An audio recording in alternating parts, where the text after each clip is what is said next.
enemies. You get the other palest guy in video games. Yeah. I got more of a translucent thing going. You have all that hair to offset it, and I have the nothing to offset it. But you're faster underwater. Well, then I put that to use once or twice. No, I do every so often, but really only 3 times a year. Dude, thanks for coming on the show. No, thank you for streaming it on the launch day. That was no, it was feckin' dope. And I know I saw your tweet that you were delighted how many people were on the page. Yeah, just like 1,000 people. And like, I have been looking forward It had been higher than that before. It's been like 3 and stuff. Damn. It's me missing it. So, one of the things I'm excited about today is I get to introduce you to all these lovely folks. So it's Dorchester, Stepgen, Dusty Jiver, what oh friends! Coming in, I got a cool guest. This is Richard. Do a proper intro in a bit. We're not live now, though. Oh, we're very live. These are all good friends. All right then. Ehrman, Crysticks, what oh friends!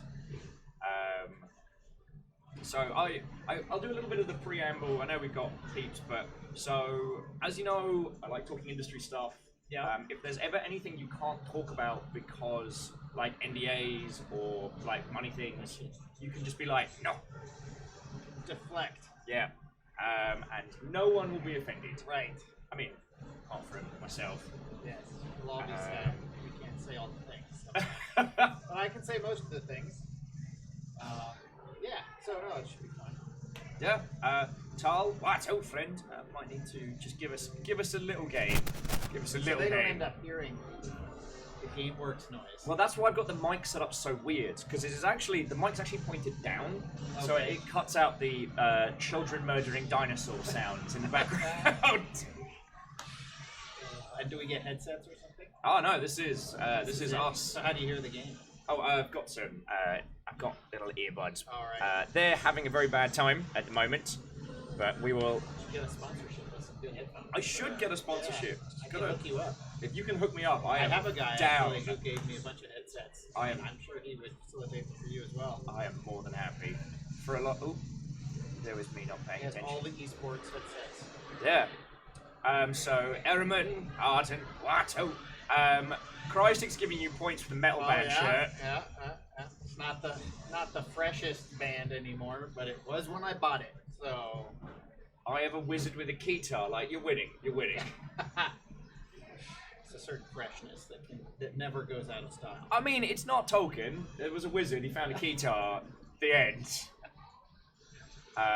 So jumping back into chat, Arden, Watto. Stepgen says, Richard, what secrets do you know of the great oh my god. The great Maflanfaflant trilogy. This sounds like I'll need an explainer. Yeah, you will. Okay. So, hey! And my buddy Caffeine just brought his crew in. Caffeine, what, oh friend? So... I think he might have streamed you when I watched before. Or rated you, rather. Oh, wait, cool. Before, yeah. That's familiar. Caffeine's excellent peeps, and once drove me from here to San Jose for TwitchCon. Oh. We went down, bundled in the car. That was an adventure. Still talks to you. Right? Yeah. Still actually voluntarily. Sign of true friendship. So, Caffeine, Dorchester, those of you who just came in, what ho, friends! So, my friend Flourish works for Chaotic Good, and they consult on a lot of projects both in film and in video games. Usually they do like community consultancy. They go into a community, they do a deep dive, and they tell IP holders like, yo, here's what your game's about. What we can do to make this better. Yeah. But it also means that almost everything that Flourish has worked on is like hella deadly NDA. Thank you, Michael! Yeah. Except for I left my bag in the way, didn't I? Yes, you did. Good smooth move. Where would you like this? Alright, let me move the pad out of the way, plonk those down there, so you can laugh at me later as I fail. Yeah, so we came up with Maflanfaflanf, which is this fake AAA IP. Unfortunately, it took on a life of its own, as these jokes often do, and now they quote it back at me on the regular. So, what ho, friend? As that, and that IP is... hot and fresh. Yes. And the community is lively and vibrant and totally not daunting. Yeah. Actually, there's another thing that I thought was really interesting is the ClickFox team put out an article this week about how like grow a positive community. Yeah, and I'm they're like, good at that. They are. Yeah. I mean, I get to hang out with these lot on a daily, so I'm kind of playing like internet conversations on easy mode. Because for now. Just wait till the other raid comes from Sinister McSinister Pants. Not that guy. Stream. Yes. He brings the bad folk. So your folk will defend you, I'm sure. Yeah. Tal, it's not a cult. Oh my god. So here's me. I got to give you more context. The best kind of cult. More context for more in jokes. Is that I have been told incessantly by these individuals that this operation is a cult. Now, it's not a cult. Beadora was even kind enough to make me this little badge, which I do wear in the frequency, just so everyone knows it's not a cult. And That's usually the first sign of a cult. Why? They start a hashtag. I invite you into my home. But there's nothing. I mean, you just own it. Yeah. You know? You're just like, all right, I'm a cult then. Here's the rules. Everybody out doesn't like it. You'll stay because of me. Well, I don't want to get into the good, tasty topics too early. Sure. Because I call this kind of like the pre-waffle. So just giving everyone a chance to come on in. Yeah. But I was chatting with a friend last night over a pint, and I was mentioning your game. And he informed me that what's-his-face of Jonestown, the head blokey, Jim, was actually a civil rights lawyer. Well, civil Not rights a lawyer, but an activist. Civil rights activist before he went off the deep end. Yeah. So I was like... They went on the deep end still believing in the civil rights to the end. But you can still go off the deep end even if you've got some good ideas. Yeah, and we'll be tearing into that later, friends. Yeah. How are we sounding? How are we looking? I mean, apart from fabulous. The camera is there. Yeah. Should I want to address the horde? Yep. The not a cult. And if anyone says like an interesting question or something you want to, I only ask you read out the question so they know that you're talking to them because they're right. Yep. And they're posting deleted link because we had a day where the bots got a little bit overzealous and deleted everyone's links. And then I was trying to fix it, and so people just kept posting deleted link. Great. No. What other memes do you want to bring out? Come on. It's cool. I'm just trying to show off in front of the cool people. No, it's fine. It's fine. You don't need links. It's 2019. It's all about the presence and the stream and the links. Yeah. Past. I think I told you I broke my hand, so I don't know if I need to tell you that story. Is it still working? It still works. Okay, that's good. But I got an additional knuckle, so that's a thing. I broke my. See, if you look at my knuckles. Yeah. This one is pointy. That's the original shape. This one is flatter. Because it might have been broken. I didn't actually go to the hospital, but I'm pretty sure something went wrong, and it hurt like Hades for a month. I don't know. I can respect that. See? Yeah. Sometimes, you're not wearing the glove, and you make mistakes. There was no other person involved, is all I can say. Yeah, mine was very stupid, as you well know. I was coming back from the pub, boogieing along to some, that like when Spotify gives you the perfect track kind of evenings? One of those, I swung at a branch, there was a stop sign behind it, didn't see it, it's the back side of it, just went clang. Yeah, didn't even notice I'd broken it because I was so drunk. Did you end up getting it wrapped or something? Like I put it on ice. Eventually, yes.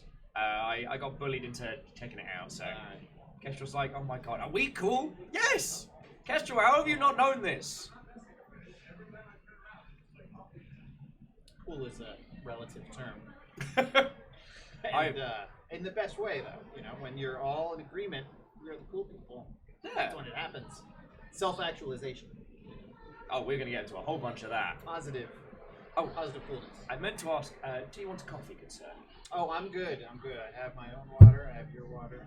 I'm not a big coffee person, despite living in Seattle as well. Much to my wife's dismay. She would like it if I made coffee in the morning, and it just never happens. Reactor online. Sensors online. Weapons online. And all I systems need nominal. to say a thank you to Arch Value Meal, which is an 10 months already. who for some That's reason crazy. is not only subbed, but is subbed for like 10 months. 10 months. That's not normal. Right? That's lovely. I'm amazed that anyone puts up with my nonsense. And we're gonna just, for today, I'm just gonna move the alert box off of you and just kind of in between us. You can alert on my face. T's and C's, sir. What? T's and C's.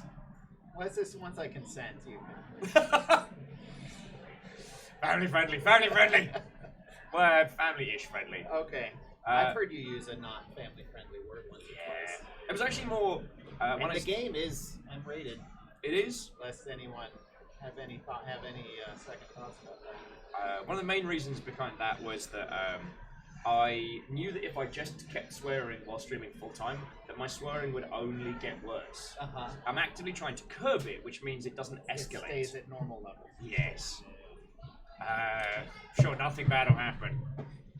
I love these cups. These are very GameWorks cups. Right? I think, like, given that GameWorks was built in like '91.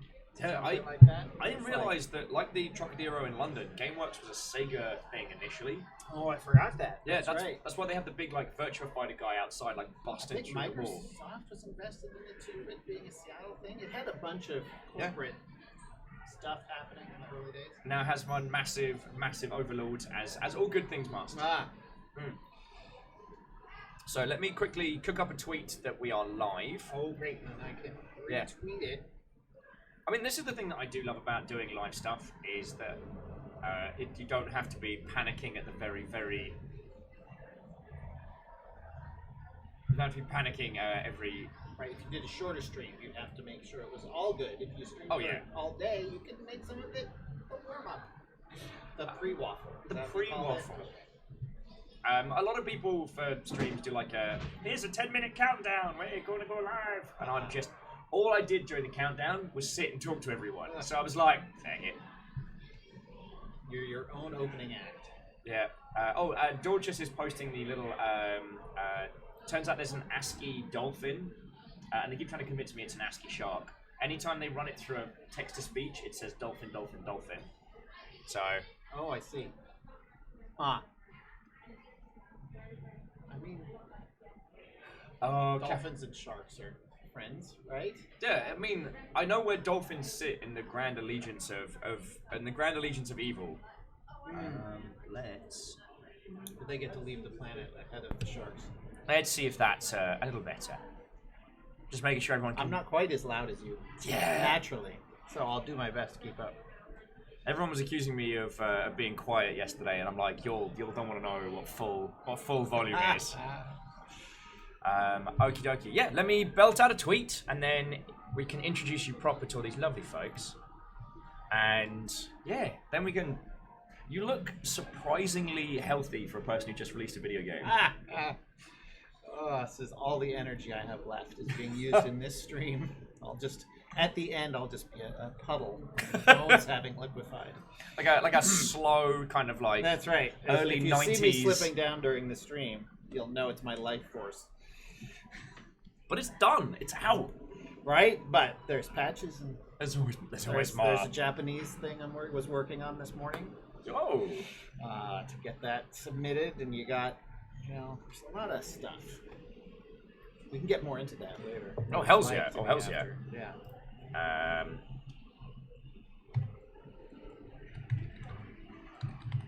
Also, the games industry's been interesting this week, but not on fire, which I'm quite enjoying. It's always interesting. It's never dull. I mean, of all the industries that I could choose to be a fan and a commenter on, the games industry always keeps me entertained. The G2A has become my favorite Saturday morning cartoon. Oh yeah. Some people people confuse it with GTA, but it's really totally different. One is about stealing money from people, and the other is a video game. Hey! One's about messing with people and then beating them up and taking their money and then getting it back. Then the other's a video game. Yeah. I think I'm funny. I won't get too far into that, probably. No, that's entirely fine. I'm not an expert on it. And it's... I know the common... There's very little deviation from the opinion. Yeah. And it's something we've covered quite a bit. Yeah. This is the Thursday of Gamescom, so everyone's kind of waiting for all the announcements to start dropping from there. Oh, right. So that'll be You're not streaming live from Gamescom then? Heck no. Have you done Gamescom? I haven't. It's hell on earth. You know the intro to Apocalypse Now? Uh-huh. Where he's there and the fan's going, but it's the helicopter blades. That was the year where they were doing a huge push with Warface, and they had an actual Chinook. Where it was the body of a Chinook inside one of the halls, and they played the sound of the whoop, whoop, whoop, whoop, whoop on speakers, but there's no volume limit at Gamescom. Just because of like the regular laws. So it's just this loud like whoop, whoop, whoop, whoop, whoop. For 5 days or whatever. Yeah, 350,000 people, and I'm just... You win the subwoofer contest with your whoop, whoop, whoop, whoop, whoop. Yeah. And, everyone hates you for it. Well, see, I think that someone thought they were very smart by putting all the esports stages in the same hall. No, what they did is they created like a dueling banjos of screaming MCs, community managers in shades to hide their hangovers. Shoutcasters out shouting. Yeah, out shouting one another. That was the first time, what was it, World of Warplanes had the fake sky. Oh. They had an LED sky above them with the planes flying over. Wow. Yeah, I've heard it. It's basically like the very beginning part of PAX where everyone rushes in hurriedly, but for the entire show. Yeah. And the thing is, as an industry person, they have this gorgeous industry area, completely cordoned off. All the major publishers will have their own stands, and they'll not only like have like meetings and stuff a la GDC, but also there's like other industry peeps come over and just chat and be like, hey, do you want a panini? Can I get you a coffee? Do you want a beer? So you can stop, breathe, take a breath, and get back into it. Saturday, Sunday, the busiest days for consumers, they close the industry area. Industry have no private area. Nowhere to escape to. If you want to get food or water, you have to go to the same place as the punters. It has the 2-hour line for the sad... lukewarm bratwurst. Currywurst, sorry. So for today, I am not only returning to the Church in the Darkness, because I have feels on your game, sir. They are positive feels. Okay. But you I have faked liking it. If you don't like it, you faked liking it very well. Oh god, mate, I wish I were that good an actor. I wish I were that good an actor.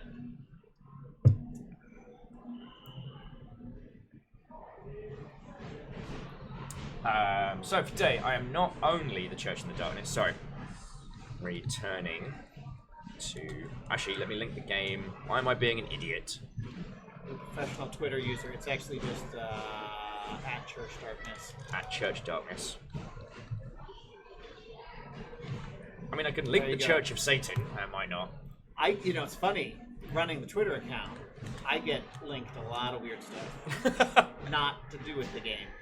Just like, particularly on Sundays, because there's a lot of Christian tweeting on Sunday morning about the Bible and stuff, and they are talking about how upset they are that the church is in darkness, and they think if they link my game, that will somehow boost them in some fashion. I'm like, no, it's really I don't think different. you've looked at...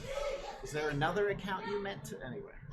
I mean, sometimes those are very popular tweets, too. So, who's coming in while we've been waffling? I don't think I said hi to Marshall Raya. I don't know if I said hi to Kestrel. I certainly didn't say hi to Ark of the Conclave or Kisa Saitama. So, Watto and welcome. Ray says, link to the Church of Satan. I'm sure a few of their followers might enjoy the stream. It's not unlikely. They seem like an interesting bunch. There was a documentary recently about them. Maybe it's on Netflix. Because, they're not proper Satanists, actually. They're more anti-establishmentarianism. Which is less catchy and harder to spell than just Hail Satan. See, actual Satanism is kind of dumb, but, if you're doing the no, I'm doing this because I want to show you that you shouldn't have a religious statue on your public property. I'm like, yes, I can get behind this. Talking about making the game and share some devs and share some stories. And I'm going to make you play on the hardest difficulty. Oh, dude, I'm getting my ass kicked on normal. But we'll okay, see how you do. We're going to get into that in a second because along with the difficulty and how it's laid out, as I said, I have feelings. I've been talking about the Church in the Darkness a lot to people, and I want to have that conversation with you. Yeah. I just need to remember to do tweets. Talk about making a game and share some stories. I know how to spell. And share some stories. Join us! Okay, so then we are at almost 20 minutes in, and I have finally belted out a tweet. So it should be up now. You're getting the links going, right? Gotta get those links going. Professional. Twitter user. Do you mind if I use the photo It's viewer fine. cons? It's fine. Yeah. It's not an awful picture. And it's branded very, very well. Right. Yes. So You let's can barely tell that's Brawlhalla next to us, and limited run games on the other side. Oh, dude, I feel for you. I mean, Brawlhalla is an exceptional game. I'm not dissing on that, but like trying to have like a slow rolling narrative game next to finish him. Yes. Well, all I could think of for the metal fans in the room, which there may not be that many other than the one who noticed my shirt, there's a famous Blind Guardian song, speaking of Germany, called Valhalla, and it's the chorus to that was just on loop in my head the entire show. I tried to tell them about it, they weren't getting it. Even though they're owned by Ubisoft, that has more Blind Guardian fans than your average game developer.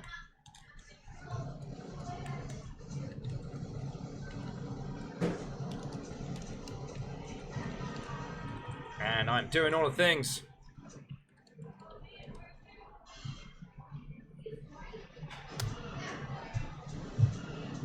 Alright, tell the CMs.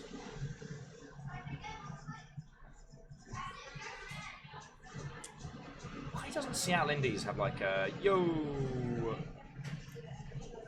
fools? Fools! Buddy. Crytek says Blind Guardian was in Sacred 2. That was pretty surreal. That is true. I was aware of that. I also find Sacred 2 a really interesting design chat because they basically used like MMO design philosophy for like a top-down like Baldur's Gate clone, and it works so well. Ice Grid, what ho, friends? Vanderbeest would like to ask if the Church in the Darkness believes in a thing called love. Oh my god. You're all terrible. I love you, please stay around. They don't believe in the corporate appropriation of love as a saleable commodity via pop music. So it's not as catchy a line, but yeah, it's more succinct. That's how Rebecca would put it. Oh dear lord. Right!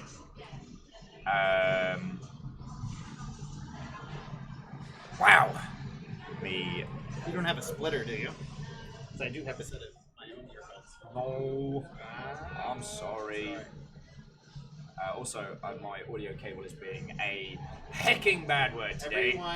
Everyone, extra tips for Will so he can buy a $5 splitter after this session. Is that what they call them, tips? That's not what the gem things. Oh, bits. Bits. Yeah. Bits are what feed me. Like he doesn't. You don't ask for them directly, but I can ask for them. This man needs a headphone splitter. Oh, okay. So Just Diver wants to get into the questions, and let me introduce you proper, good sir. Let me introduce you proper. Am I? Yeah. So I've done the tweet. Look at us doing a real thing. Okay. So, ladies, gentlemen, and individuals of all persuasions, it is my esteemed pleasure to introduce you all to Richard Rouse. Did I get it right? That's it. Yes. Yes. Richard Rouse is the main full-time dev on the Church in the Darkness. I believe saying it's your project is not unfair. Yes, I you know, there's always that self-doubty, like, well, it's not all mine, but you can blame me for all the problems. Yeah. So, I'll do that. You and I have been industry friendos for a couple years. Yeah. You got stuck with me at a party. Yeah, a couple times. And you seemed altogether nice and knowledgeable of both the streaming world and the industry world. Yeah, well... sometimes you only get one or the other, right? Yeah. This I kind of fell into, but like indie dev stuff and like community stuff was my jam before, right? And last week we did a stream of a game called The Church in the Darkness. If this is your first time hearing about it, that's entirely fine. Let me get you all a link. And this was a curious game. This was a very curious game because in its initial, it appears to be a top-down stealth mod. You play a probably CIA, but we're totally not going to confirm it, individual who has been sent to rescue your nephew from a cult. The cult itself being kind of like a shorthand for Jonestown if they hadn't drunk the very, very specific beverage, which was not Kool-Aid. I know everyone knows this fact. On that. I know everyone knows this fact, but I like telling it There's anyway. no actual Kool-Aid in this game. Just No. to be clear, it's a fictitious group. Yeah. But the idea is that a California cult moves to South America to get away from the oppression of the American government and represent their freedom of religious beliefs. To build their socialist utopia Yeah. in the jungle. And you are sent to get your nephew out. Initially, seems interesting, very kind of simple. That stealth mechanics are what you would expect, top-down environment.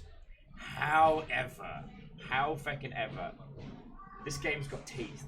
This game's got teeth, and I have a lot of feelings. So, we played through The Church in the Darkness several times. Theodora's asking if there is an uploaded VOD of that stream. I can throw that up now, because I have forgotten to do that, because PAX is killing me.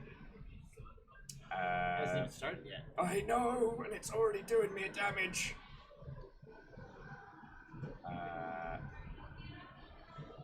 Meanwhile on Twitch. That was The Church in the Darkness. Because we did an initial stream over on Steam on the store page. Thank you again for that invite. Yeah, well, that was lovely to have you there. And then we continued our playthroughs over on Twitch.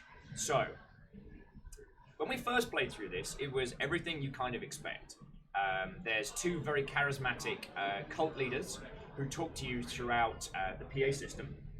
And they explain to you, they tell you little stories of what's going on in the community. Ideally, you kind of want to get in, get out without being seen, but if you get caught, there's elasticity in your failure. I think depending on how many people you've murdered, depends on how many chances you get on that run.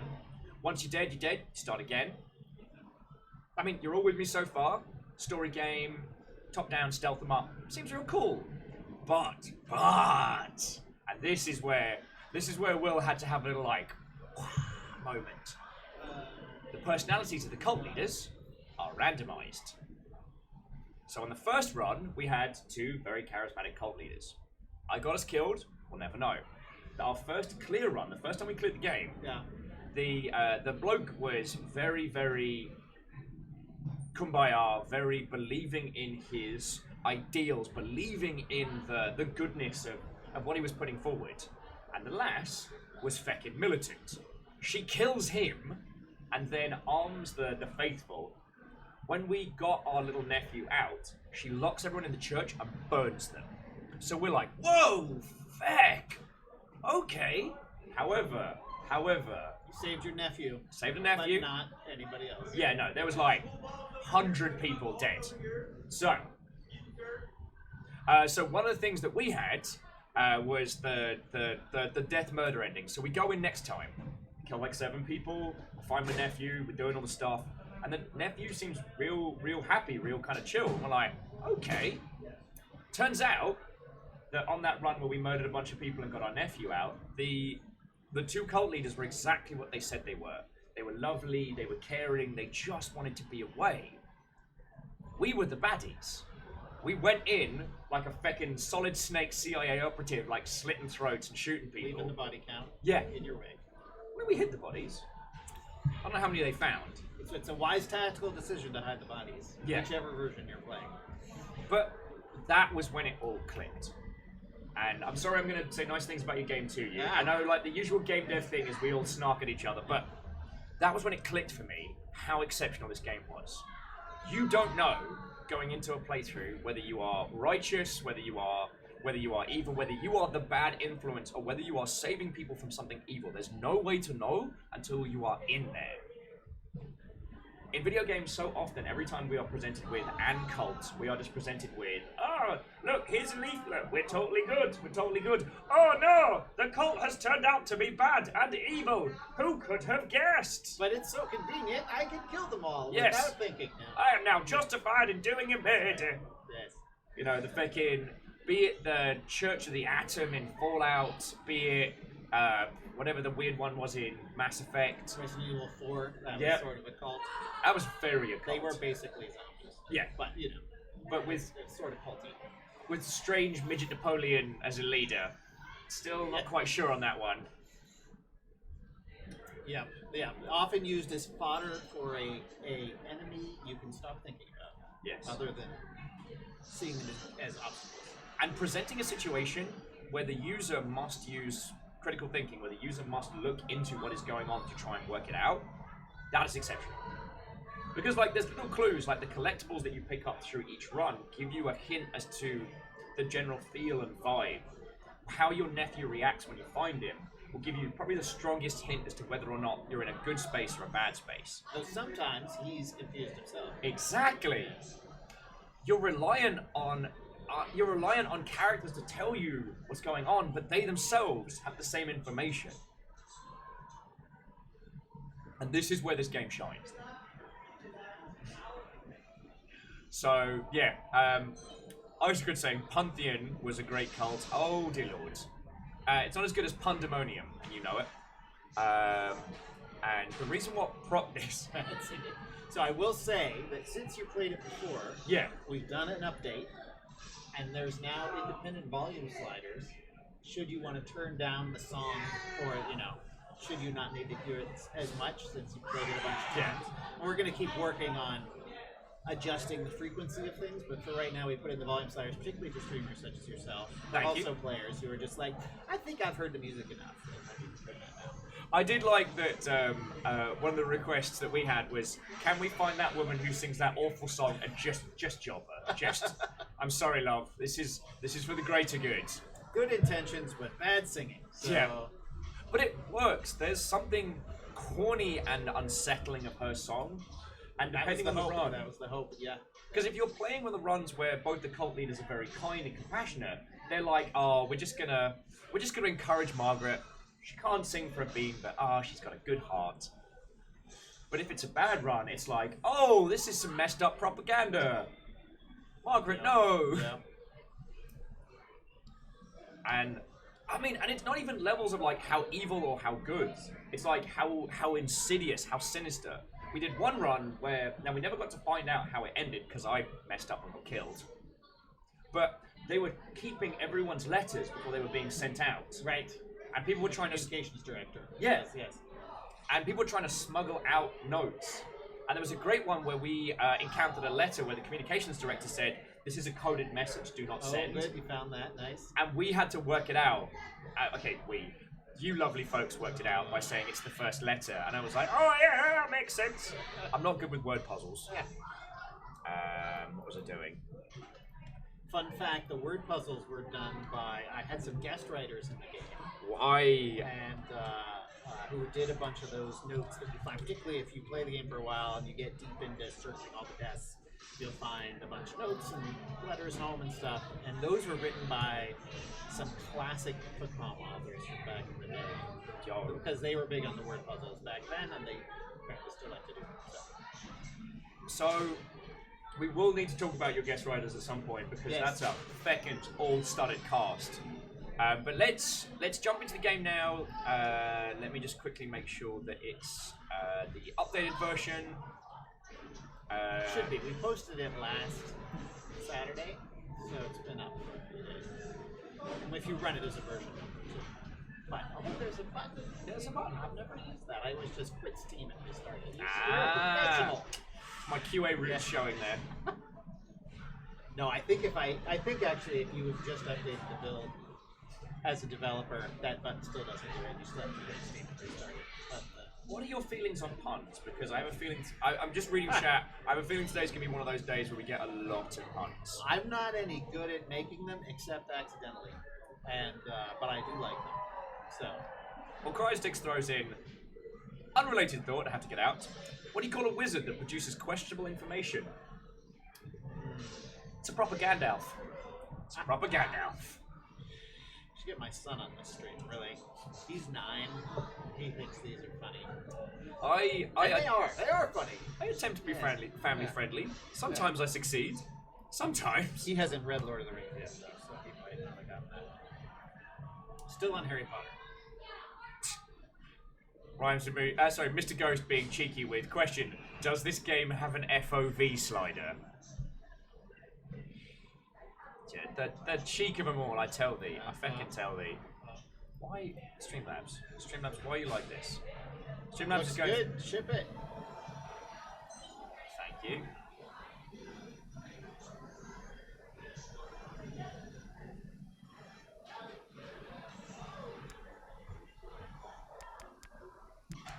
There we go. So if you do want to look at the volume settings, you can see them there. They're right there. See, there we go. Aha! Conversation sound mixed music. So we'll bring the loudspeaker down a little bit. Yeah, Conversations. they're quite loud. Conversations. Sorry, music. Okay, so before we jump straight into game, this is a hell of a project. And by mean that from... Also a hell project. Yeah. That's a different thing. Yes. Yeah. Right, so taking a step back, conceptually, this is a hell of a project. If this was a pitch project, like, it is a top-down, stealth-em-up roguelike, essentially? It's got roguelike elements. With a heavy, heavy narrative focus around cults from the 60s, well, 70s. Right. Holy crud, where did that idea come from? It's everything I like in one game. No, it was... No one had done a top-down stealth game forever. I felt like that was an underserved genre that I had liked way back in the day. Actually, the original Castle Wolfenstein, if anyone remembers before Wolfenstein, no one remembers. But I remember that Wolfenstein, before it was a first-person shooter in the early 90s, 10 years earlier, there was a top-down infiltrated castle game, Apple II Commodore 64 days. Yeah. So that was sort of gameplay inspiration, ground zero. And then cults, well, they're fun. Fun is a strong word. As a game designer, you're always thinking, where can I set a game that is sort of a contained ecosystem that's weird, that you want to go to, but you don't want to go to in real life, so it's fun to go in a game, right? So fits those boxes. And then I just like games you can replay and get different story stuff. And this seemed to be a fit for that of like, because so many cult groups, the ones we know about, are the bad ones. Where Yeah. some tragedy. There's tons of cults that are like, do their thing, they got some weird stuff, maybe they're kind of exploiting people, but if they're up for it, you let people do what they want to do, and then they're not actually that bad, right? They're still, maybe financially ruinous or whatever, but nobody gets killed. I just thought, how do you know which one is which? And it's hard to know. So the game's about how it's hard to know. And it absolutely succeeds that. And I'm not saying this to doot or toot any horns, but one of the things that I've said a lot, and I just want to say this early on now, is I really respect that this game absolutely treats the user with respect, and I really appreciate that. Because not quite as much handholding as yes. some other titles, yes. And one of the things that I found very difficult, and this is the point where Will's kind of getting his like tilted beret, like games as art hat on, but one of the things that I find very difficult is when reading a lot of the feedback on the Church of the Darkness is from people who have not played far enough to know. Yeah. That's got to be really hard, because I want to go correct them. Like, because Yeah, sometimes I do too, but one usually does not. But because of the lack of hand-holding, a lot of people can miss that experience, and it is made up for by the people who get it. Where you read someone and they're like, I tried to do this, and then oh my god, this thing happened, and I realized I had to play again, and I'm like, yes, that's it. It's so often with narrative games, it's play it once and you're done, or the second type is play it once, making the choices you want to make, play it again, making the choices you don't want to make, just to see the stuff, but then you're left making the choices you don't want to make some of the time, and that kind of sucks. So here it's like, make different choices the second time, because you should make different choices the second time, because stuff's different, right? So, one of my favorite games is a game called The Way of the Samurai.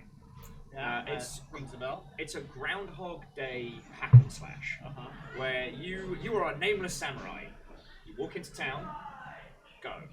It takes place over a week. You can fight anyone, join anyone, team up, and the way the narrative unfolds, if you do a certain thing at a certain time, it creates a story path, and then you have branching paths from that. That was what I thought we were going to see with this one. The personalities system is just inspired, and considering what we have seen with systems like the Nemesis system and stuff like that, considering what we've seen in other games, I'm really, really surprised we haven't seen more of this.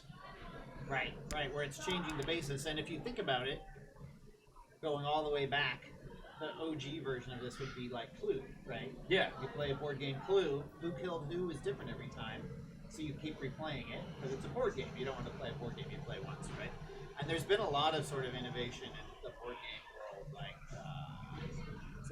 it's like a house on a hill, or a haunting of Hill House, maybe. It's a board game with a replayable narrative where the elements are shuffled up and stuff. But anyway, there's a lot of interesting things, because board games are meant to be replayed. It's only in video games that we've thought, play it once and you never play it again. Yeah. And I want you to go through a few times. I don't want, a lot of people have brought up, we have an endings menu in the game where you can see you've unlocked 2, well done. We managed the nearest exit and taken a chance. Yeah. And a lot of people see this and are like, I would never want to get 19 endings. And I'm like, well, that's not actually the point. The point is you get the ending you deserve. Yeah. And probably if I were to go back and change this from the ground up, I might design that screen differently so people don't get misled by it. But it's there so you think, well, I could get 5 endings. That seems fair. I'd want to do that. And then the other ones are just choices you didn't make. Yeah. Right? So. I'm very much a proponent of, like, games are an experience. Like, they are an experienced medium, not an observed medium. So anything that I can take out which gives me a story and experience, something I can trade, which you've already heard my tales. Hang on, let's fucking turn you and I up. And friends, do let us know if it is difficult to hear us, because I am going to do my best to live mix this adventure. Actually, let's move this over You're here. sure they can't hear the children killing the dinosaurs? Because it's really quite loud. It is. There is a noise gate to avoid the dinosaur murder as best possible. Yeah. But they are used to the fact that we're coming to them live from an arcade.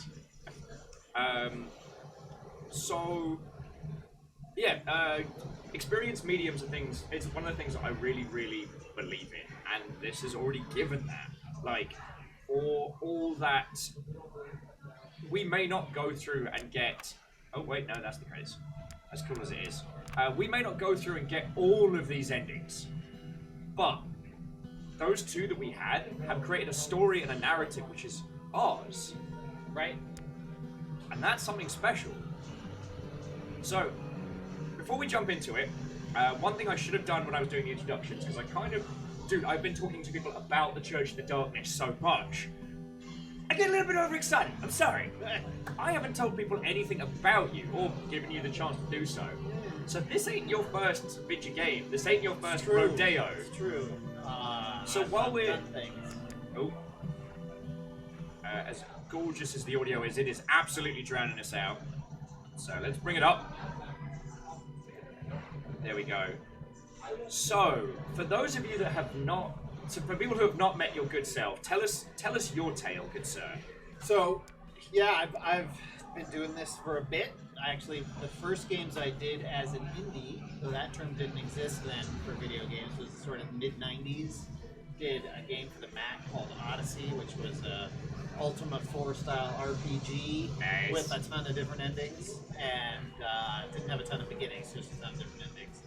And weird moral choices and stuff. And then did another game called Damage Incorporated that was a first-person shooter with a squad before. And while we were developing it, the original Rainbow Six came out. Oh no! So it was like, oh hey, that's what we're doing, but different. Ours was fairly different. Ours was still more shootery, and Rainbow Six was always very tactical from the jump. Anyway, so I did those. I did a weird remake of Centipede. That was my my entree into like working at bigger companies. I did a goofy remake of Centipede. Then worked at a company called Surreal Software that was here in Seattle. Very cool. And they did a game series called Draken, and that was for the PC. And then they did Draken, the Ancient Skates. That was for the PS2. And then after that, we went from that to working on these horror games called The Suffering. So I was the writer, designer, lead on those games. That was sort of mid-2000s. The Suffering games were... I mean, horror, more so than a lot of others, is kind of built on the shoulders because the method in which you tell a story in horror and in which you unsettle the user is one we're still evolving on. But at the time, the Suffering games were fucking dope. Thank you. Those bastards on knives will still upset me. I can hear them. Made right here in town. Yeah. So we did 2 of those. I then worked some other places. Eventually worked at Ubisoft on a Rainbow Six game that never came out. Oh no! And, Wait, was it that? famously never came out? Oh heck! Yes. That was one- on the cover of Game Informer and stuff, and then actually no. The concept trailer of the you have to make the call Right. was so good. But then that's the old thing. The game that never comes out is always perfect. Yes, it's almost best though. It really is. Sometimes. Some cases. Went from there, came back to the Seattle area, worked at Microsoft on a bunch of things with different developers they worked with. Spent the largest amount of time on State of Decay, the zombie game. Oh sure, you were over on. Right, so I was That's working fucking with cool. Undead Labs. They're down in Pioneer Square. I know those guys. They're I real cool came people. in right as the game had shipped, and we were doing DLC, and then started working on the sequel. I did that for a little while, and then left to do this. So that's the whole shebang. You know, just a couple of studios you might have heard of, friends. A couple of studios. So we're going to roll into new game now. If you have any questions for Richard, if you've got any thoughts, any feels, like throw them in. And do at Viking Blonde in chat because we're both very talkative and we don't want to miss it. In that vein, Meow Kitty Sakura, what ho and welcome. What ho and welcome. Someone says they've got the Suffering on their OG Xbox. So That is how it is referred to inside Microsoft too. It's like, no, that's for the OG Xbox. That isn't everyone. Not everyone has agreed on that, but enough people. It's better than the Xbone. Or the Xbonix, as I quite enjoyed. Yes. Original Xbox. That doesn't sound as good as OG. So, Yeah. Yeah. That game ran great on the original Xbox because it was optimized around the PS2, which was not nearly as fast as the Xbox at the time. You can tell someone who has had to do anything like engine-wise or anything like anything core programming-wise in a PS2 title because they've Yes. seen the true hell. Let me tell you about character model stripping. It's not what it sounds like. Unwinding a character like they're an orange peel and trying to line up their texture so it never breaks. And that's like, the artist had to do that. Yeah. Unfortunately, I can't name the project because of NDAs, but I remember sitting at a bus stop in Guildford next to a coder who was trying to do the PS2 port of game Maflam, and he actually started crying. Like, the port never came out It's because... always, I'll tell you kids, hey, I don't know if you refer to that, I'm sure you're not all kids, but it's like, if you're at a hardcore show, they're all kids in the audience. You've done enough games industry stuff, you can refer to us as kids. But the key is, figure out what your lowest system is, start with that. Because by the time you've made it for the higher system, going back is either impossible or very expensive. Yeah. Although, as a weird aside, there's a part of me that misses that weird little period we had where Sony was paying a lot of money for people to make PSP versions of games. Oh, right. And they'd always end up being these weird, like, 3D but handheld spin-offs of popular games. Yep. It's fascinating. Yep. There was a Rainbow Six game for the Game Boy Color, like stuff like that. I miss those. Yeah. Because most of them were trash, but a few of them were just... Because they was like an outsourcing company paid to it, they just had fun with it. Right. They usually, the big publisher was not paying as much attention as they were to the big expensive, main console one. So these people get to go do something weird. All right. Without further ado, let's begin a new run. Right. So we'll see what goodies you have unlocked. We'll do personalities with endings we haven't reached Yes. yet, so we can't predict it. Right. Pale ass dude. Okay, so Infiltrator's given me enough challenge. You can stick with that. If you do really well, though, this run, Yeah. and we have time, going up one would be fun. Alright, so townsperson clothing. You get to pick 3 things. 'cause Townsperson you've got clothing. an Townsperson clothing. interesting choice. Those trank darts, I usually go for those first. They're handy, but people get antsy. Okay. People get antsy. So, Like it's offensive that you're using trank darts. They just wake up hungover and they're like, "Ugh." they don't stay out that long. So, dear friends, just in case you missed the last stream of this one, so this is the background premise. In 1967, the Collective Justice Mission was established in Oakland, California. Led by the charismatic Isaac and Rebecca Walker, they preached a gospel of integration, equality, and socialism. 1975, claiming prejudice by the US government, the 500-person congregation relocates to the jungles of South America. That'll show up. That's a thing. That the sheer change in temperature alone makes me kind of cringe as a pale noodly feck. I'd be like, I love you all. You're an excellent group of humans, but South America, no. I will relocate to Iceland. See, I like hot. Hot's good. Hot's good. Oh, Cryostic says, on mole difficulty, is the end goal to break the cult via the means of causing panic with skin spots. But thank you, Cryostic will be here all day. Be sure to tip your waitress. 1976. Communication between the mission and US relatives becomes strained, sometimes non-existent. Family members fear the worst about what's going on in the jungle. Isaac and Rebecca say they just want to be left alone. 1977. I've become more and more World War II announcer as this intro has gone on. 1977. You infiltrate the camp to learn about the mission and find your nephew Alex. See if he wants to leave. Alex, you idiot.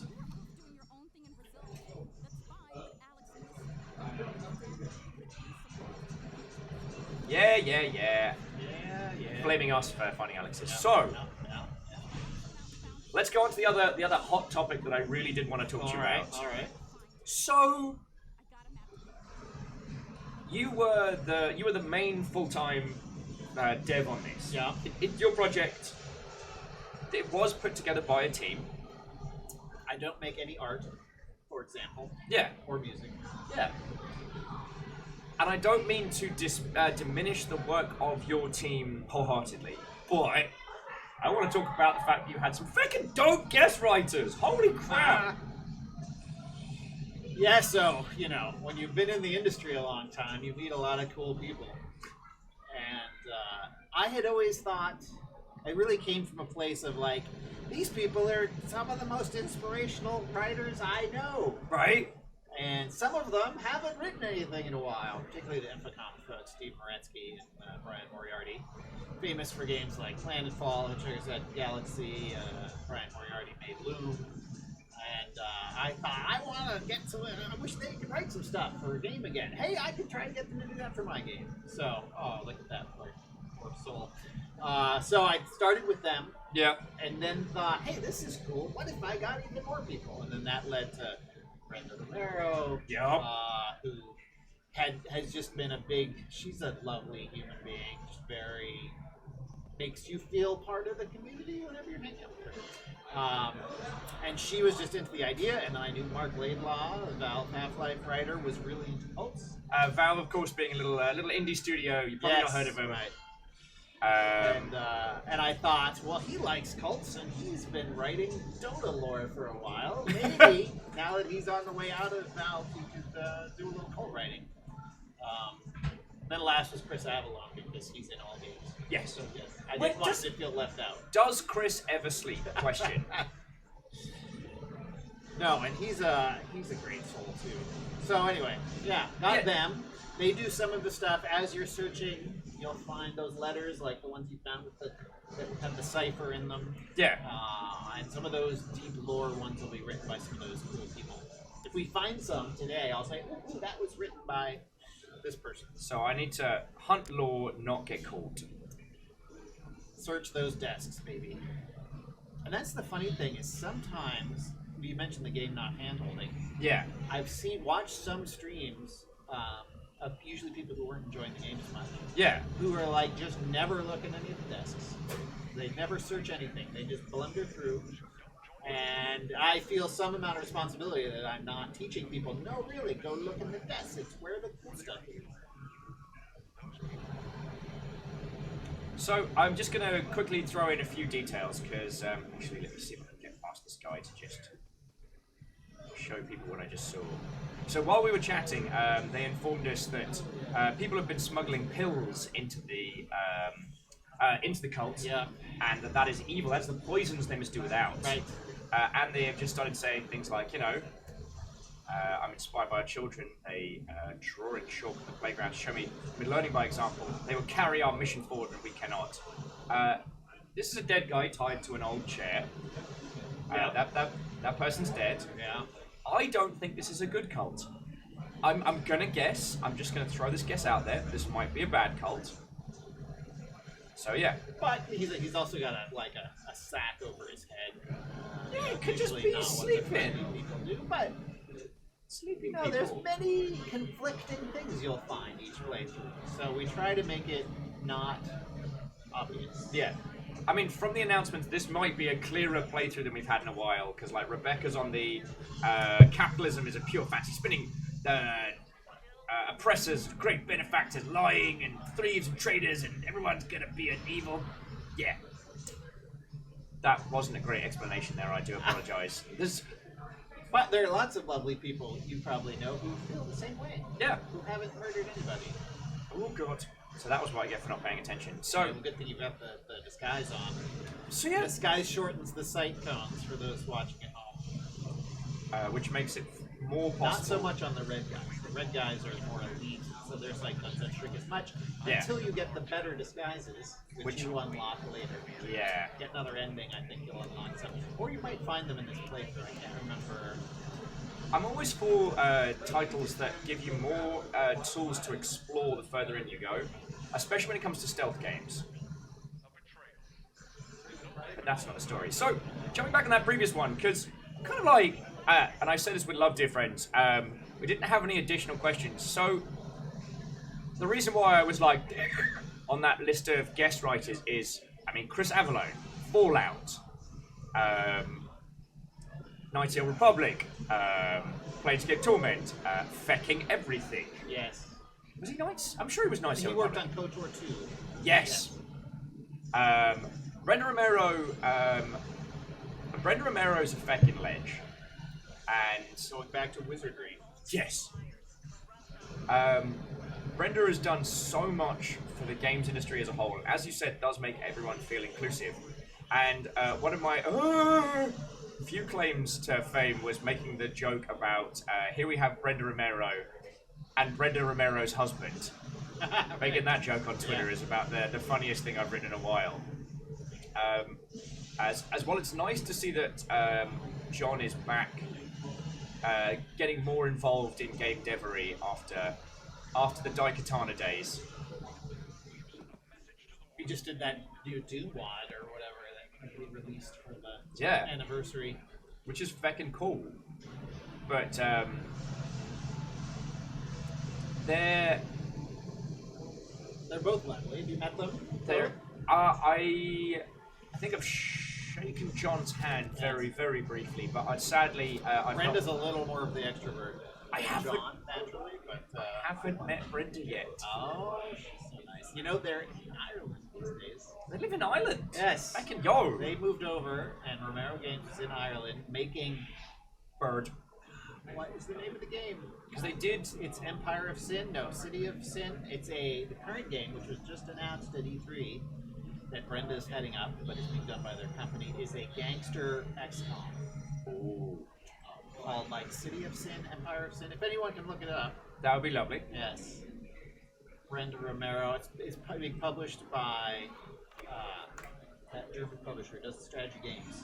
Oh, Paradox. Paradox. Yes. Because it is a strategy game, and they're making that in Ireland. That's way cool. Did I tell you my Chris I know Avallone story? You're Scottish, not Irish, right? Am I getting any Oh. of this right? No. So my story is a weird one. Okay, relocate. This is one of the classic pieces. No, my story is a weird one. I was actually born in Cali and was moved to the UK when I was like a baby. So I grew up over there. All right. That's the tiny story of Will. I found that if I ever go the other way and say someone is British who is actually Scottish, then it's bad. Yes. They get very upset. It's much better to guess Scottish or Irish and Right. be wrong than Yes. to guess British and be wrong. Right. You want to guess you're from the colonies, not Yeah. the opposite. And if you think someone is either Australian or from New Zealand, Best to not say anything. just don't. Yes. The power of crit fail in that is much worse than the sweet joy of success. Oh yeah, take a med kit. Yeah, slots. Nah. Don't need those shards, eh? Well, if I shouldn't need them. There's an achievement for disabling 10 alarms in one game. Ooh. Playing on Steam, you're probably not achievement hunting as much. Yeah, very true, very true. Though I still love achievements as a thing. Okay, Oral History by Anthony Brown. I never knew why my parents had kids. To better serve God, I guess. They were so focused on saving themselves that they barely bothered with us. Except when it came to discipline. They never understood Jesus' message of forgiveness, or loving your neighbour, or any of it. When I was pregnant with Nathan, I had to get away before they disciplined him too. They were rough years, we moved all over, and the Walkers showed me what a good society can be like. I want my boys to have a good life in... Venezuela. Thank you. That's the country we're in. I can't pronounce that. I didn't do it with the full Latin, which Rebecca does pronounce it with the full accent sometimes. I very much respect that because I have enough problems with English pronunciations. Yes, it's Empire of Sin, so thank you, Lord There Lost we and go. Wraith. Oh, here we go. Alex's letter to home. Mom, I know you've never believed in what we're doing. Okay, communications director's on this Yeah, one. they pop up As it sometimes. always The says, pesky the communications American director. corporate machine is designed to make people fear And when you find the notes from Alex, they're narrated. Many of the other ones are not. Yeah. in our place. So I have friends, the narration and voice acting stuff on these little things is really well done, and I do highly recommend it. I've got the audio down a little bit so we don't end up with Margaret blasting our feckin' ears out. This started, Thank you, Margaret. things are stressful. Can we please take her out at some point? Like, can you just make her an NPC, and if she's Well, no, jobs- the singer is. So the song was written by. It's Margaret. It's like Becky or something. Feckin' Becky! But no, it's not Becky. Anyway, but the person singing it is Rebecca, the co-leader. So she is available for you to do with as you will.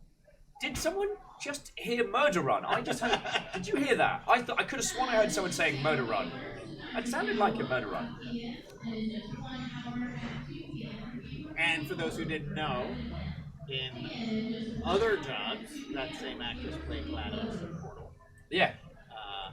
Having Again, them on board, it was lovely as well. Portal, small game, you probably haven't heard of it. And then her husband plays the cult leader, male cult leader, her real life husband, who's the sniper in Team Fortress.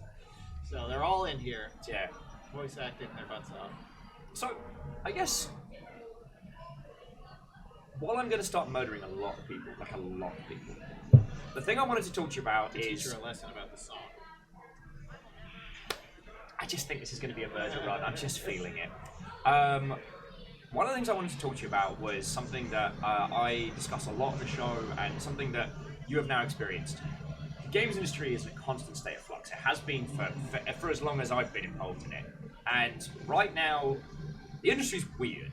We have a point of saturation on a lot of the major platforms. There's a lot of competitors like jostling back and forth to be part of, especially the independent scene. How has it been fucking launching a game in 2019? Yeah, I mean, we've been fortunate in that the game is different enough, and that journalists like to write stories about it. Fortunate in a good and bad way. 'Cause, Yeah. you know, some of them play it and they're like, this is not the game I was imagining it would be, therefore I will give it a bad review. But some of them are like, yes, this is the game I've been waiting for years. But it has a story, it's a pretty different game. So I think if there's a secret, it's making something even more different is even more important than it was before. I think if you're going indie, don't make a slightly worse version of the thing that someone with a vastly bigger budget is making. Make something more different. If at all possible. It's your only hope.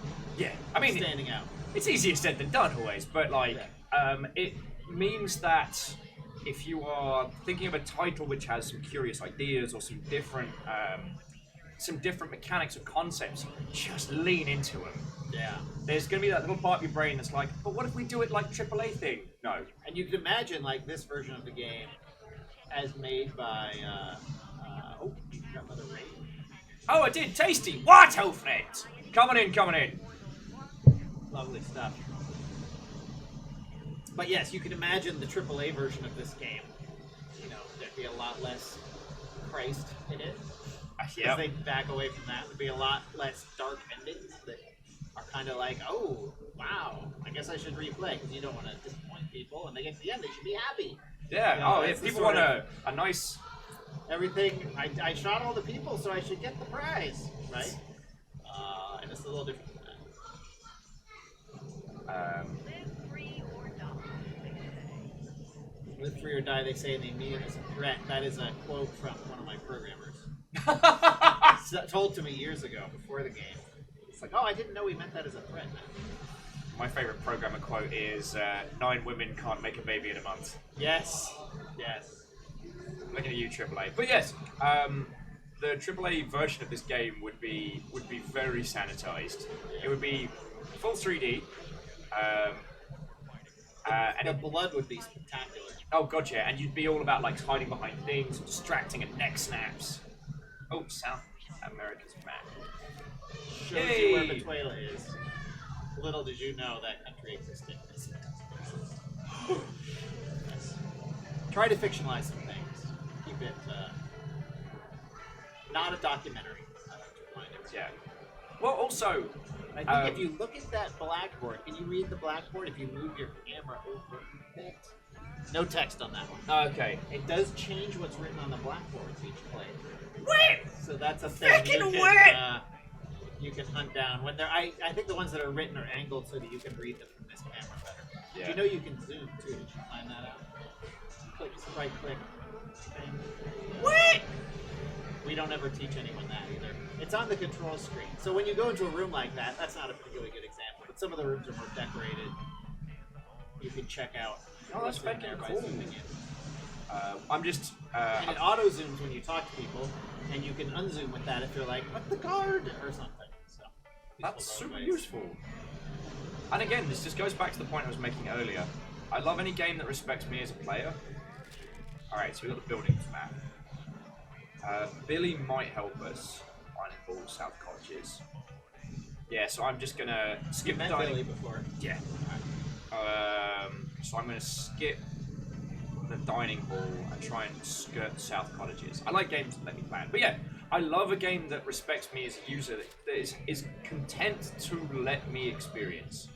There have been a lot of games where the core experience has been exceptional, but it hasn't trusted me as a user to experience it myself. I had a little freak out there. It's fine. So there we've got. So that's the type. That scene down there will change from playthrough to playthrough too. So there are these like shooting targets. Someone off to the side has got their hands behind their back and their head down. Looks kind of beat down. I don't know. Are they next on the firing line? You don't know. Yeah, are they being disciplined? Oh, like, yeah, right, he comes over and then points the gun at them. Oh, I'm sorry. And you can choose to intercede in these things, but, you know, that often Ends poorly. leads to trouble. I will say one thing about shipping a game is your English stops working. Oh god, yes. Yes, so It just my obliterates. vocab is way down. So what are some of the unique challenges that you face launching a game now as opposed to like dropping a AAA title back in the day? What are some of the things that you weren't expecting, you know what I mean? Well, I mean, none of it's easy, sadly. You know, like, even when you have the giant machine going, like, say you're at a Ubisoft or something, and you've got so many people, and you've made this game before, and you're just making the better version of that. Sometimes shit happens, and it all falls apart, and there's heartbreak and tears. Yep.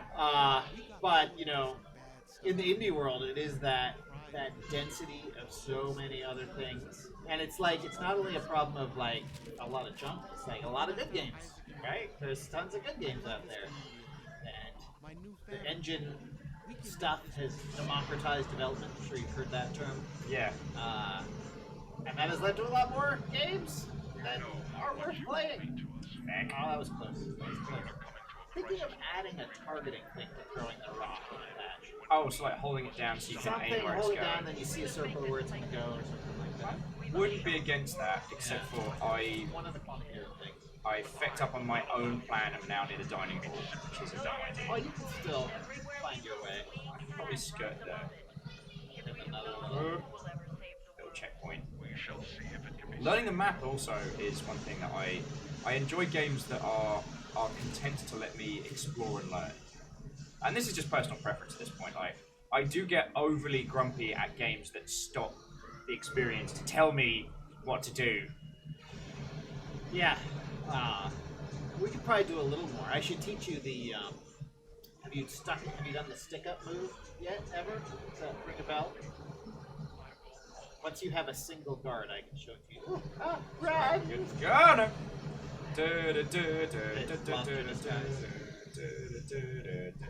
Fortunately, you took 3 of them. Yeah, that's my sneaking song. So there. with the, you can do a thing where if you go into aim mode, if you have a gun, you need a gun system Ooh. to work. When I think of my family back in the U.S., I wish I could bring them here. That would make us all happy again. Life here is hard. I need a support here. In the next sermon, So, in different versions of the game, this note is different too. Yeah, I haven't read this and one we can before. try to imagine. So is Alex happy here or not with this one? Yeah, because He's talking about how hard it is. Sounds like he's not completely happy. it's pretty clear on this run that things ain't good. Now you have room for a gun if you find one. So you can do the stick-up move. The stick-up move is basically if someone hasn't aimed at you and you get the gun on them, they'll go into a surrender state. And you can Okay. go up to them, search them, take their gun, knock them out, that sort of stuff. So All right, metal shard for handgun. And that's. Oh, sorry. Oh, wrong buttons. So that's so there's the stick up. If I get the job on it, right. So if you see someone with their back to you and you want to knock them out, you can go around front, or if you can angle in before they're fully aware of you, basically. I'll give it a go. What will probably happen is this will turn into a cavalcade of chaos. There's 2 guys there. I wouldn't recommend that. No, that's a bad idea. Hi, my name's Officer Terrible Idea. I'll be your host for today. I'll be showing you all what not to do. Orange square on the left there. Once you've looked at, oh, you got a better map. Ooh, yeah. We'll still chat to Billy because. You can do the zoom in. Oh, it's a stack of notes. I looked at it for a minute, and you know, the other thing about making a game is you're constantly saying, "Oh God, is that a bug?" Yep. I'm looking at that. Is that untextured? Ah, oh. Lest we stray from the certainty of our path.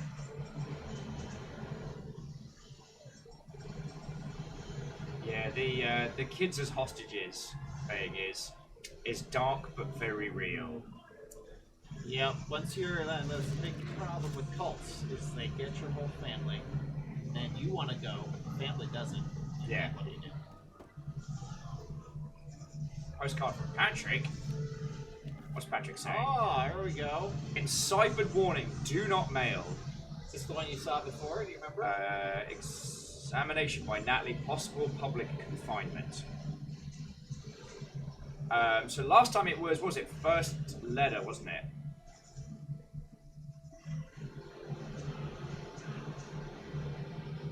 So it's last envelope appreciated. LEA.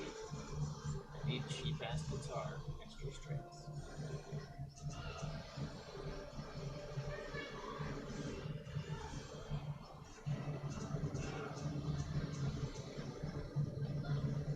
All right, someone's gonna have to spell it out for me, because Reactor online. hey. Sensors online. Weapons online. All systems nominal. And while we're doing that, Vagabond's like, yo, 8 months. ye or 8 months. Ye, and I cannot state this enough, also far. That is an 8-month win, so feck and yo. Last envelope appreciated, doing excellent. Relax, summer is no sweat here anymore. So Leade. I am very dyslexic, so I'm just like Leaders. Leaders. leaders. INSANE.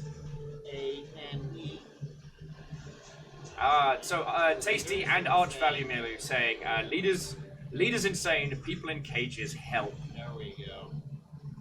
So this one was written by Brian Moriarty, the man who wrote Loom. You know, Loom, no big deal. Yeah. And if you haven't heard of Loom, And program and all of it. Yeah. Most of everything. if you haven't heard of Loom, at very least look it up because it is a big part of like games industry history. One of my favorite games when I was pre-industry. Alright, so the card's not vandalized, so that means. I know what that means.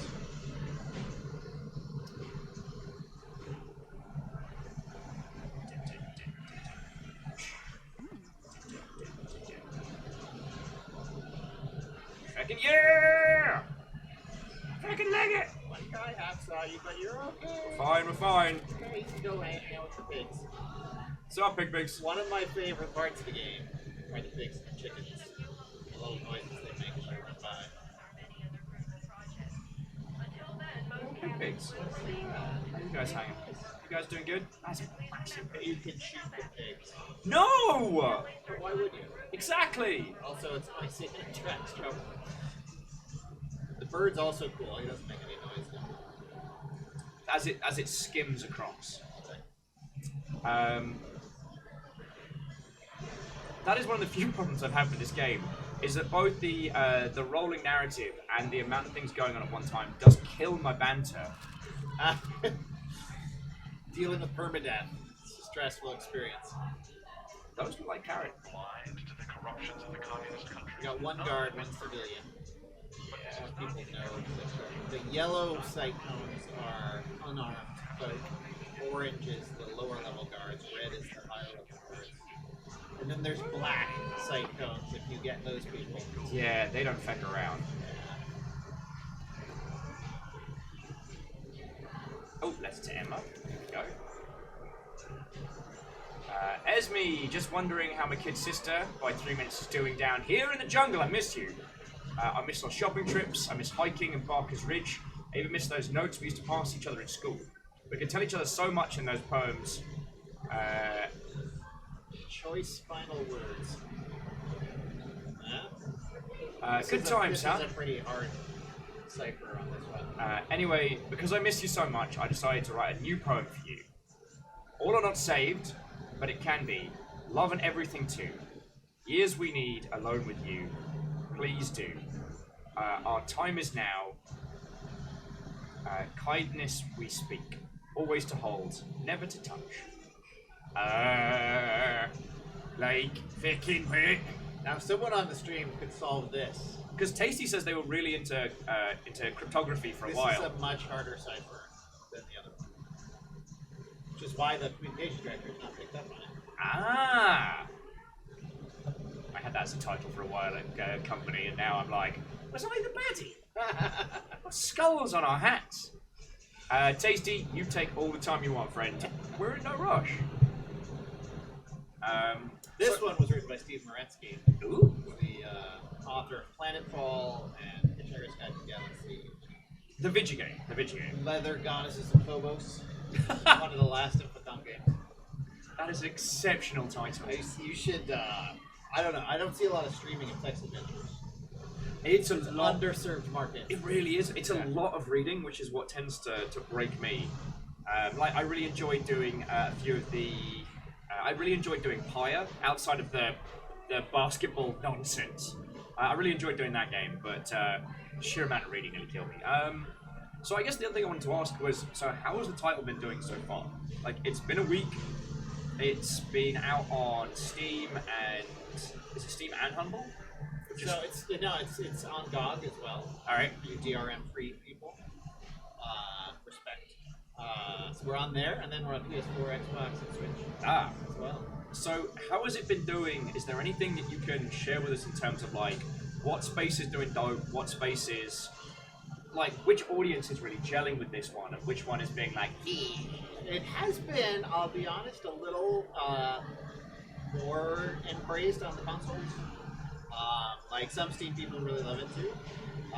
But there's more, I don't know, Steam people are very particular about things, whereas I feel like console players are more like, I got a new game, this is great.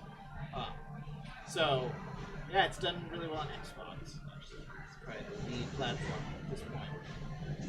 For now. But also, usually with the sales, what they tell me is the consoles start high and drop off. yeah, Whereas Steam is more, you know, it's got sales and all that stuff that really spike things in it. good old Batcat, yo. Now, so Planix has a decent question for you. So Planix says, as developers, how much control do you get your game going on sale, and would you give away keys? Yeah, so I mean, each platform has rules about like how often you can put it on sale. I don't think they have rules about how much of a sale you can do. when you do sales, but there's certain intervals you can do and stuff. Yeah. And I don't even know what they are. I'm fortunate to be working with a publisher, fellow traveler, who do other fine, weird indie game narrative things. Yeah. I mean, in fairness, like I know fellow traveler. I got to talk to last year at PAX. I'm still waiting for that weird little. You're playing an AI in a scuba suit game. I'm really looking forward to that one. Oh, right. In Other Waters, I think. Yeah, Right. that looks fucking dope. Yeah. That's another weird narrative thing. So how much can you tell us about working with fellow traveler? Because I understand like that's a little bit of secret sauce as well, but Yeah. from the interactions I've had with them have been sauce great. And And before we get into that question, Tasty cracked it, which says, "Do you need to be saved?" well, there you go. And it was Didn't the take that last words backwards. It's also the first you two. can go also farther than that because there's touch, hold, speak now. Do you need to be saved? Yep. Well done. Well done. Congratulations, tasty little snack. Alex, what, old friend? Indeed, Rich Rouse is here. And if you missed the intro, Richard has worked indie, worked AAA, worked with some badass mother hobbits. So you got questions, chuck them in, yo. Happy to answer further. Like, so yeah. This game just came out last week. We covered the Steam release, but it's on console. It's on a bunch of different it's on a bunch of different like PC storefronts. So Yeah. you have a very unique view of stuff right now. It's true. And someone was the other part of that question was the sales. You kind of have control over it. In my case, I work with publishers, so everything like that is a discussion with them. Yeah. And they approve sales with me, but they know more about what's best to do than I do on that front. It's nice to have someone thinking about the business who isn't me, Yeah. thinking about all the other gentlemen.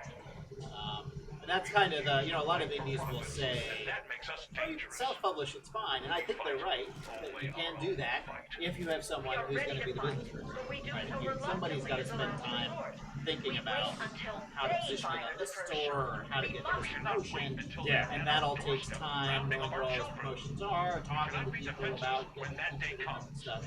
And it's not that you can't do that, it's just you if you've got a really complicated simulation game ship and patch and stuff, you might want someone else thinking about those things. Yeah. That's been helpful. In terms of key giveaways, someone asked about that. 2, each platform, and I guess I probably can't disclose what the different platform requirements are. Yeah. But some are like, give away as many as you want, and some are like, you get these and no more. And those are the ones that's harder to find feasible. Yes. Yeah.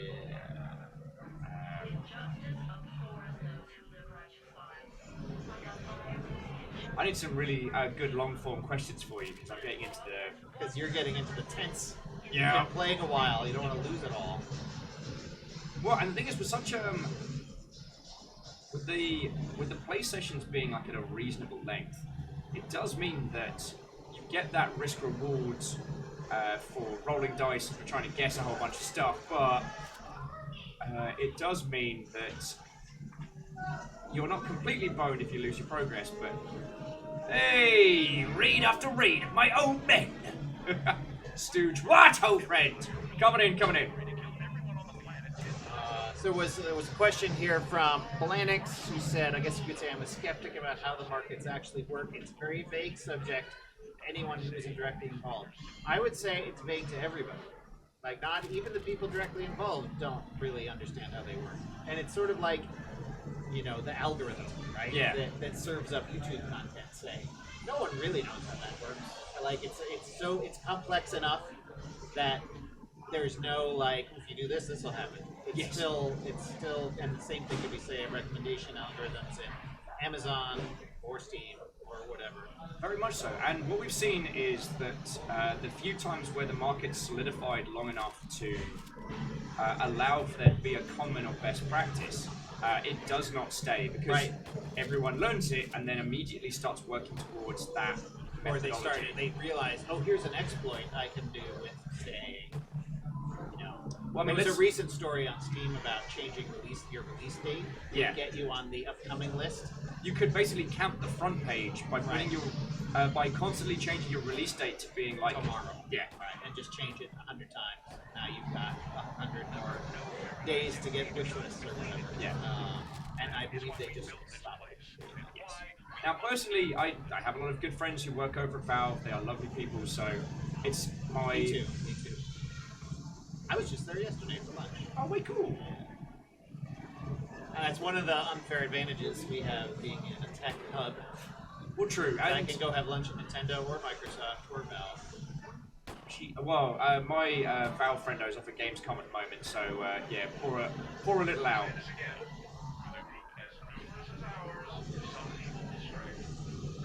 But yeah, that is a thing, as a developer, there's often a lot of discussion of like, is it worth going to trade shows? Are you going to sell enough copies of the booth to cover your thousands of dollars to get there and have the booth? But you have to measure it not only by, okay, we sold 100 copies or we sold 20 copies or whatever it is, but then I also made these 5 contacts. Yes. And now I can call them up and say, hey, my store page is broken. Can you fix this? Or like, Please. hey, you're that guy I hung out with. Yeah, Hey, please or help gal. me. Right, and they'll say, oh, right. And they know you're a professional because you acted like a professional to them at this show. And you're not some crazy person who's going to, Make a who's gajillion going to demands. email them every day for the rest of their lives. And they're like, yes, I will help you because we made that contact with that thing that one time. I know that's unfair to people who can't afford to go to those shows. Oh, here's another part of that clue. Yes. So, Anabu, I miss you too, but I'm so happy here. We all are. We are really building something special, and I'm having the time of my life. So thank you so much for the beautiful poem. I do remember how we used to write them, and all they meant to us. So, the poem in response, and to Eprith and Crysticks, I will jump to your question in just a second. And thank you for busting out some decent questions, yo. Oh, and actually, no, Thank you for Crysticks is just... sticking to the same cipher. Yeah. Which makes sense since it was a hard one. Yeah. And they were messaging each other back and forth, so it made sense. Heaven is everywhere, our escape from hell. Love is what we became. We found this place, trust with this. Enjoy today, everyone helps. It all comes together when God please. Which becomes Please help, this place became hell. Love Emma. Send. Didn't quite get to send that one for Emma. No. I didn't manage to find, this wasn't Brian, it was Billy.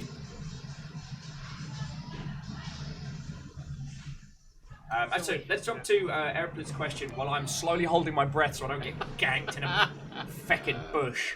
Everett would like to ask, what's the process of coming up with the idea of this game? Was there an essential idea you wanted to explore, the mechanics that were developed to support that? Or were there some mechanics that you wanted to play with you created a story around? Yes. Now, we touched on this a little bit earlier, but I'd love to Yeah. jump back into it. No, and this is a central question to all game developers. I usually think of it as the technology, game mechanics, or narrative question. Like, which is the most important thing? Sometimes you have this hot new technology you want to show off, like a VR thing or a new way of rendering, and you're like, what's the coolest way to show off this way of rendering? You can imagine engine manufacturers fund a lot of games like that. Oh, yeah. But that's one vector, and then you have gameplay, like pure gameplay, and that was part of it in this case, was that top-down stealth hadn't been done in a while, and I like top-down stealth, I think, more than first-person stealth. Though first-person stealth has a lot of benefits in terms of immersion, blah, blah, blah, but you just don't have that awareness of what's going on around you. Yeah, with there's... this perspective. Oh, what was the term? It was... the attention were... Situational awareness? Yeah, and elasticity of failure. Oh, right. That first-person stealth, while dope, does unfortunately mean... Oh, don't tell me Alex on the other side of the river, I will be livid. No, probably not. I will tell you another pro tip. You see these buildings with the laundry outside? Yeah. If you ever want more disguises inside those buildings, there's laundry, so you might find more disguises in there. You might find a guard disguise in there, which are really powerful. Because they confuse more folks more effectively. Yup. So anyway, so I had, going back to like game inspiration, top-down stealth I liked, wanted to do something with that. And then the cult thing. That was just, as a game developer, I find I'm always thinking, could I use this in a game? Could I use that in a game? Could I use that? And this was seeing cults as a sort of self-contained world that you want to go into, but you're afraid to go into in real life. And the game provides a safe place to do that. And so you go in, and I for me, and some people have commented on this, reviews and such. Yeah. Like it really feels like you're in a cult. Because you're just in it. In a way, like in a book or a movie, you would never feel like you were in a cult in the way you can in a digital game. Yes, and in those kind of mediums, and we're guilty of it in games, we touched on this earlier, is we're so guilty of cult as shorthand for and bad. Like, there's no nuance, there's no discussion. You know, whenever you encounter a cult in a video game, it's... Oh, there he is. Whenever you encounter a cult in a video game, it usually ends up being... So many people You're doing pretty well this run. I think you have a run on a harder difficulty. I'll let you get through this one. Yeah, I still need to not affect this up. You have any alarm clocks? Oh, I do. This was an idea stolen straight out of State of Decay, where they also use alarm clocks for this. So now you got to run away. So now there's a sound coming from where you dropped it. So see, those guys are. Ding, ding, ding, asshats. Get out of my house. Alright, let's go talk to Alex. Mom sent you here? Really? You need to go before people see you and people start buying this. This town can be beautiful, but So yeah, and that was when I became interested in cults in the way most people do. It's like, these people are crazy. And then I started studying it like, oh, I get why these people joined. Yeah. You know, it's like they needed, they had a drug addiction, and these people had a good way out of that, or they had, concerns about society, and there had to be something different. And the reason cults were particularly big in the 70s, everyone thought they were going to die in a nuclear bomb anytime. So it's like, why not go join this other thing? Yep. It's got to be something better than living in the bomb world. So Absolutely, and it's fascinating because very few of them start out with the intent to prey on people. There are some that do, or some that have, and they're the ones that are much better documented, but a lot of them start out well. The thing we were talking about earlier in the show was, and this was something I only learned last night when talking about today's show, was that Jonestown, what's his name? Jim Jones. Yeah, started out as a civil rights activist. Like, he was genuinely trying to help people. He was genuinely trying to push the civil rights movement in a positive way. How does someone unravel like that? Yeah. And he, started out as a Christian, was not really a Christian by the end, had declared himself God, and rejected the Bible, which is very different than the people in here who are still very Christian. But yeah, and you could see like, well, that was a good idea. But then the point where you recruit a bunch of poor people and have them give them their social security checks, and that's how you fund your cult. Well, that doesn't sound good. That sounds like a dick move. That sounds bad. Yeah.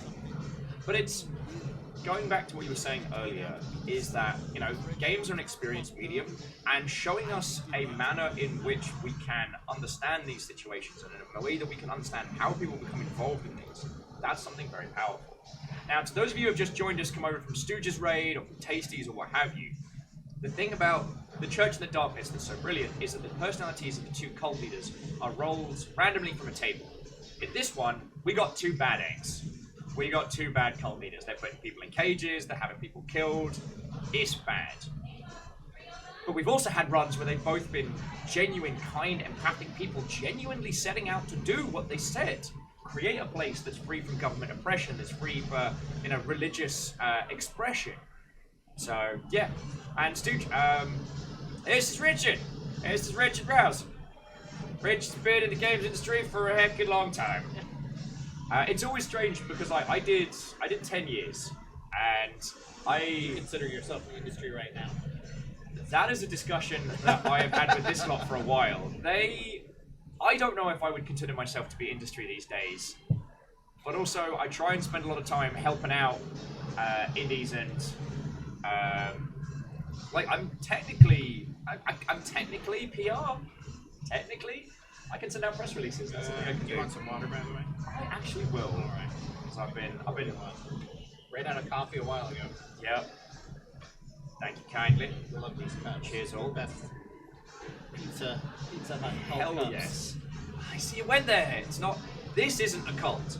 This is a cult. This isn't a cult. Pizza Hut's a cult. I mean, it's clearly God, abusing yes. people who go there. It Lost seeks to do perspective. harm. Yes. Like they warp space This and is time. not good pizza. No one thinks it's good pizza. It's one of those. How's this anyway? Yeah. It's All sometimes the marketing has convinced everyone. Oh, Pizza Hut. Yeah. You know when you thought I'm sure some people like Pizza Hut. It's fine. It's not the worst thing in the world. I want to make it work, but part of me thinks no way. So, friends, this is where, as part of this game, we are presented with a choice. We can just basically, essentially, black bin bag Alex, or bully him into coming, and just run. So I can't hear what he's saying, like you can. So he's on the He's fence. conflicted. All right. He's like, it's bad, but I want to make it work. Oh, and he's put Isaac and Rebecca on the map for you. That's our other choice. Yeah. Do we want to Have go? you done that before? Oh, you did that one time, right? You did no. you meet them one at a time? I've No. met them once, but on very, very different runs. Yeah. And you obviously are putting yourself at risk the longer you try to stay in this world. Yup. Things get a little more intense from this point. They're not just sitting out in the open waiting for you to come by and talk to them either. Yup. So finding another alarm clock and being ready to do some more murders is fine. I say let's go talk to them, because they're pretty militant on this one, and I don't think a couple of... Sorry about that. As you were saying, the ability to speak the English language does evaporate. I don't think a couple of neck snaps here would be out of context. Alright, so I'm going to ask about his mum. Mom had you come all the way down here. And that's another feature we added for replays.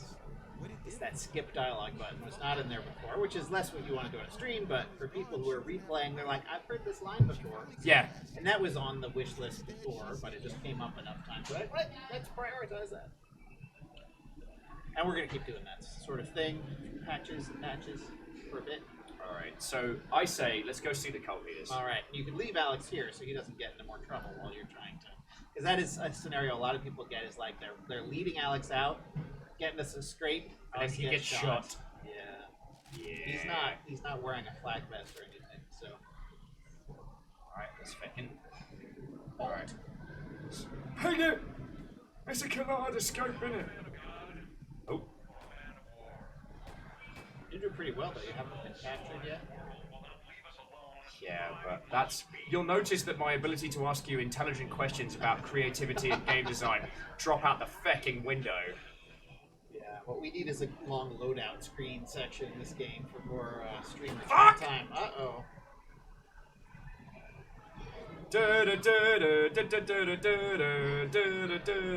So we, at Three Stooge, I don't know if I'm saying that correctly, are the priest leaders, or are all the leader stats completely random? So, I mean, it's not an infinite number of combinations, because we didn't have an infinite number of sessions in the voiceover booth, but there's several different, oh, this and that. Fuck! I mean, Now, bad I'm not words. sure if you're going to be captured or not. I think I will be, because I... Oh, phew. You didn't do such bad things, I think. Yes. Because have you seen the thing where he captures you and then shoots you? Yup. Yeah. I killed a lot of people. Yeah. And didn't hide the ball. Yeah. Because if you kill him and hide him and he doesn't know about it, he won't shoot you. Yeah. Also, thank you, Caffeine. I've got a humble partner link, so they just Alright. linked that through. I mean, you've all seen a lot of this game when we did the Steam stream and when we covered this earlier, but this... I have been talking about this game a lot and how it challenges us in terms of morality. Because right now, we're the goodies. They are both militant bad guys. Like, Or so you think. I mean, it Not could sure. be, but I've got a pretty good inkling.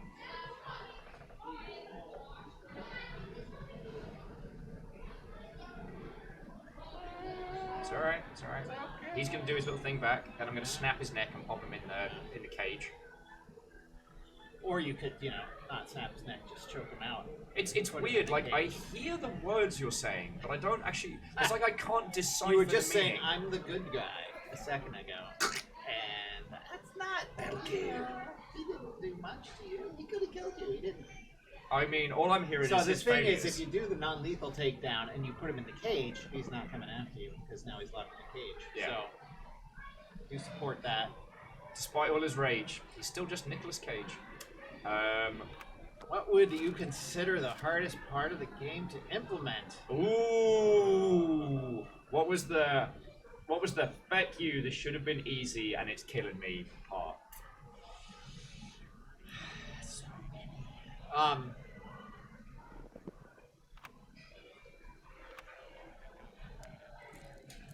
It's sort of like childbirth. You know, when a woman gives birth. At the moment they've given birth, they're like, I am never having another child under any circumstances. And then biologically, 6 months later, they're like, so I think a sibling. And the partner's like, but you said, and then they're like, no, it'll be fine. So are you currently at the I never want to do this again phase? A little bit, but also it's all so bad. No, I mean, for me, We you are know, I guess real there's close like to the Isaac. pure implementing the game stuff is one thing. For me, I don't naturally take to social media. Ah, okay. I really find, and I mean, social media in a self-promotional sort of way, right?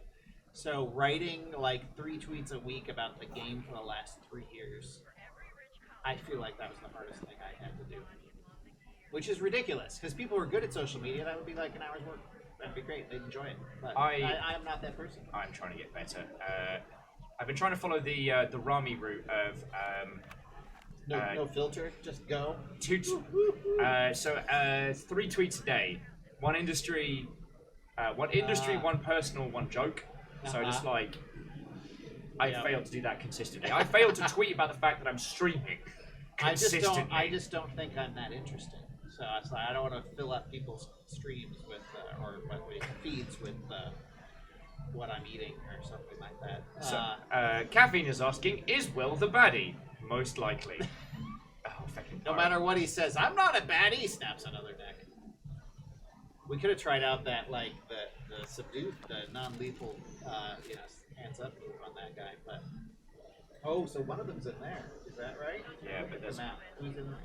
that's This is Isaac. Isaac. So, you have many tactical choices at this point. You figured out one of them. Wha-bam!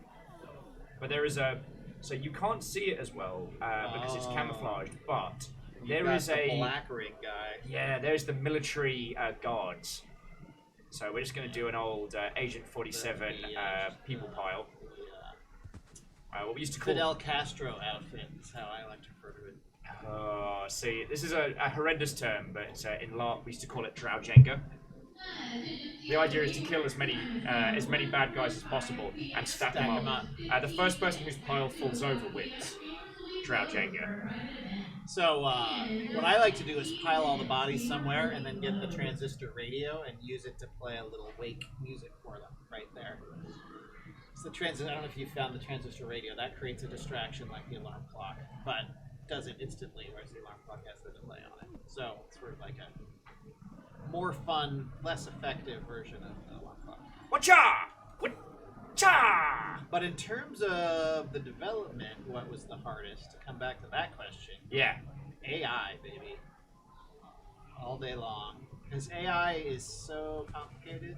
And you really, like, there's stuff I'd like to do to the AI. Like, take it out back and shoot it. Spoken where like you a just, like, true you venture programmer. in there to change some stuff, and then these other 10 things fall apart while you're doing it. And you're like, oh, man, because it's also interdependent with all these timings and all this stuff. Yep. So that is the most. I mean, it went pretty well. We used a cool plugin called Behavior Designer. If there's any people out there, I recommend Behavior Designer for making behavior trees. And I had experience. I have a computer science degree. Still hard. My people. Rebecca is dead. Isaac booked it. I don't see Isaac in there. Well, that's My funny. people. Nothing What else happened? feared us. Rebecca's dead. Oh, she left. So something's happened to Rebecca. What the shite? He was just here! Alright, well now I'm just doing this on You purpose. didn't keep him in sight long enough. Shite. Oh, it's because I was burying all the bodies, wasn't I? So what's he saying now? Rebecca's I guess we'll dead. wait for the subtitles. Alright. Just to teach you all a lesson. Why'd you let him get away? I wanted to talk to that guy. Alright. It's murder time! You don't know what time it is. It's bedtime. And by bedtime, I mean murder. So yeah, so Isaac killed Rebecca, but they seem to be in cahoots. So what happened? Did she book it? So maybe Rebecca wasn't as bad as you thought. Yeah. And if I'd killed... If you had confronted Isaac, you might have prevented all of this. So Isaac's saying everyone come to the church. Oh. Let's see if I can make it. Have you had a scenario like this before? No, last time I got to this point...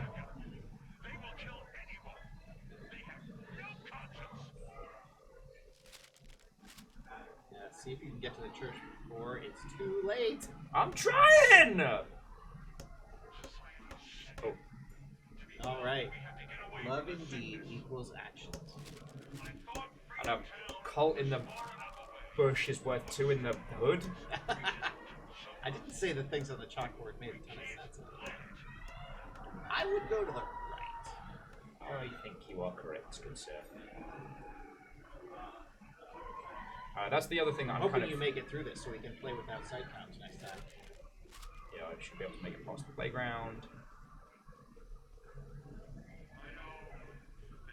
Those guys aren't there now, that's lucky for you. Getting Yeah. close.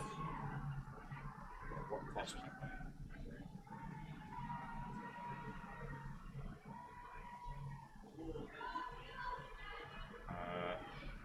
So I'm at the church, and I feel like there should be a million squillion people, and they're just... Oh, here we go.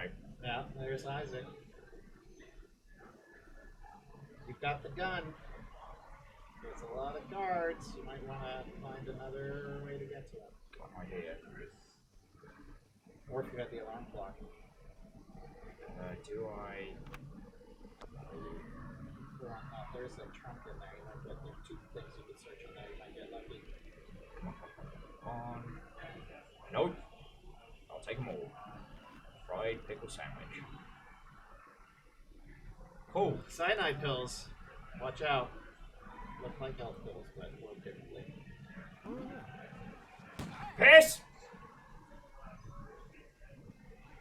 Is there? Whoop-a-cha! Peace out! Peace out! Metal Gear! That was very well done. More like the CIA! Like you're a professional.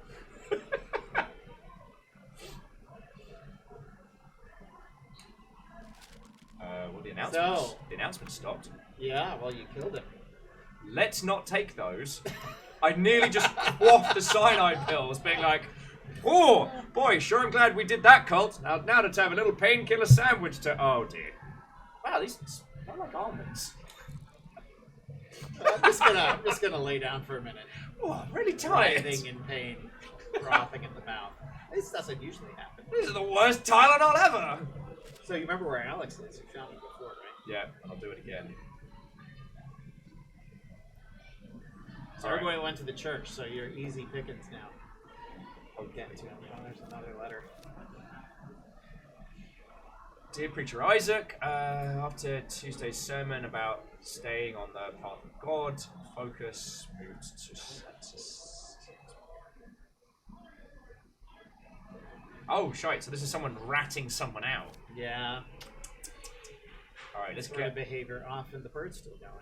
But all the people are gone. Let's hope Alex is still there. We'll see.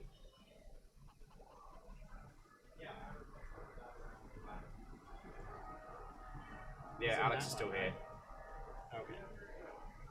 So I'll be like... He didn't follow the call because he knew you were here. Can we fix this town? You've met him before. I don't know. Alex, stop saying words. Follow Let's me. go. I trust you, Vic. Alright, so... Isaac killed Rebecca. We killed Isaac. Yeah. With a sneaky Distractos neck snap. Yeah. Oh, look where our extraction point is! My life. But you can, you know, if you come, because I think there's no people on this side of the river now since they all went to the church. So you head up on the right side of the river. So we can go through East cross the Cottages middle bridge. and then trundle through the playground. But then North Cottages might still be a mess. Yes. And playground's right next to the church, where I don't know. Hopefully, no one decides they still want to drink the feckin' the free buffet punch. Do I have any? I don't have disguises. All right, come on, Alex. So sorry. What's made me laugh? I don't know if you've freaking in this, friends. Is the Terminator arcade machine in the great distance of GameWorks is now playing the ending theme. Something's for the greater good. Da-da-da. It's because they think good comes from bad. It feels like a fitting song for this time. But this goes back to that point I was making earlier. Oh, Ninja Falcon, I apologize I didn't say hi. Righto and welcome. This is Richard Rouse. He made this video game with a bunch of people, but and we're playing it and talking about it. Got a bunch of exceptionally cool people to help write it as well. So that's the thing. Oh, it's real quiet now. It's the playground, which is usually a pretty safe spot.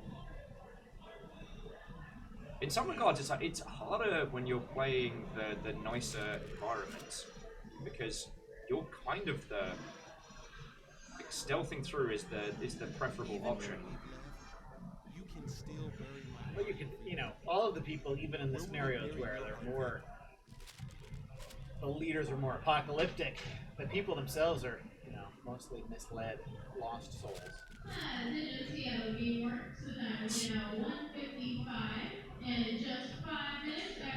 We don't have to worry about that. We are exempt. Oh, right, private event. Yeah. I saw that on the way in. So you're close, you're close. Alright, everybody's cleared out, so you're alright. Okay, yeah. This could, because this area here could have been a hot mess. All right, gotta find my.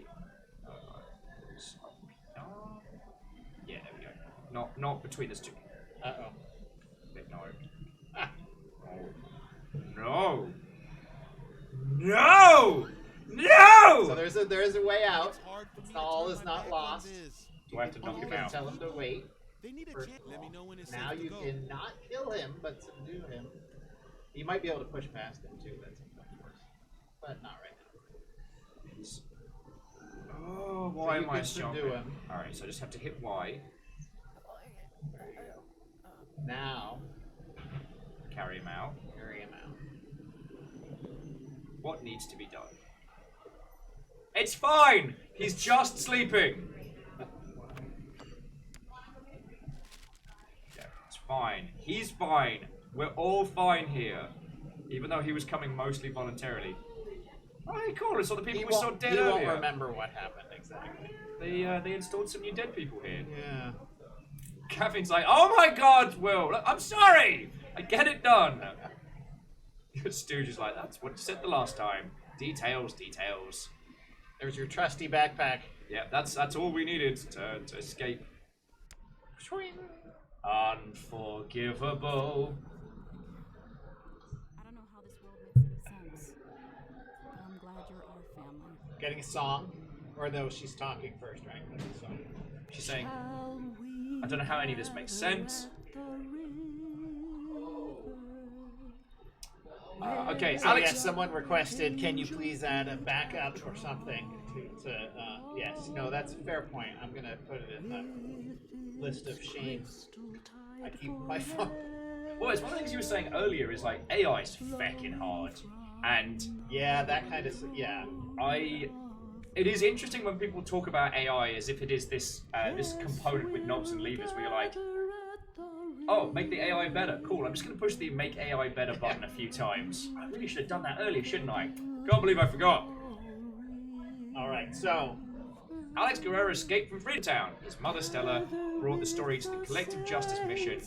The she story... did not hold against you the not kicking him out. Yeah. It's totally forgiven and forgotten in the moment. Yeah, judo chop.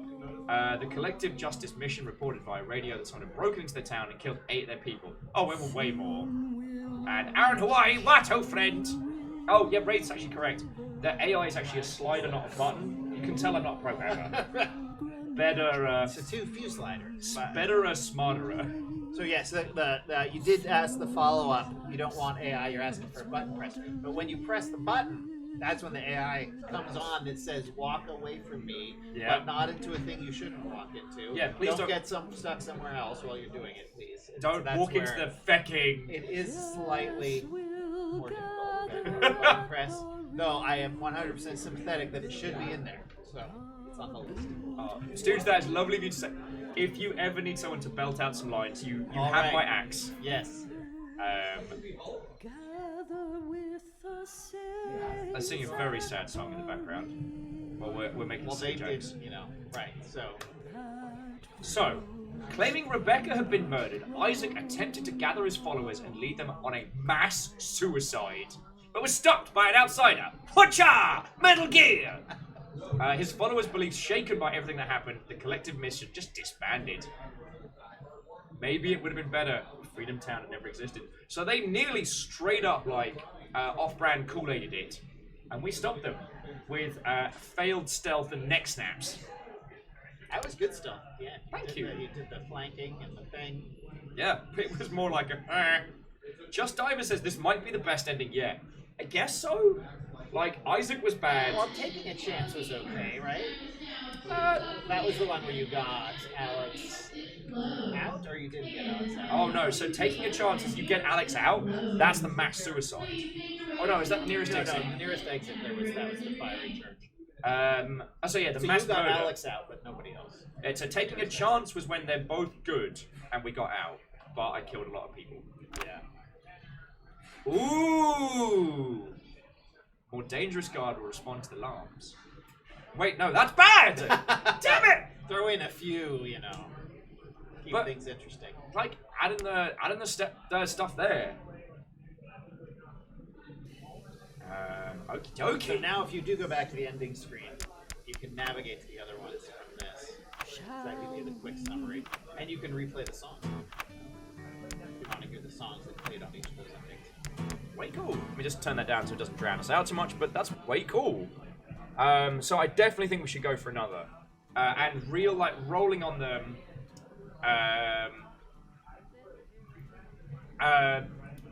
What was I going with? Oh, Joda's heading out. Joda, thank you for stopping in, friend. Definitely want to roll the dice another run. Appreciate it. I don't know how much of your time we have for today, because I'm definitely going to play this at least once more. Well, I can do another run. I think I'm good for that. Particularly if you go up to 50. Fine. Hopefully it'll Just be a to peaceful try run. it. Just to try it. You might find, this isn't so bad. So I tell you what, do you mind if I leave you with these lovely folks for 2 seconds? I nip to loo, and do you want a coffee or anything? I'm good with the water. Okay. I might go to the bathroom after you do, but I can entertain cycle? the crowd. Think of some good questions, everyone. Yeah, friendos. Ask questions that he doesn't want you to ask. He's gone. Oh dear lord. I Right. don't know that much, but I can try. I'm sure I will absolutely not regret leaving you all alone. Yeah, what could possibly go wrong? With another round of... Yeah. No, and they've stopped murdering the dinosaurs nearby, so... Yes, so welcome everyone to the cult. Will's cult that I'm keeping warm for him while he's in the loo. I'll put on... What song do we want to hear while Will's gone here? We've got... I don't want to... I kind of... Well, yeah. Where Will Never Grow Old. Shall We Gather... Well, that's one we just heard, so... Maybe I'll put on... Put on this one. I like that one the best. It should be playing now. I'll never know, because I wouldn't want to misabuse Will's earpiece while he's gone. I mean, I think I'm qualified, E3 Stooge. I'm reading your name as E3 Stooge because I think of E3, the video game mecca that I hate. I don't hate it, but it's definitely businessy, and I prefer PAX, where it's just a little more real players. But yes, I feel like I'm an expert and fully qualified. I do like to say that really software companies are often cults. It's a group of people getting together to follow someone's crazy vision that they often don't agree with or understand. And sometimes good things come out of it, and sometimes no. So yes, GameWorks is closed, but the stream will continue. It's closed for a private party. We're not getting kicked out, says Will. He says he has special privileges. I don't know if you all find he is special enough to be not kicked out of GameWorks during a private event, but I would hope so. But yes, software companies are cults. I worked at Microsoft. I went to the company meeting at Microsoft once. A lot of culty stuff going on. But not in a bad way, necessarily. Like I say, cults are sometimes a bunch of people getting behind a mad visionary to do something great. You know, Steve Jobs certainly had culty qualities to him. Oh, was he booted out last time? Well, he thinks it won't happen. He did mention that before the event. I guess if it was a private party where there was illegal acts going on, maybe they would kick him out. So we'll see. No one's done it. They have kicked out the kids who were shooting the dinosaurs, though. So that noise is gone. I'm pretty happy about that. So we've got, you see this, we're on the endings menu here. I think you all picked up on the theme that there are different songs with the different endings. And we've got John and Ellen, who did the voiceover, also did the song. John wrote half of the songs, and half of the songs are classics.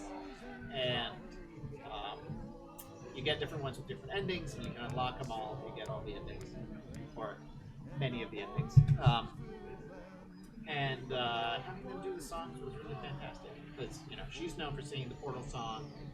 He's totally, John is an equally skilled musician as she is. She's more opera, he's more folky, but they were able to do some great stuff in the game, so I was thinking about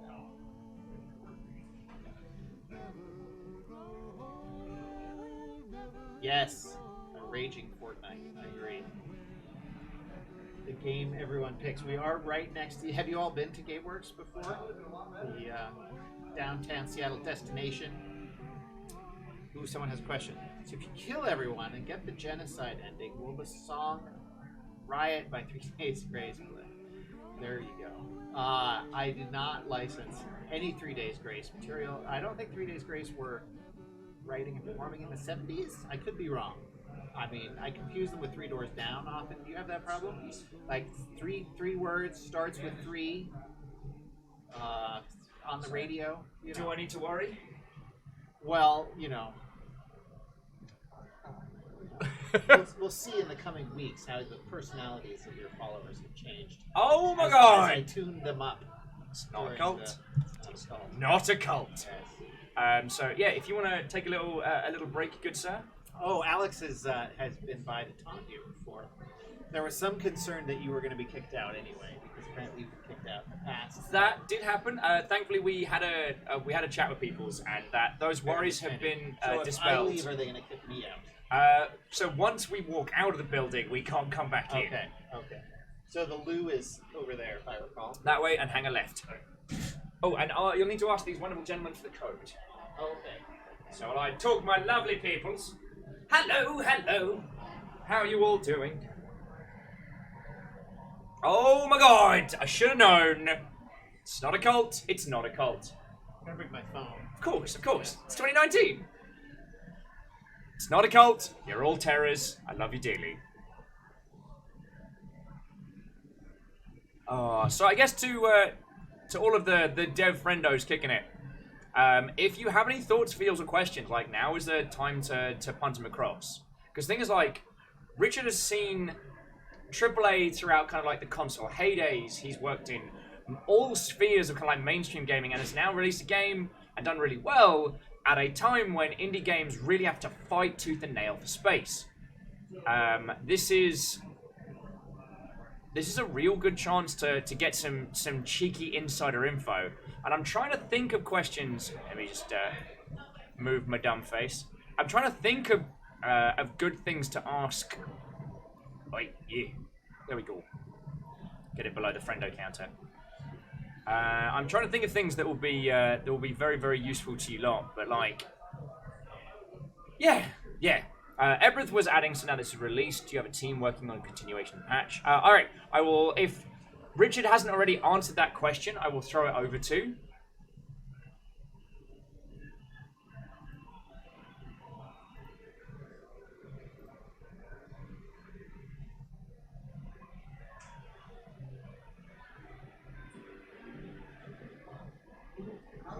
Alexa says, why is the "It's a Cult" emote banned? Because it's not a cult.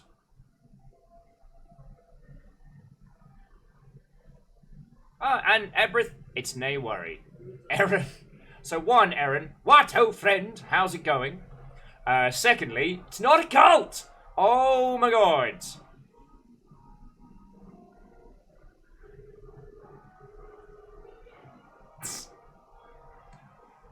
Oh my word.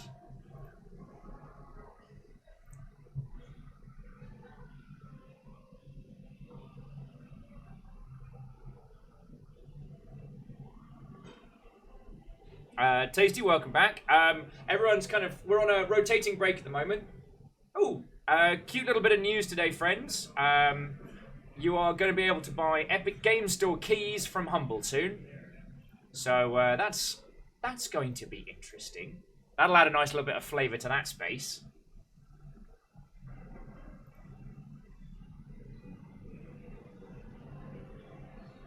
Frog Detective 2's coming out. That's going to be great.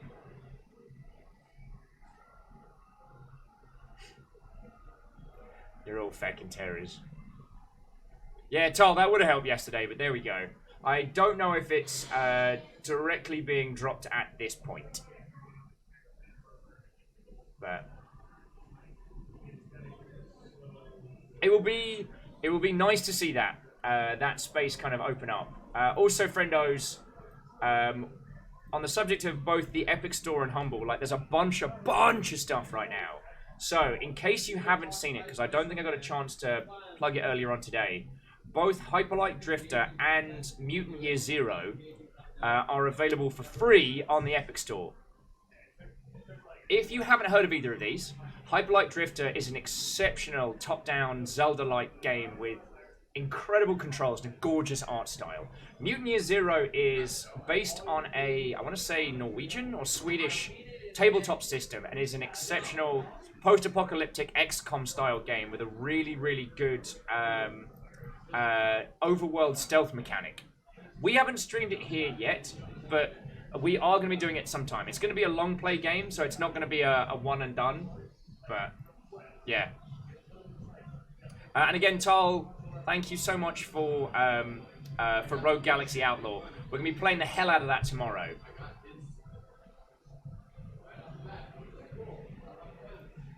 I'm just getting Hyperlight Drifter and Mutant Year Zero on Epic for myself.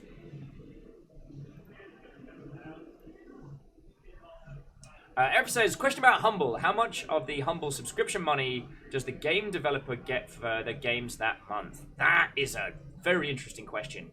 Because Ebrith, some of the games that are published by Humble, part of the publishing deal was that they will be included in future monthly Humble bundles. One of the others is that sometimes Humble will purchase a wedge of keys from a developer and then put those into a bundle. So the developer might not receive any more money from their initial.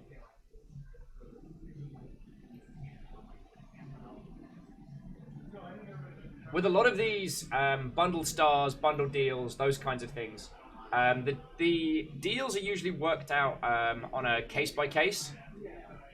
Also, as a developer, by the way, things like bundle stars and things like that are a terrible idea.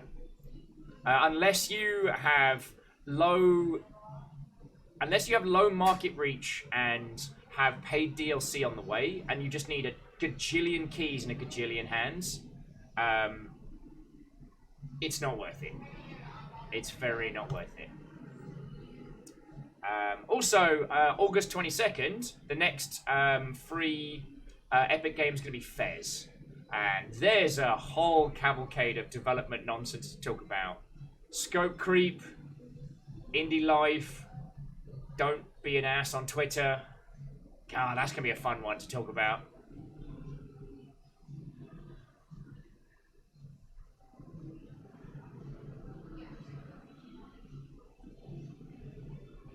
So, yeah, and Everett, that's a really interesting question because, like, these days, if you take a publishing deal with Microsoft, what you will find is you end up having your game as part of their, like, Game Pass store, which is very cool.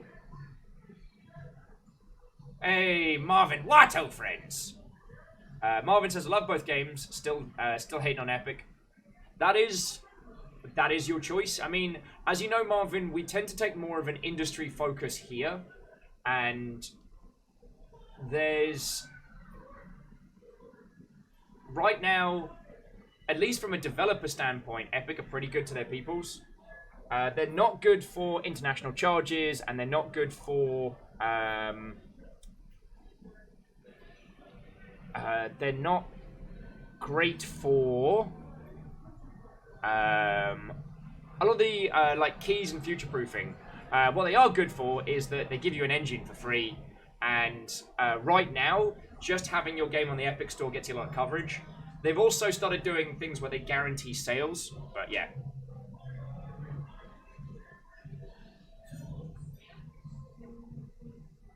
So yeah, and Marvin, that's not to say that your personal feels as a consumer against Epic are wrong. It's just, yeah.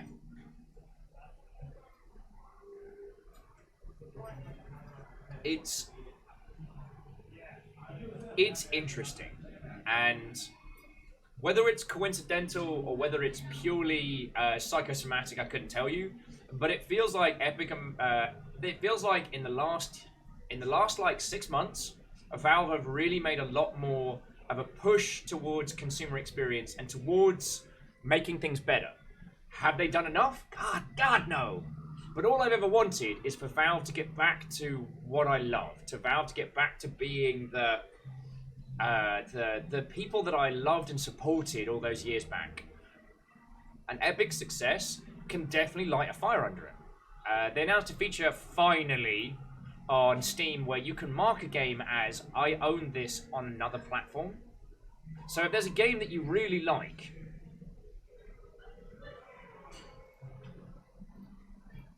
you can just say, all right,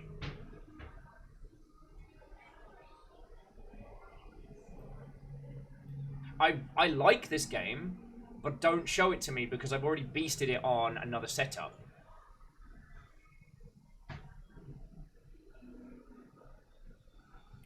Jumping back into chat, Caffeine says, keep in mind the Epic Game Store's only been around since December 2018. True. I mean, they had the asset store and things like that available for a while beforehand, which was kind of similar to Unity's, where you could buy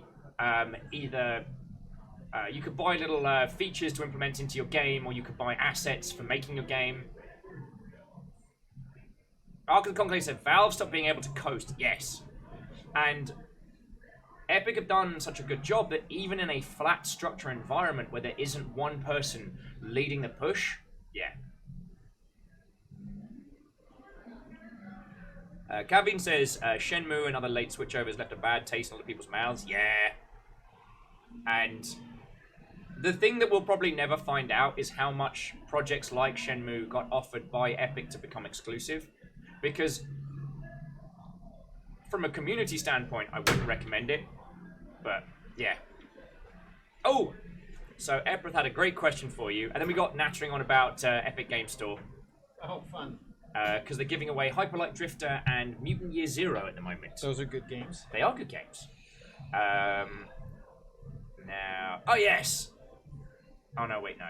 We did that one. Where's the other great question by Eprith? Ah, here we go! So... To you, Richard. So...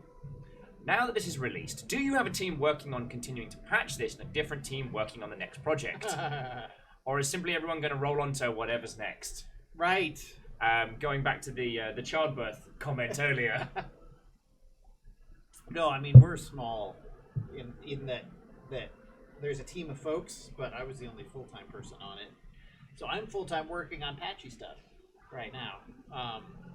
And that'll go on for a bit longer. We'll see how it goes.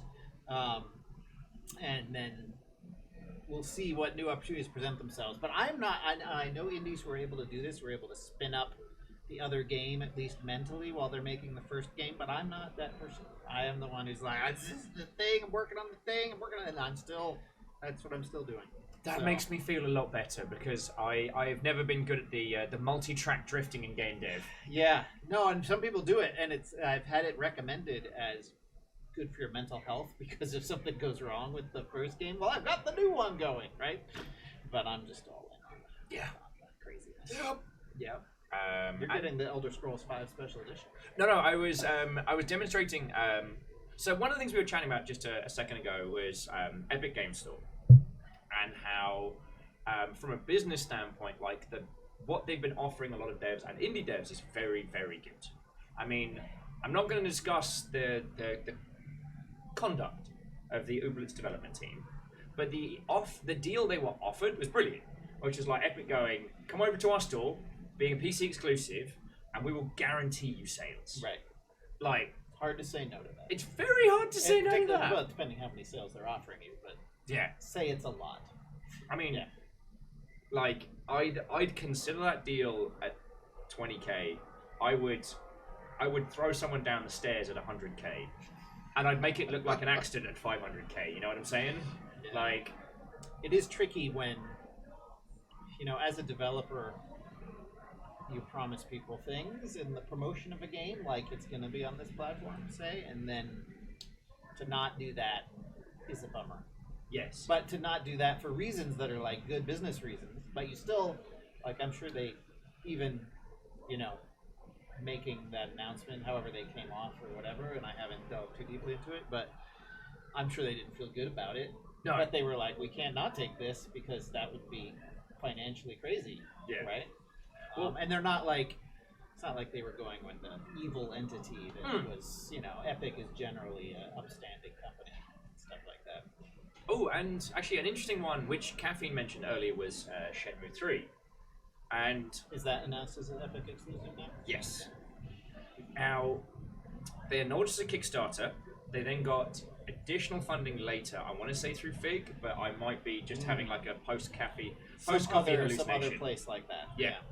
And then they announced they were going to be an Epic Store exclusive.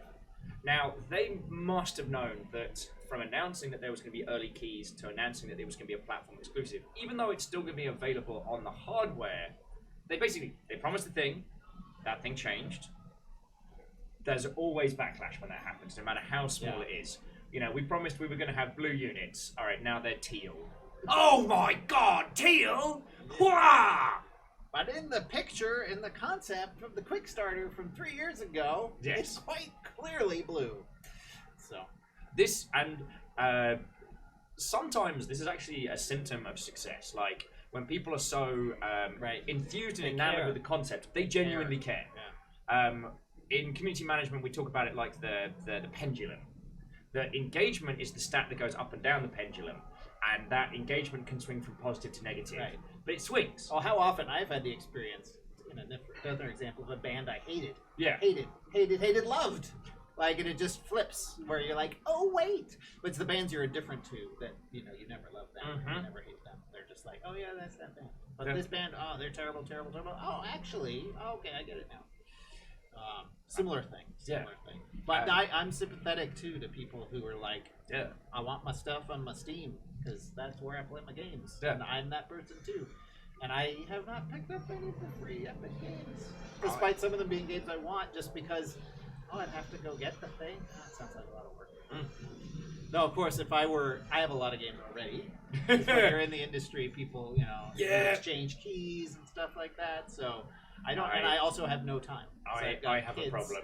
Yeah, Couple of mine's games. not that high, but it's more than 500. but- I can't remember what it is.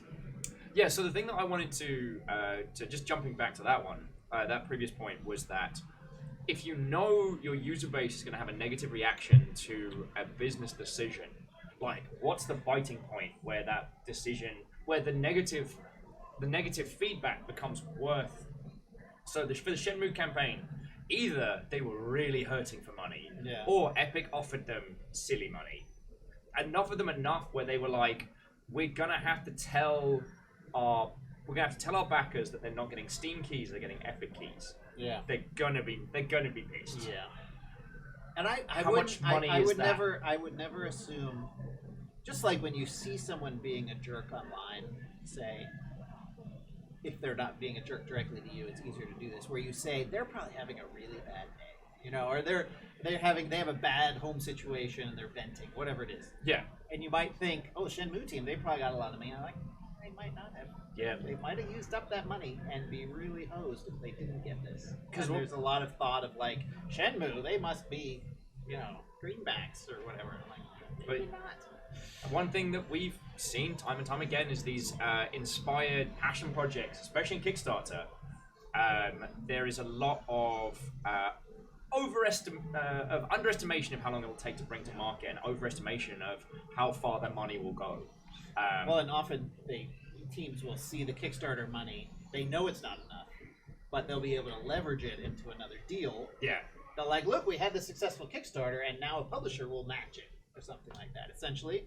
But then if that match doesn't happen, now they have to ship the game on Kickstarter money. Yeah. And then you mighty number 9 it. But with Shenmue Shenmue's always been an interesting one because Shenmue didn't sell good.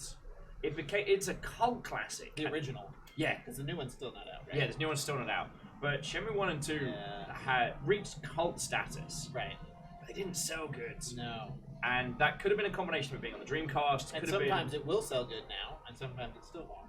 Yeah. You don't know.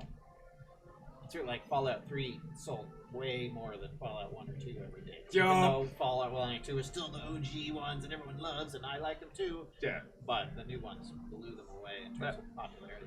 And like Wastelands 2 very much leveraged that core flavor. Larian Studios doing Divinity, Original Sin, moving away from like 3D action and moving into like, we're just gonna do Baldur's Gate with some crazy ass stuff in it. Let's go! Right. And making that work. Like, one of the things that I like saying, especially to people coming into game dev now, is that for all the advice that we can give, for all the knowledge and back, game dev's kind of like charting the seas. Like, a bit of geographical knowledge may save your life, and a bit of understanding of how to chart those waters might get you through. Yeah. But you can't plan for a typhoon. Right. Or an iceberg. Yeah, or accidentally finding an island made of candy. and money candy. No, there's still, it improves your odds, but the luck is still strong. Yeah. The game marketplace. The drum that I tend to bang are the usual, like, don't assume because you have a good game you can have good sales, and know your minimum viable product. Right. I was talking through with an indie team the other day, and they were like, we're looking into funding, what should we do? And I'm like, okay, let's get MVP down, let's understand how long it will take you to get to that, how many team members you'll need to do that, and that gives you an understanding of how much runway can go from there. And it's an art, working out how to keep 3 humans alive. Yeah. To get to minimum viable, or to get to vertical slice. Yes, I prefer vertical slice. MVP evokes the tech world a little more, and they have no soul. So they'll just like, well, we were making an app that was going to help you with your parking tickets, but it turns out what it's good at is stealing parking spots from other people. We're just going to pivot to that. And that'll be great. MVP. Games, I like to think of games as an art. That's a good point. You can't just change your art from one thing to another. And some projects have done it and it's worked out, and some have done it and it's been a disaster. Yeah. But I think having your plan be, we'll just make some tiny little thing, and then whatever the market reacts to, we'll make more of that. That's not really. That's a good point. That's commerce. And as someone who despises the term influencer with a rancid passion, I can get you. See, I hate influencer because that comes from other industries. Right, like Instagram models or whatnot. Yeah. Right? That's not ours. Whereas in the industry, we tend to have like journos and content creators in that media space. How you don't mind the term content creator though? Nah, I think it's more cohesive. It's always weird. Like, what is content? And it's always a. I know it's very ubiquitous and everyone uses it, and you make great content. But also, whenever I hear content used as a standalone word, it also makes me a little bit cringy. But there we go. Yeah. Oh yeah, Ark of the Conclave says on the whole, like, pivot to meet the market. That thing a couple years back where everyone had a crafting system in their game. Okay. Everyone had loot boxes. God. That wasn't pivot to meet the market. That was pivoting to meet a money train. Oh yeah. Or a perceived one that often turned out to not be there anyway. What myself and John, who runs this little space, were talking about this morning was there's been a new swath of of loot boxes in some of the major and some of the like the big free-to-play IPs, and we're trying to work out if they're trying to test the waters to see if people genuinely hate them, or whether they're trying to do a last grab for like more kind of like Before they're oversight. made illegal. Yeah, trying to work that out. But yeah, so one that I find really interesting, one that I point to of the don't go chasing market trends is actually We Happy Few. Because We Happy Few's original core premise was exceptional, and it's better now post-patch, post-launch, but initially they moved in towards this, they moved away from this great narrative with this exploration into more of this like very survival game. Like you had to sleep, you had to eat, drink, like, and manage all of these things. Was that post-patch or before launch? They've toned down it post-patch, but it's the interesting. I know a little bit of that team and followed that game from the beginning, and I think they actually started with the survival thing. Oh. And then as they presented it at trade shows or like Microsoft press conferences, they were like, "This will look good at the press conference. It looks like BioShock narrative thing, right?" And then they showed everyone that, and then the game was still this other thing, and they tried to merge them together. And then eventually they realized, we got to double down, and they tried to add even more of the narrative thing, but it still wasn't as much as people expected. So that was sort of a case, my perception of like advertising sort of running away with the product. I guess so. And in a way that people liked, though, and that they kind of liked too, but it was hard for them to change the thing they thought they were making into the thing they had sort of promised. You know what I mean? It's all more several degrees trickier than it should be, this game development nonsense. It is, and I'm always in two minds when it comes to that one, because on the one hand, like, marketing should never dictate artistic motion. The great campaigns I think of as where like your external team is your internal team. You're just talking straight from the heart. Right. However, when I think of We Happy Few, when I think of Nidhogg, there are times when with We Happy Few, users were presented with an idea and they fucking loved it. Right. Probably more than they would have enjoyed being presented with that survival title. Right. With Nidhogg, users were very vocal about what they wanted, and this was not communicated back and forth. So mine says Nidhogg 2's graphical changes. Absolutely. And the graphical changes weren't just at a visual level, it was at a gameplay level, at an experience level. I've never played the second one. It's trash garbage. I'm sorry. Oh, I'm sorry. And I can only say that as someone who truly loved the first one, but has put a lot of hours to the second. That they took it in a direction which no one wanted. No one wanted. And the feedback for that was there. There we go. But they had their artistic vision. They had their artistic vision. Jeez, I mean, art versus business that's the true battle of video games. Yeah. And it wasn't the graphics you didn't like in the second one. I mean, the artistic style was very, very different, and it lacked the precision of the first one. Right.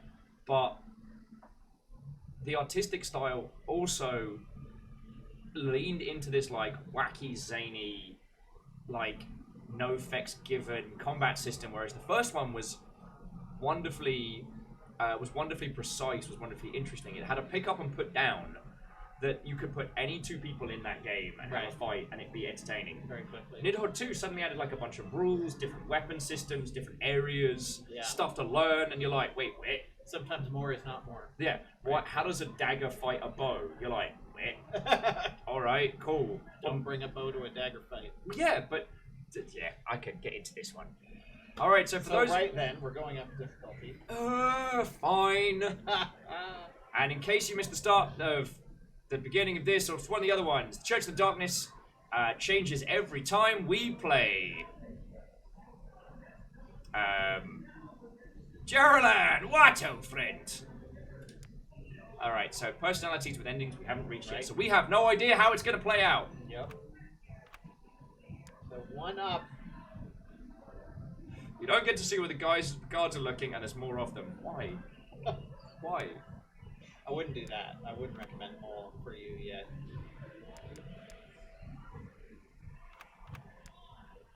The alarm clocks are good, and you get 3 of them with that, which is nice. Take you a while to loot for 3. Okay. Once again, we are going to go dance with Isaac and Rebecca Walker. Still charismatic, Yep. even on this new version of the game. A longship simulator in the dark universe. It's not just bad, I like just it. add a bar to this place, and then there we go. Accidental footsies there. I'm sorry. If it was intentional footsies, I would have let you know. Well, you know, whatever floats your boat. Alex has been in South America for 2 years now, and I haven't. They want you to find Billy again. So that's actually coming in a new patch where it will guarantee you different characters better each time. Okay. We didn't have quite enough systems between playthroughs to change up enough stuff, so we are putting in more of that. So that's not where you started. No, you started in a different place that time. Yeah. So Alright. what's fun about this, now that you're up the difficulty level, Yeah. is you no longer have to run and press the button, because it won't do anything. When you live for truth, slander is inevitable. Is the bar open yet? No, I can pull it up for you. Unless You're that. getting dry mouth from all the stress. Yeah, unless that jug contains. No. Unless that jug contains gin. Alright, fine. You know, it's an interesting game design thing in that the original game I designed did not have the sight cons. Okay. But as is sort of related to what we're talking about. Oh, I like this note. It's one of my favorite. You can just barely see it's written on the back of a soup can Okay. wrapper. And it's like, what was that shipment Or a last week? chocolate bar. Right. Lots of pills. So many pills. For So what? we know they're not. Somebody's got a lot of pills, but we don't know who. But, so one of the previous ones I played, the pills were because there was like a sickness going around. Oh, right. So it's Or not. so they said. Oh, so they said. So there's a possibility that you can roll in there and be like, oh, that's clearly a, clearly a cyanide shipment setup right there, but it ain't. Yeah. So I get. Oh. So there's 3, maybe 4 spots where you've got messages written like this, and the messages themselves change. So that one is "Pray for us," but "pray" spelled with an A. So the dyslexic in me was like, I just thought it said pray. It's fine. I had dyslexia as well. I think later than you. Oh, cool. All right, he's. But yeah, originally the game had no sight cones, and I would let people play it, and they're like, "I can't tell how far people can see. I need sight cones." So that's a case of feedback, and this was not from the public, but it was from trusted pals I had checking out the game.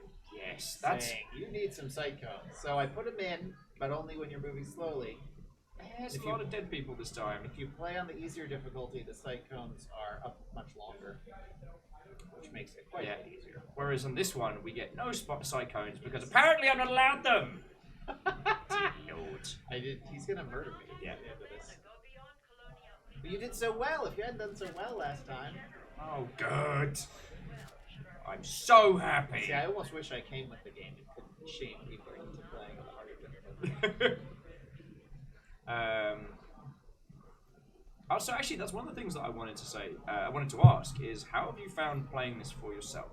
Because with a lot of games like this that have procedural systems or have, oh, why am I going to the tent? Why am I an idiot? You can search that billboard or bulletin board over there. I could. I'm just gonna wait for that That's person just to. unfriendly. They won't mind you. Fine. No one wants to leave their families behind. So that's another achievement you get if you get all 5 pins in one playthrough. I love the pins. We did all of those pins as giveaways in packs too. Oh, wait, cool.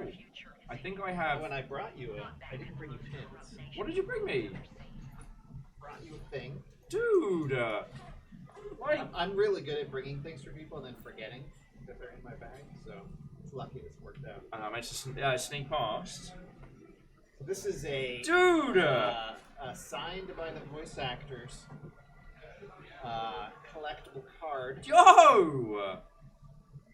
Fucking yo! It's just like in the game. Friendos! When we recall the verse from Matthew about the city on the hill, I think So, of our town signed by the lady who is GLaDOS, to the world. and I shouldn't call him signed by the guy who is the spy. Sniper. A sniper.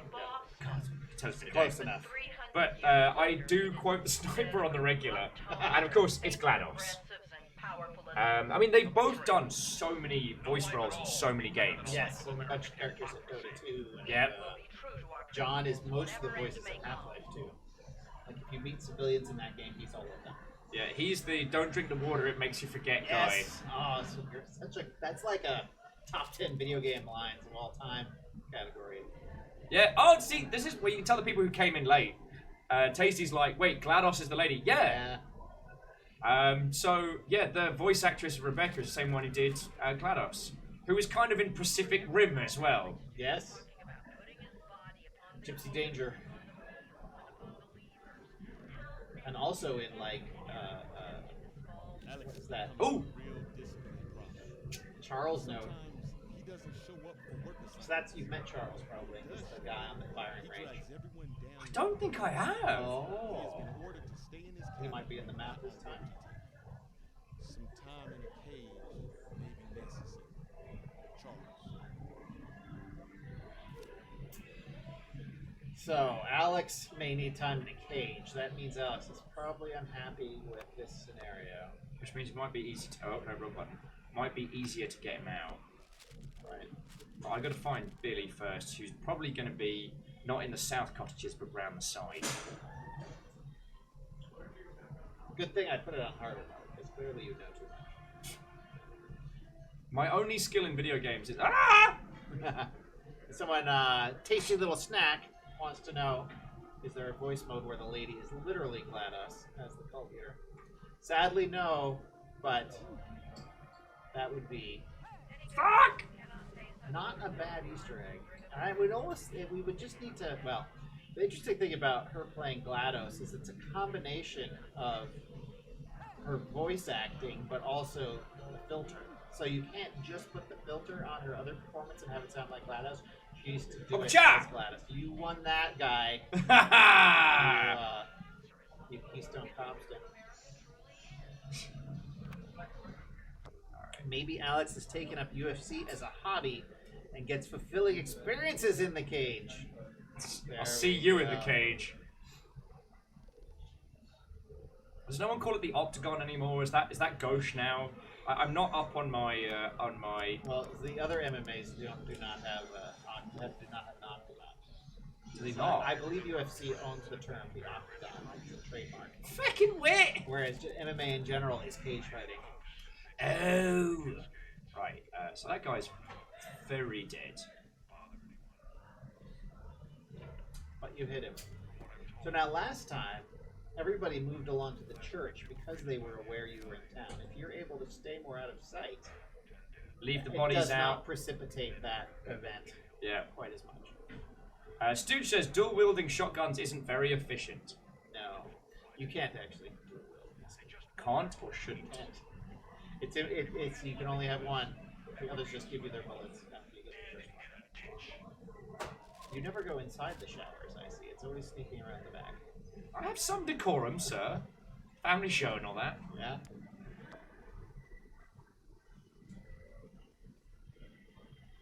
Oh, it's going to be a nightmare getting through the checkpoints. There Hey! she is. And that's the other thing. Now that you don't have the sight cones, you can't see where the friendlies are as easily. Yep. Came here for a little time by myself, but that's alright. I like Yeah, Salem says Salvador disagrees about dual wielding shotguns. He got a job at Overwatch, so yeah. At Blizzard?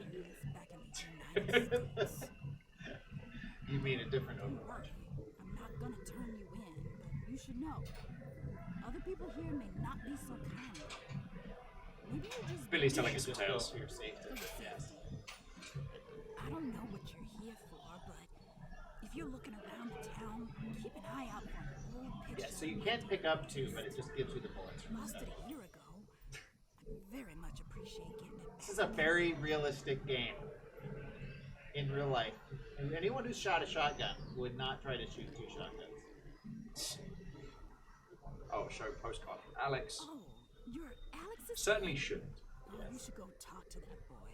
I think he'd Dude, like seeing my you. Sorry. recollection. I don't know Still looking at this being like, dude, thank you. I'm not And hey, and if gonna anybody's going to find him PAX, where I We're doing a panel at PAX with them again. And Yo! we're gonna do a little signing after. Bring stuff for them to sign if you want. Hey, cool. Bring your orange box, whatever you got. If you're not already booked, I'm doing like a little pub meet on Thursday. Thursday Nice. before.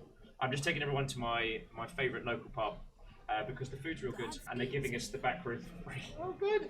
So decent burgers. Come drink up so they don't regret giving you the back room for free. Yep. Yeah, So did you got her to mark your map for you? Did you get that? Yeah, so I mean it's he's a up there little. now. It's better than now. So I think on this difficulty, this will give you the second friendly Oh, good. objective either. Oh, good. So this is where the disguises are. If you wanted more disguises. Yeah. Oh, search in there. Because it's the feckin' washroom. Cool. So you got townspersons. You already Take had that, OG. townspersons. Long over wire. Yeah, but if you kept looking, you would probably up in the other building. If you don't get seen, I think you can do it. Of course, you can't be sure. Yeah, that guy's looking that way. There you go. There's a good chance there's a blue outfit in there. Ha! Led you astray, I had. But that's the thing. I really don't know. Folks. James Bond stealing I'm not pants. just being a jerkhole.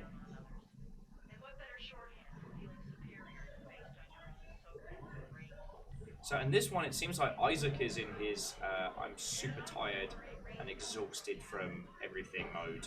And Rebecca sounds a little bit fighty. Like, not fully, like... Recoilless shotguns mounted on an RC helicopter. I mean, I'm gonna go look that up later, I think, just to know. I'm not against the idea, Scotty, but in Operation Infiltrate a Cult, that doesn't help us. Hey guys! I'm just one of you. It's me, regular friend cult member. Can't help but notice. You have a helicopter and many machine guns. In our policy is true equality. Yeah, it's Alex bantering about it. Please, Mim, please send some food. This is really hard for me to ask. Alright, got an idea. Might be pins in there. Things are stretched thin. Supplies for myself, for all my friends here, would help so much. If you could send a wire transfer, that would help the most. Alright, Do here you we feel go. like it's flowing though? You don't have to stop and hit the button all the time.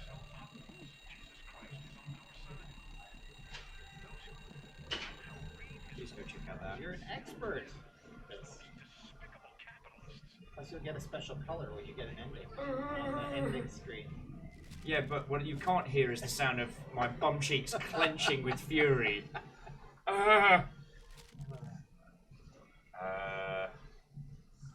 Alright, so we'll try and hit the playground. I don't know, I can't remember which of the two bridges is easier to get across. Or if it's Jeff Bridges. There's some difference each time you play. Oh, The answer good! to that question. Oh, good! Yeah.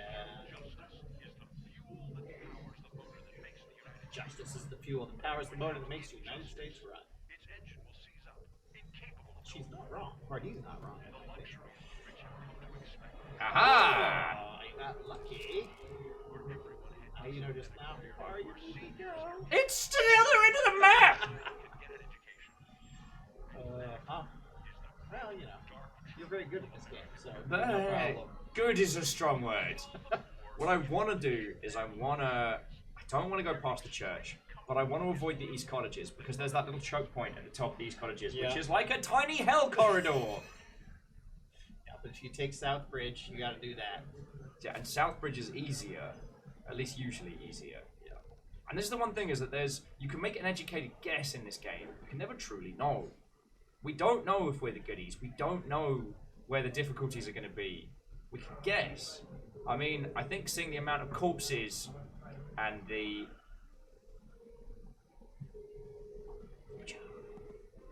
Oh, saw you throw the rock. Please enjoy this. Please enjoy this rock in this troubling time. It'd be nice if we could pick up the guitar and throw that at them. I mean, you made this game. If anyone's gonna make a throwing guitar, The thing is, like anything sufficiently complex, at some point the game is in control, and you can't make it do anything anymore. And would destroy our lives to take what little we That's nice. Well done. Good toss. must have everything.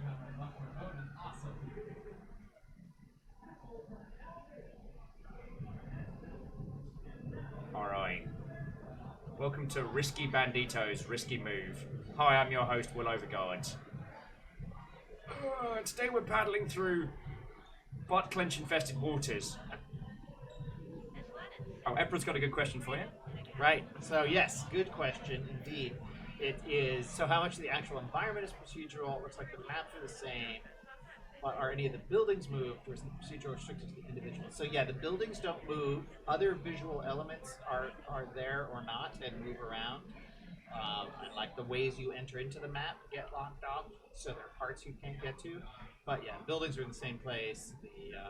So you are getting map knowledge as you replay that will help you in the future. You just don't know where the guards are this time, or where the objectives are, etc. In a capitalist society, anyone with a lot of power must have left a hideous trail In the of blood. continuing adventures of El Kabong, does this mean something to you? That is a reference I haven't heard in a long time. It's an old cartoon about a guy just bashed people in with a guitar. Hey! See Ding! that before somewhere. I can hear ya! Stu says love Quick Draw McGraw. Was El Kabong his sidekick? Sometimes we find. Years I've seen all the great No progressive help for leaders you. assassinated. You don't have the train gun. Did you take the train gun? I did not take a train gun. Is in danger. Ourselves targets by what we say and what we do. We accept this. I think I can skirt. Ah! I will not let them kill a single one of you. We control the Yeah. You're thinking, where are my seconds? Where are my... Yeah, I keep doing the little like cyclone tap maneuver, and the game's like, lol. It's funny. It's funny you think that. I actually find the off-key screaming helps with. Oh no, this Is is. she singing right now? No, my off-key screaming. Oh, I see. Another thing we did in this patch was we fixed some of the Simlish type talk to be less pervasive, because it was louder than it was intended to be. Okay. I mean that's. Audio balance. The audio is always forgotten. It's sad. Well, and it's the characters on the over the main speakers are your main source of understanding this Yes. world.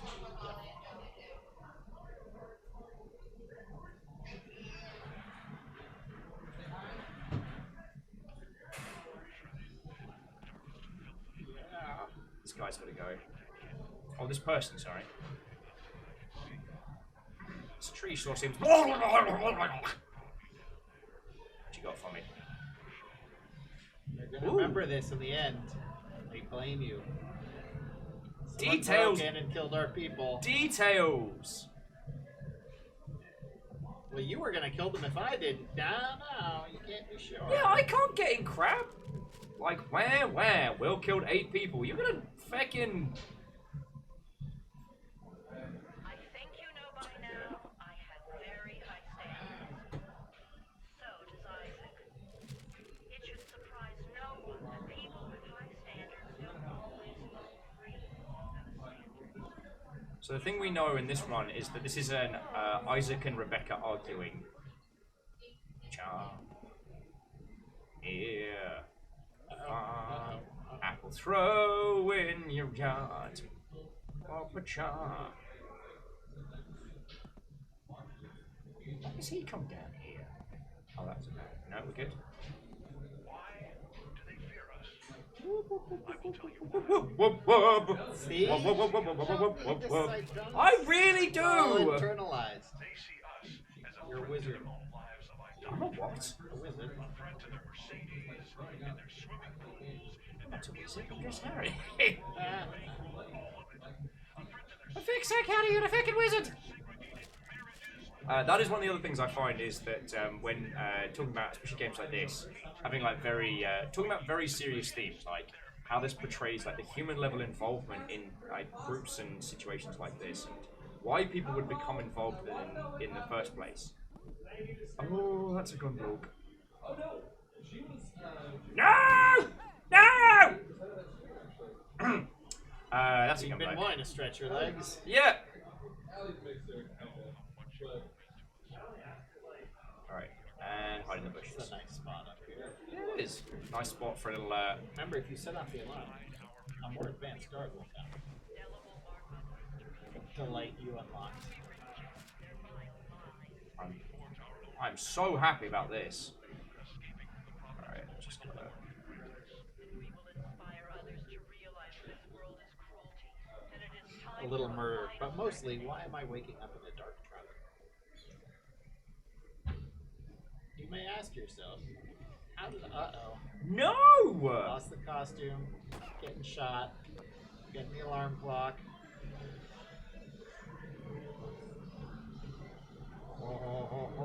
Wapacha!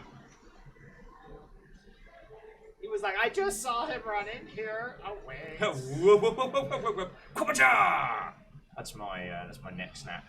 Please tell me there's something to. Photo of Iris. Iris. Malaria or Dun dun dun! Is there ripe young age of 36. thing I can? Alright, so I got no healing items and I've got a gun. Hat help. And this is not where Isaac is. So this run's going to be a catastrophe. You're doing great. I know that voice. That's the voice I use when I'm telling people a falsehood. Oh yeah, so he is not Bird. murder.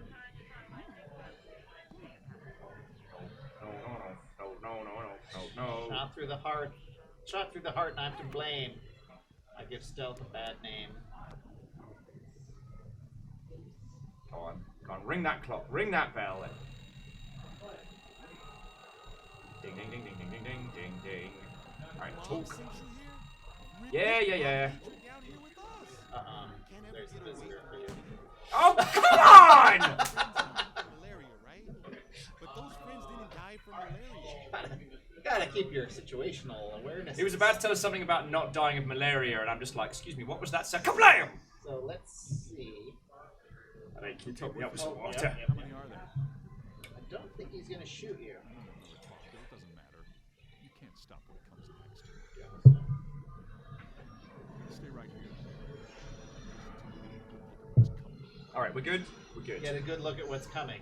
Sounds kinda ominous.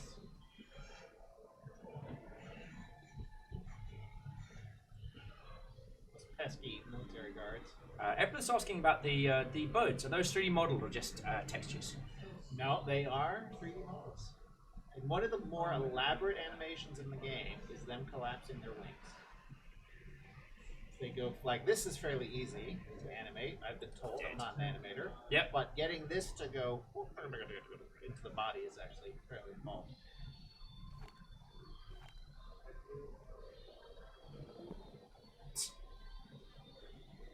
Gonna put you in here with my bag. So stash the body. Oh, I got an achievement called the Happy Place. Yes, I can't remember how many people you have to put in the happy place to get that one, but But it gets a lot. I'm so glad I picked up that duffel bag full of feck and all. Got a handgun and I got a handgun and a clock. and no help. Yay! They're in Cuba. Colonia Unidad learning about the revolution from our trusted data. Watch man.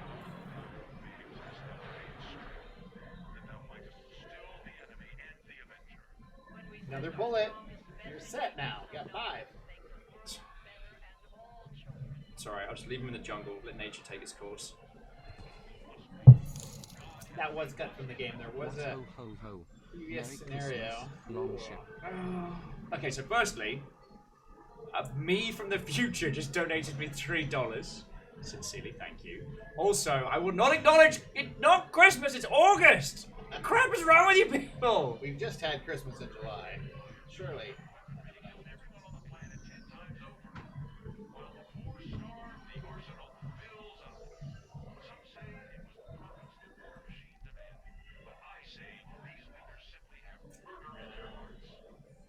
So I don't know if you noticed on the map Yeah. where you are.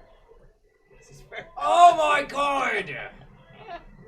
I'm just gonna leave Alex to his Who fate. needs the site counts? Yeah, I mean, you could just leave him. That seems rude, but. It was just a call. Everyone... I don't know, it looked good to me. It seemed fine! What do you mean, I cyanide did cult? survive the thing. I couldn't even see their site counts. You Yeah. don't understand. It's Christmas in here. You know how time travel Christmas. works? Or did you forget your aspect? Isacrid, thank you for the $3. And yeah, sincerely appreciate it. Because that's how I feed myself. That is Yeah. what keeps this show going. But also, Isacrid's I point out have that prioritized the food over the splitter on that headphone jack. yeah, it's more forgot. I got very excited when we were doing Cave Story. I beat a boss, and I kind of busted the audio cable. So the splitter doesn't work because it only comes through one channel right now. Unless I like mess with the wire. That's the indie life. Yeah. I remember when I was working at a company that shall remain nameless, and they were talking about whether or not they were going to buy the licenses for a particular software. And someone's like, look, do you need it, or do we need it to stay legal? And they were like, I just need it. And the person took a big long blink and went, you know what to do. That's always stood with me. That's the indie I won't way. say what to do because Yeah. then I can blame you later. But we can wait and pay for a license down the road was kind of the implied Don't message. do this at home, kids. Yeah. That could be a bad situation. Dear dead people in cages, I will see you all later. See And you Maya next. just rolled out the indie license, which is not too bad. That is real good. Was it Maya? Was it Maya that partnered with Epic? I don't know. It wasn't Unity, I'll tell you that. Ah!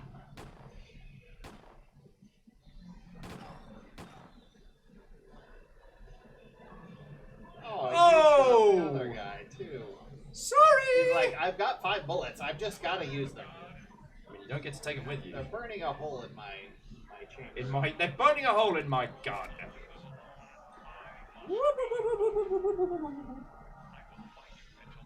Yes, Scotty Doggy has pointed out this is why Adobe killed off old projects with new licenses. I do agree. I didn't. I used GIMP on this project. Some of the artists had. So you're just gonna you just don't. You said I had to do it on the harder difficulty. I did it on the harder difficulty. What do you want from me? Get him out of there. Let's see what Stella thinks about that. The warning signs were everywhere. Yeah, Mom's a bit pissed at me for this one. Let's have a look.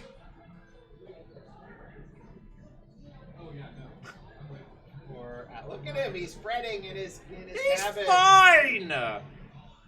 So Alex wanted to leave, So but couldn't, You murdered 7 people. for no reason. The collective justice mission reported via radio that someone broke into the town and killed 7. 7 dead, no escape. But wait, there's more.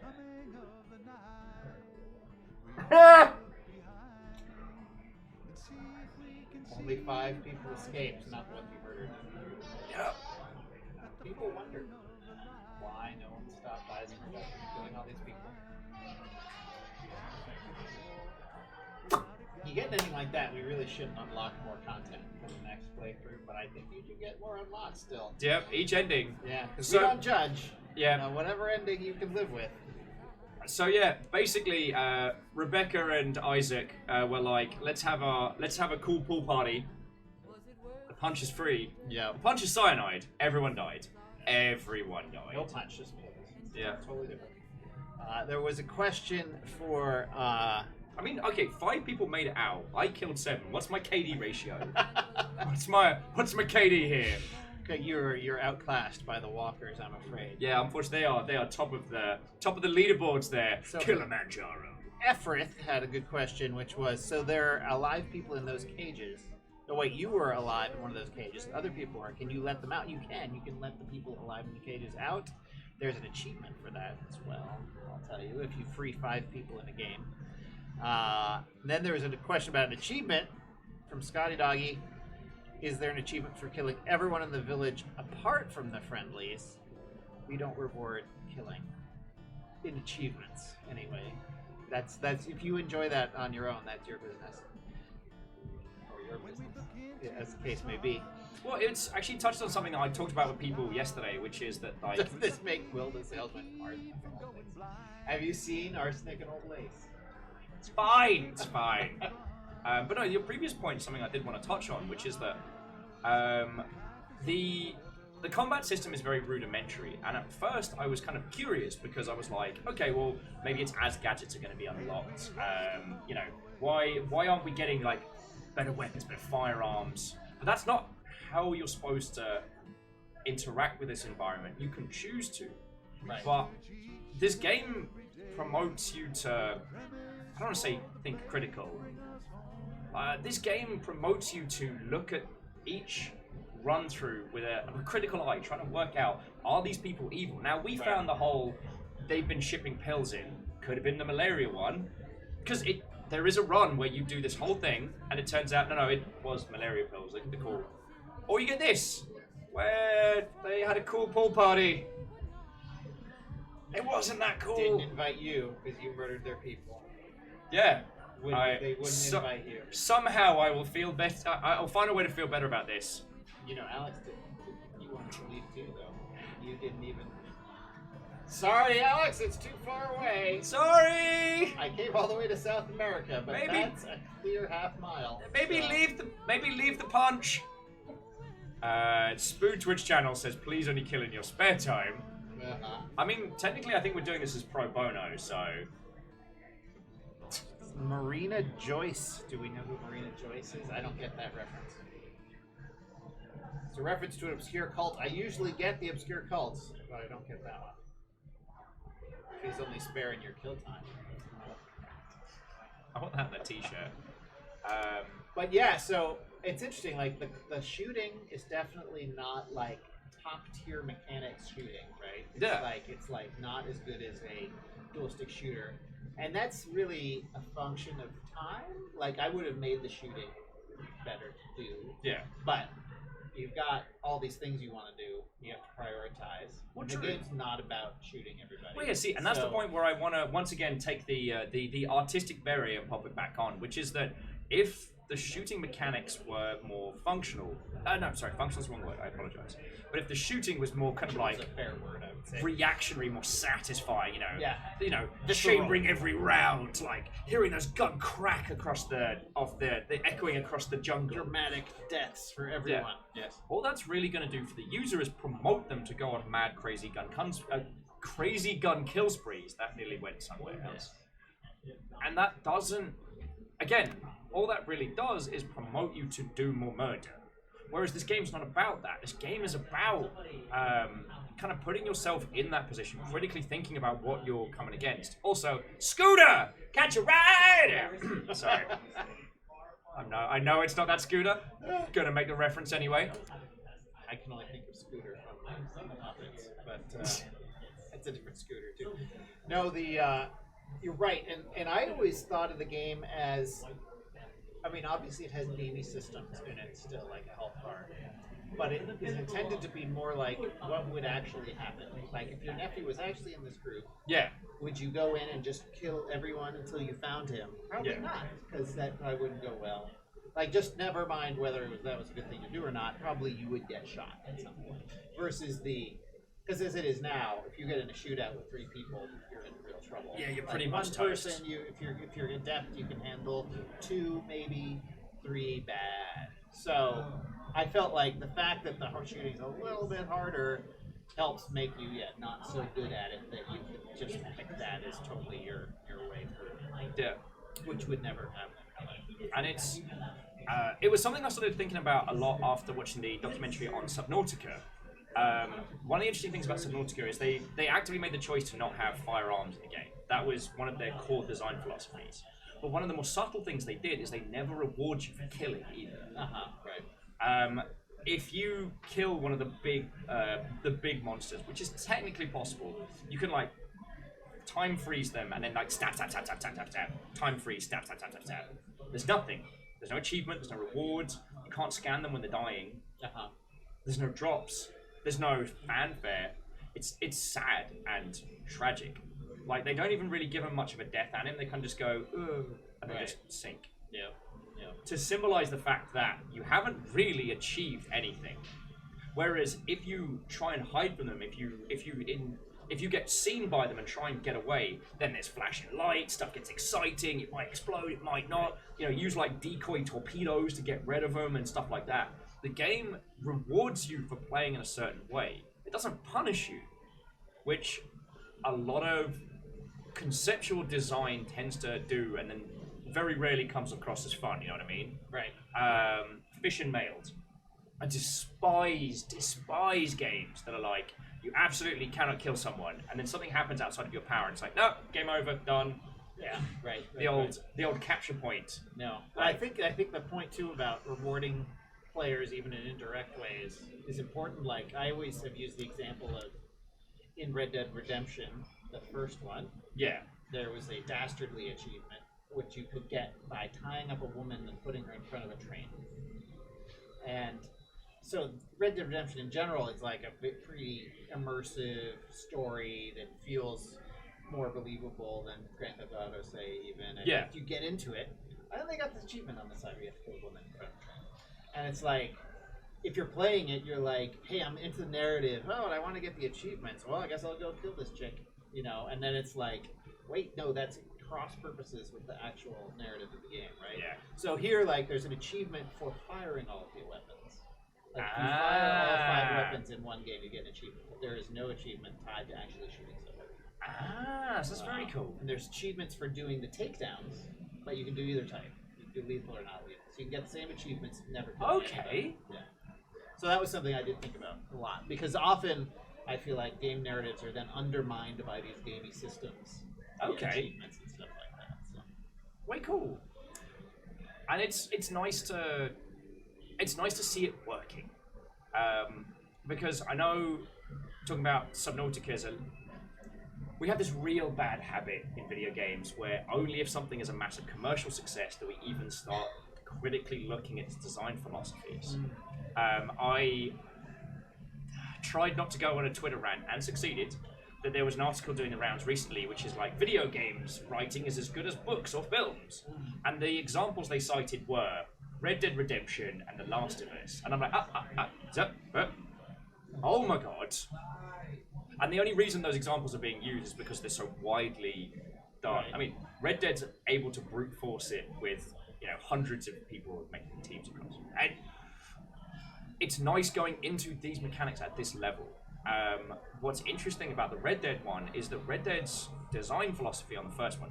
So that that thing I was just saying where it's Ghost to talk about successes. Right. Yeah, I'm literally going to do that now.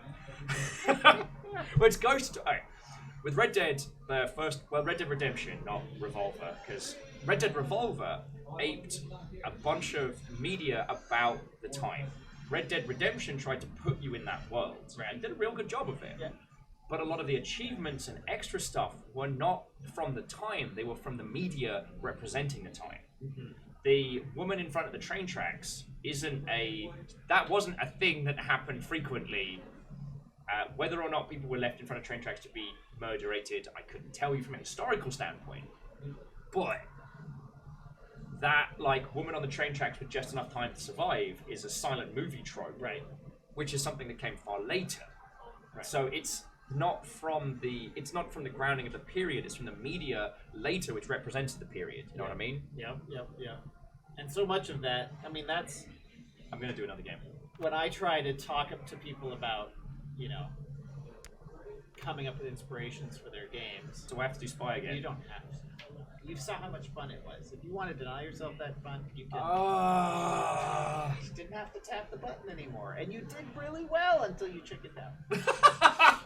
Until I chickened out, got shot and died.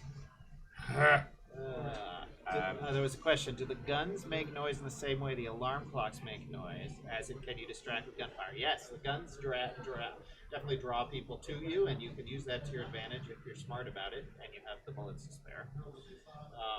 Okay.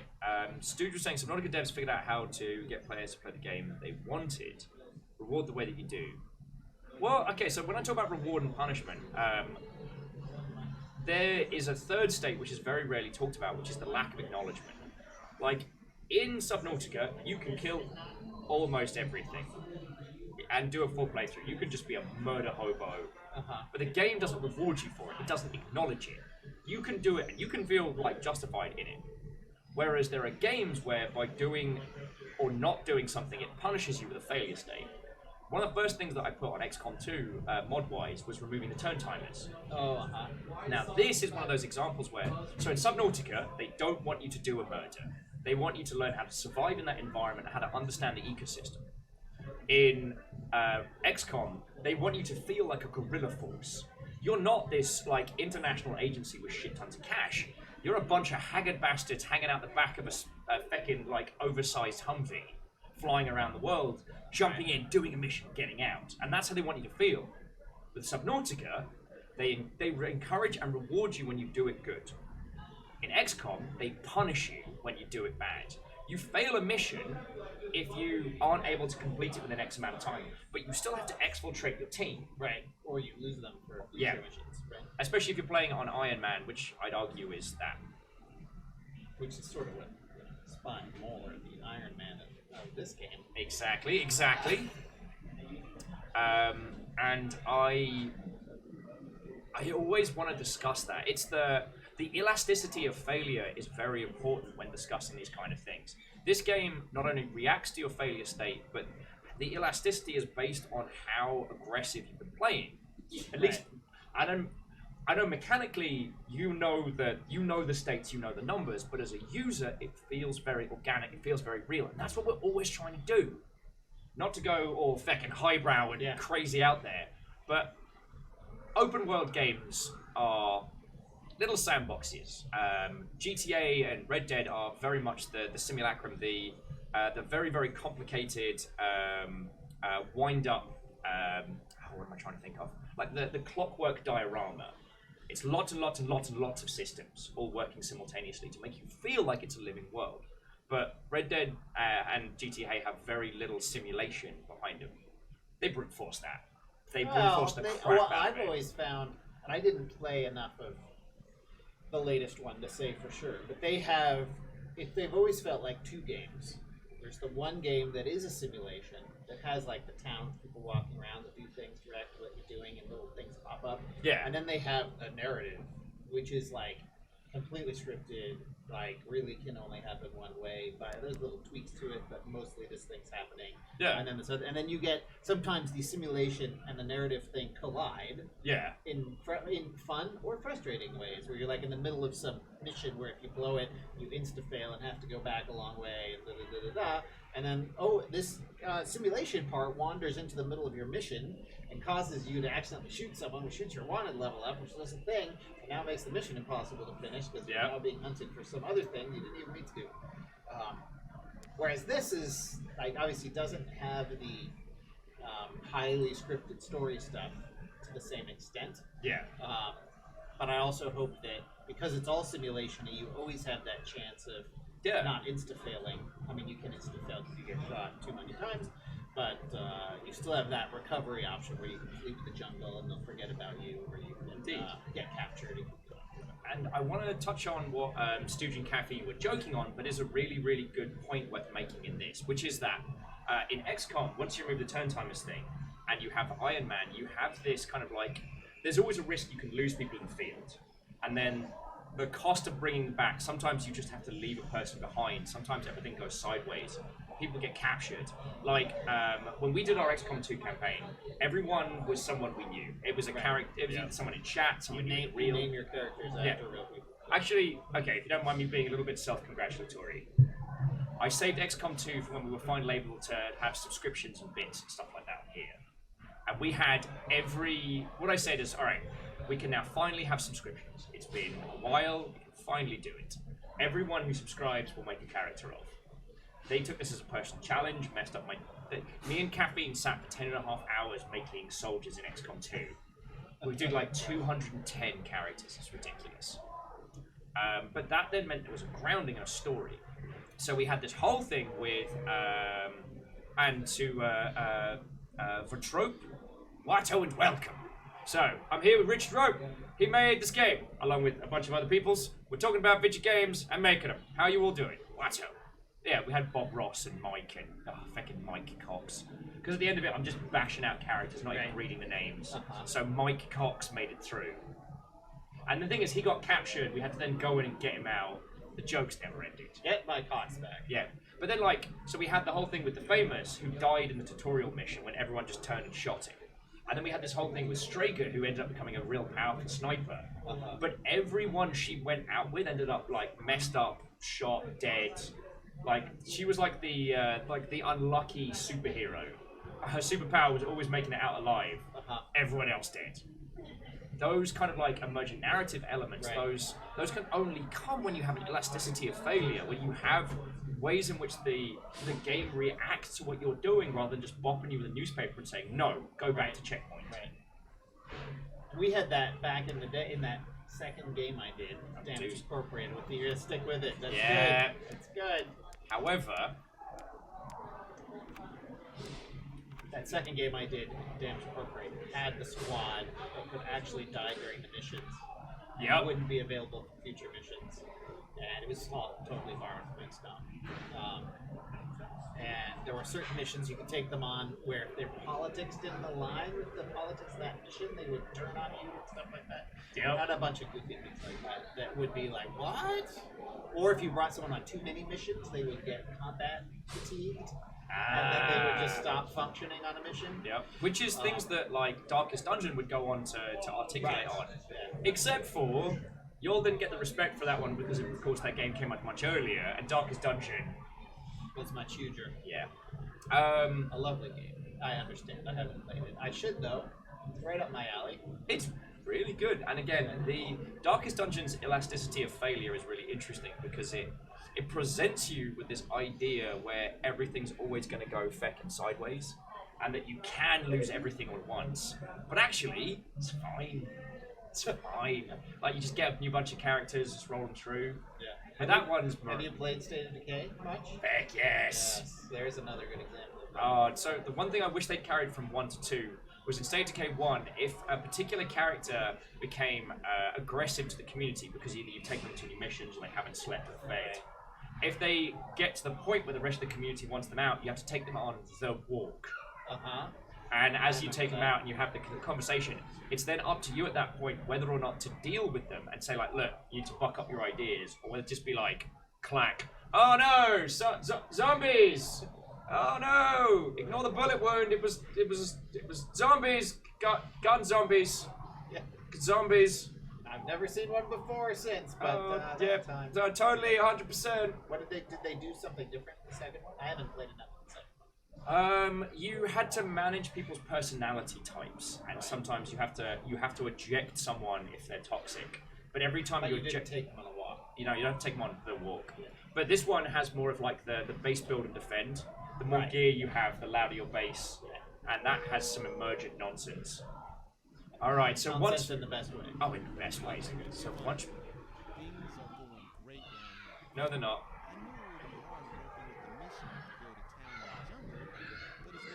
Welcome to the jungle.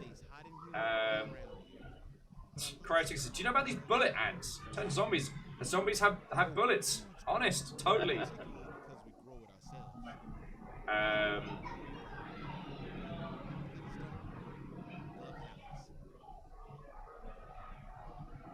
I think I understand where Everett's coming from in the sense that you can fail your main mission and still unlock more game, more stuff. I think that's what Everett's meaning by their point there. Right.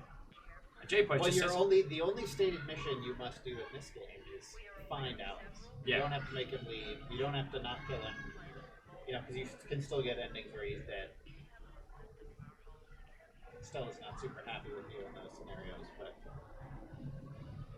Alright, so this is Paranoid Rebecca. We're gonna go see to reset. Well, yet there's some dead guards and.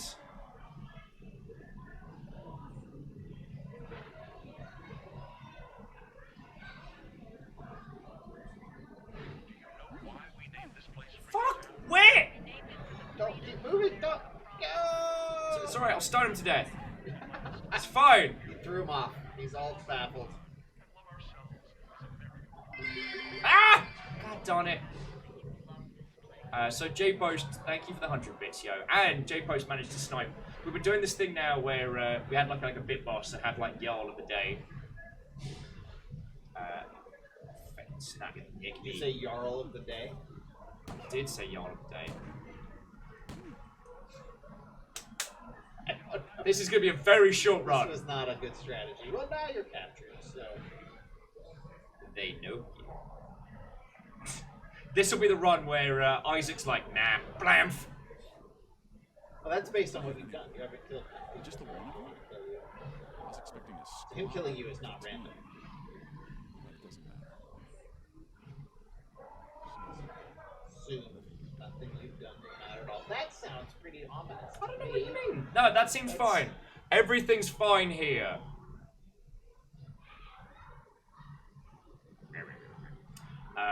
But again, J-Post, thank you for the bits, yo. I really enjoyed State of Decay, and one of the things I'm really hoping is that they actually embrace the replay.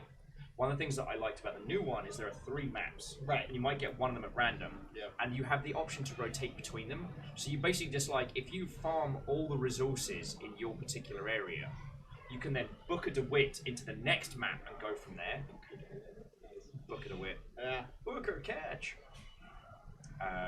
Are you sure I can't offer you a coffee or something, good sir? I'm alright. I'm alright. Have you run out of water? No, you're Dead.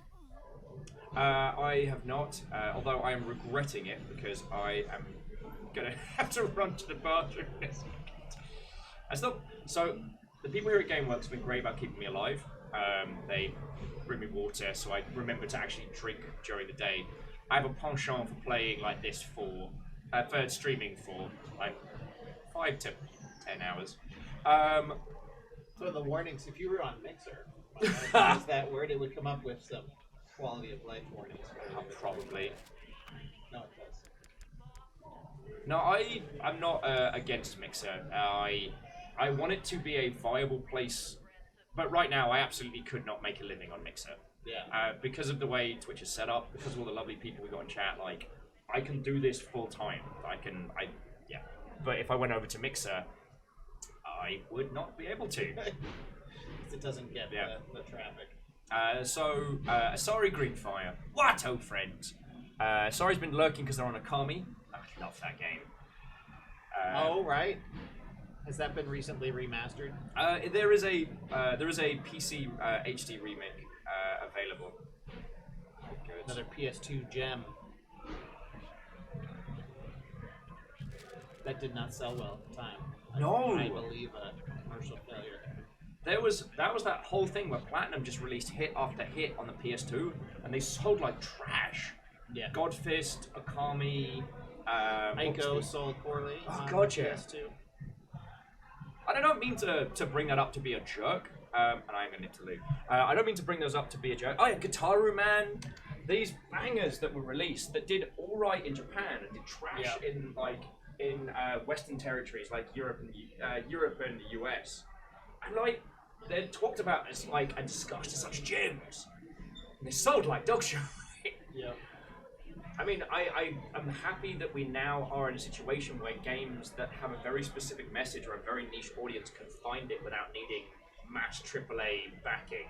But there are still those games today that are these beautiful things to the people who love them, but they just don't break out. Indeed. I'm going to leave you with these lovely folks. Yes, I'm gonna show them how the making people surrender works. Oh, cool. Go for the thing. If you have a gun, does he have a gun? No gun. Oh, we've got a pistol, everybody.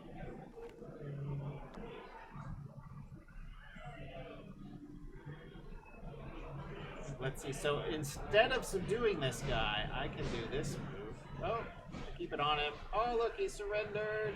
I'm not here. He surrendered. And so Lost now my disguise. Oh my god! That's true. That's true. I showed off the move, but lost the hat. Hey, there's a fly. The new co-host is a fly. Or host, rather. As I am the co. So, now I've got him surrendered. I can search him. I can take his gun. So now if I were to let him go, he would just run off. Because he has no gun anymore. Ah! Sorry, there really was a fly here. I don't know where he came from. So I was able to take him out without having to use any bullets, which is one advantage of that. Also, they will not hate me because I haven't murdered anybody. He may go set off the alarm, all that sort of stuff.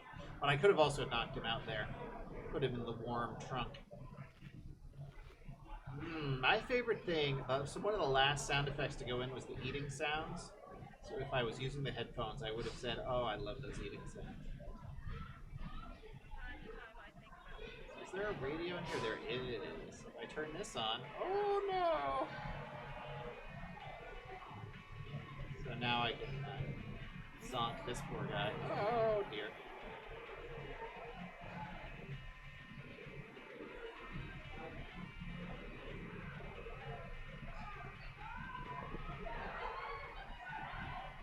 So, Mr. Greenfire, or Ms. Greenfire, are you talking about Okami still? You're asking about the camera? Because that is the thing. It's funny to go back to those PS2 era games with third-person cameras and try to play them and say, oh my goodness, this camera is unusable. See The Last Guardian for a good example of that. But at the time, it seemed like a great camera. So I'm doing well here. Do I have an objective for somebody? Let's see. Teresa is the objective. I wonder if Scooter's in the map. Because even when it unlocks those characters, you're not guaranteed them in the role. Oh, banana! Yum! Another good eating sound. And yes, I have enough room. I just want to click the pistol. That's what I meant to do. I've been playing on a different controller where the buttons are mapped a little differently. Oh no! Oh, sorry! Oh, I'll just get out of your way. Yeah. Fortunately, that guy was a civilian. I can go in the showers, which Will does not dare to do. There's a very nice sort of wet texture on the floor that the artist did. We don't have a lot of fancy shaders, but we did work on that one. Showers don't turn on, sadly.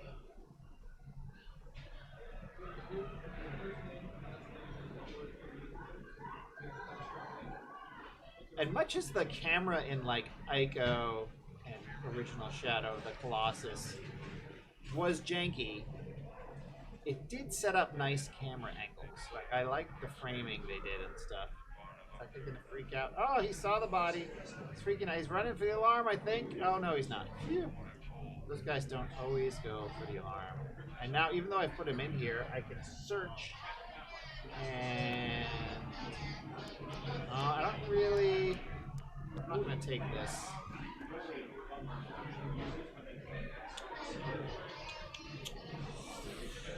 Get that Alex letter home. We've seen this one earlier today, I think. There's that communications tracker getting in the way again. Oh, would he like it if I... Oh, right, I can't use the sight guns because there's a guy there. I really want to get in and try to get guard clothing. Ah! Oh! Ah! Oh, I can't go that way. Yes. Sorry. It's still not cold! Oh, I can't hide in there because I already put a body in there. Oh, sorry. Oh, dear. Oh, don't come in. Oh, he saw me. It's fine. Everything's fine. Okay. You're only slightly bleeding. So I'm trying to get you some good guard clothing here. That's Is he gonna run off and tell someone? Aha! It's a Guard clothing. That's metal shards. Goodbye. Yeah. Right? Might as well take this one too for backup. The wires. Right. Yeah. Well, they're already known. Oh, J Post saying it's a cult. It's not a cult.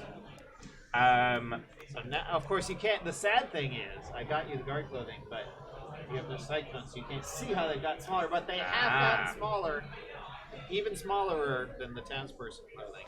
So actually, sorry, that was the thing I wanted to ask you earlier, and I think I squiffed a stealth move, so I failed to ask. Was that how have you found playing this game yourself? Because I've worked on a lot of different titles. What I found was really interesting was games with flexibility, games with a lot of different outcomes like this. Because I was on Total War for ages, and that one's very much like, here's the board, just go. Right. How do you find replaying this even though you created it? Yeah, it's Because it's fine to say like, Yeah. if you're working on a narrative game, replaying a narrative Last game, of Us, say. Or yeah. something, If right? you worked on a title like that, playing that would be like a fresh, hellish experience. You're showing us all the stuff that works. See, I just dragged him away with the radio. He wasn't really in my way. I just like turning on the radio. That is one of my favorite pieces Oh, of music something in on the the. chalkboard. Capital Control, Systemic Oppression. Rebecca's gone to town. Ooh, the transistor radio, but I don't have any slots. Ditch the pistol. We can always get the pistol. Yeah. Because I haven't used the transistor radio yet. No. It basically does what the little radio you turn on, except you can place it somewhere as a distraction. Okay. So very quickly, I need to thank both J-Post and Vanderbeest for throwing bits, because that's how we get to keep doing the thing. Although Vanderbeest sent 200 bits saying cult dues. It's not a cult. I do not demand money from you. I just You would use know it it was for a cult food. because he would empty your bank account entirely if it was. So you won't lose your costume for talking to a friendly. Or disguise. I should say disguise. They're called costumes because I called them that in the code, but that's a goofy name for what should be disguise. So how do I find playing this? So that it is a lot better than playing a more linear game. To replay this a lot better. And so I do have a problem. I played it so much that I don't see the problems. So when there's things like, oh, I wish I had a ring to throw the rock, I'm like, well, it's fine. I just Yep. throw rocks all day long. So I still have lost perspective, as you always do. She's gonna show me. He is in an quarter of this whole fucking map. Thanks Well, a lot. You don't want it to be. It's about the journey. If you speed it up too much, it's less fun. See, that's the thing that I've noticed since I started. Sorry. Tasty little snack says he couldn't demand, or they couldn't demand money for people that never think they're worthy of it. Do you feel worthy of the money? No, not even slightly. But See? that's why I work myself blind, because at least that way I can It says, say. I'm doing everything I can. My eyeballs are bleeding. Look. Sorry, that was my. What was my train of thought? We were talking about replaying your own game. Ah, yes. That is one of the tricky parts of doing indie dev, is that you are your own. You're so close to the problem, you can't see it sometimes. And getting feedback is a nightmare. Because if you ask users, like, not to oversimplify, but users will always tell you they want something from something else. They want more of say. I was just playing this. Yeah. If your game is inevitably not done, not polished, lacking in features, true kids, Bleach, don't do it. I mean, don't do it, although, to quote Terry Pratchett, it's not that it isn't edible, it's just it's only edible once. Rest in peace, Terry. Respected Mage. Yeah.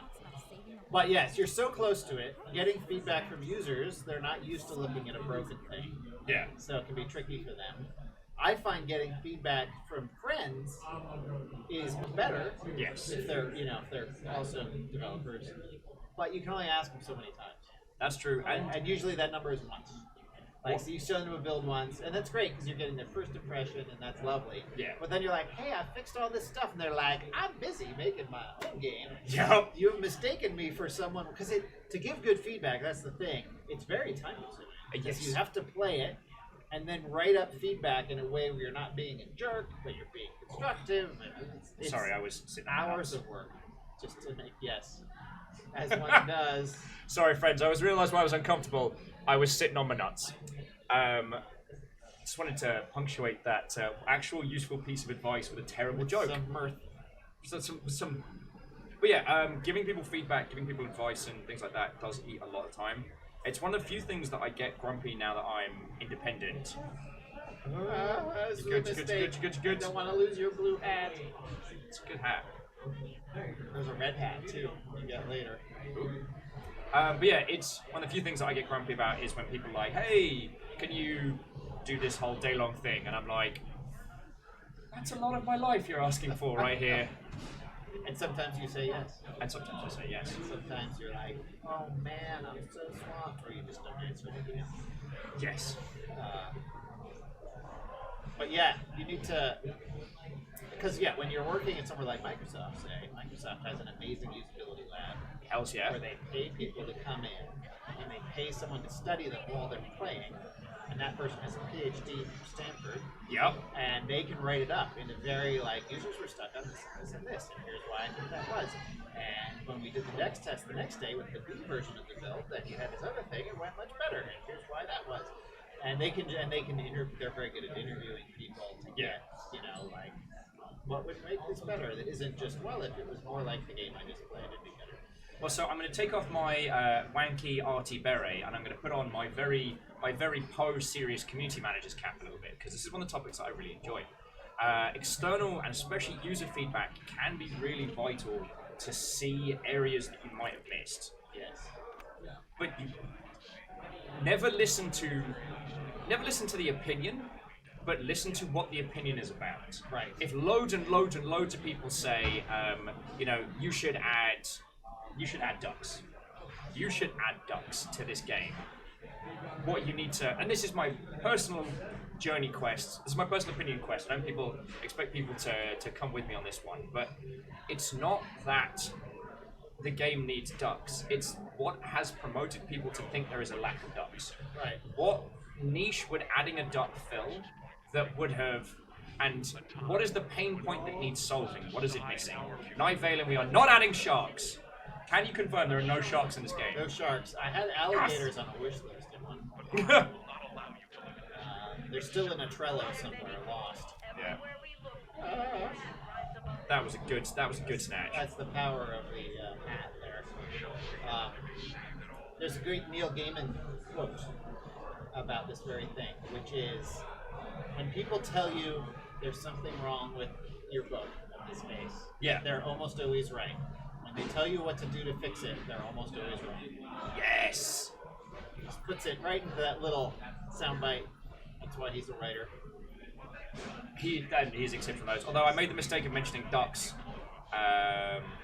Clank was saying a very similar thing to the gamer quote. I used to create once a shark gator. Spoo Twitch channel wants geese. Oh! Okay, that was dope. Sometimes in this building, I got the newspaper. I think we've seen newspaper headlines from the previous run. Yeah. There's two sets of newspaper headlines. So actually, Asari Greenfire, an emission brochure, brought up an interesting thing from another project, which is, I don't know if you've seen Rico. Recore or Recode? Rico. The procedurally generated, like, kick in the door, kill the gangsters. Oh, okay. Yeah. Oh! They added a joke, they put out a joke trailer on April 4th, which was Officer Duck, which was a duck in this, like, game about busting crime rings with, like, roguelike elements. Problem is, the joke was so good that now people are now requesting the duck. Oh no! I pushed my luck. So I'm hoping. Okay, did this attract anybody away? No. You still Throw the rock over there. Stop the radio. I do. Yeah, you can do it. You can do it. Do it. I believe. I believe. I believe. Stuck on the thing. You can always hide in the trunk. I didn't get it. So Oh, no. usually. Oh, no. Oh, bad news. Oh no! Shot through the heart. You're in the river. Oh, cool. I had a hat for you. It's gone now. But yeah, I think it's really important that listening to your users indicates things that you may have missed. But the thing is, you can never ask them for a solution, because there's so many things behind the scenes they don't know, and there's ways that you could solve the problem that no one has done before, because games are such an evolving medium. Just by purely this is the engine I'm using, and this is the kind of project I'm trying to make, you might come up with a solution that no one else has come across before, and that might end up being fair. No, stop looking at me. Crisis, we have made special arrangements for you. They're in here. Colonial Santa Learning the revolution. We're not against killing at this point, right? Like, I was trying to avoid it, but I know you can't resist. I can though. I just leave him for the Gators. It's fine. In the river. I've actually, I almost succeeded at a full no kills playthrough He's of swimming with the ducks now. quack quack, Mother Hubbard, quack quack. I almost succeeded at a no kills playthrough of Dishonored, but Oh. That's not easy. can't hide when in sight. I don't know what's up with that. I think someone can see you right now. That's a bug. I'm sorry. That's You fate. might not be able to hide again. Until that magically resets it. It's alright, I just heal.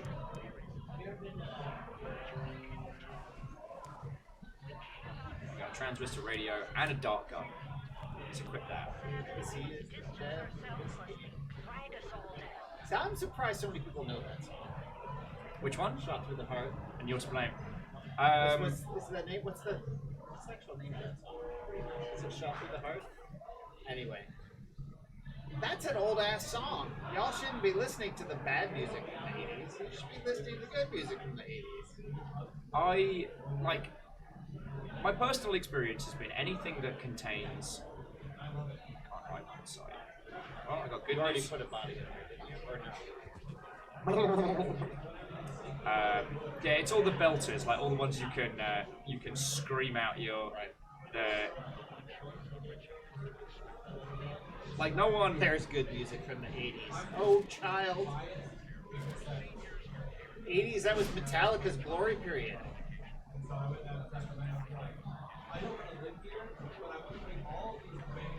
Not to mention Rush. Their glory period was arguably the 70s. Your mom is so blamed, tasty little snack.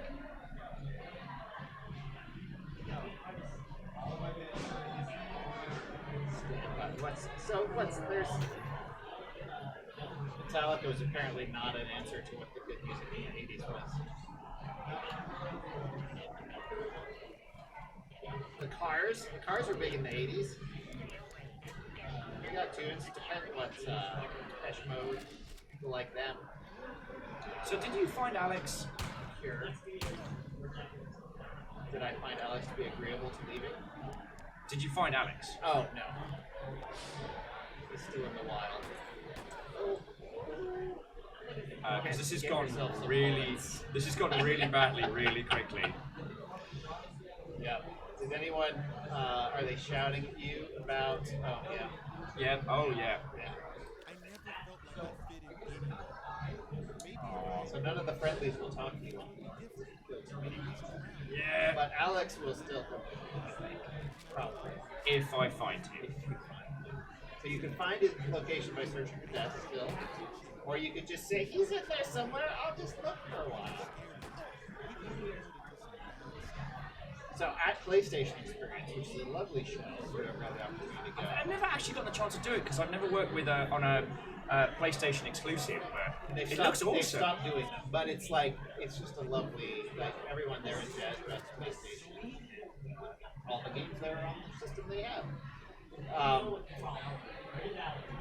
I looked over after a guy was playing our demo, which was much smaller than this, and Yeah. he had 127 bullets. And I was like, he had just killed everyone Oh God! as a takedown, one by one, and racked up the bullets and never shot the gun. I should have brought you pins too. I am always down for bits. I can't remember if they can see through the walls. Oh no! No! How? You kill too many people. Oh, you've already been captured twice anyway. Well, this is where it ends. Well, that's an ending of a sort. Now Will never play on hard difficulty. Oh, I want to show them at least one more ending before we call it. Okay. All right. Random creature personalities. Male infiltrator. Hide. Confirm. Yeah. Okay, so jumping back in chat, Greenfire was saying that they're never going to give you up, never going to let you down, never going to desert you, or turn around and hurt you. That's the 80s for you. Crytek saying, no kill Dishonored, don't get me started. This one time, in a Weeper with a world-class track dart from 100 paces, he managed to fall over the edge just so that his head was under the water and he was hanging there. I had one guy who died of natural causes and I got blamed for it. Like, and if you leave unconscious people near rats and they get eaten, that's your fault. I left him in the way of the train. I mean, I didn't know the train was coming. Just train tracks. God bless. Oh, cool, more dead people. I'm going to try not to murder anyone. The great aggressively, now that you've got your precious psychons back. Yeah. Protect me, psychons! Alright, Teresa's not too So it is far. one of the key things you talk about keeping the game interesting to develop. Putting difficulties levels in is a good way to do that. Because if you play it on the harder difficulties, it's still hard. And I like to think that you should make the development team always play on the harder setting. And then they should always, but then you still have one setting that's even harder than that because there's some people who are just, really want to punish themselves. No, it's really interesting, and it was one of the things that because I'm a big fan of Getting Over It with Benefoni. I think a lot of his musings on difficulty and in terms of like how we should regard art based on how challenging it is real cool. And one of the things he talks about is that he would make sections in-game that he couldn't beat, but then he realized that if he couldn't beat it, then who was he to talk to his users? Who was he to put that forward? I always thought that was really interesting. So he'd make a section he couldn't beat, and then he'd work at it until he could beat it, and then go from there. Get better at his own game. Yeah. And I mean, that's the kind of stuff that gives you a real, deep understanding of what you're doing. Although that being said, at CA in the QA teams, we had one guy who was just like a feckin' savant, and so all that the super difficulty setting challenges, he would beast those, and that was just. It wasn't like that was his job, but that was his gift. You know what I mean? Might as well start disabling alarm boxes. I have also seen the really good development team backfire. For sure, where they obviously Getting Over It's a special case, but it is, and there's lots of others like this isn't hard. What's wrong with you? And I'm not a big fan of that. No, invite some testers in, they tell you it's hard, and you call them idiots. You failed at that point. There's a game called Pathologic 2 that came out recently. Great art house horror game with some survival elements, but the level to which they've taken the difficulty is ridiculous. They eventually kind of conceded and added some variable difficulties for users, but like yo. Yeah. No, not killing people, it's fine. Ah! Yellow means confused, not murdered. Can you hum the Yakety Sax theme? I don't think I can. Oh, why couldn't Teresa just be hanging out here?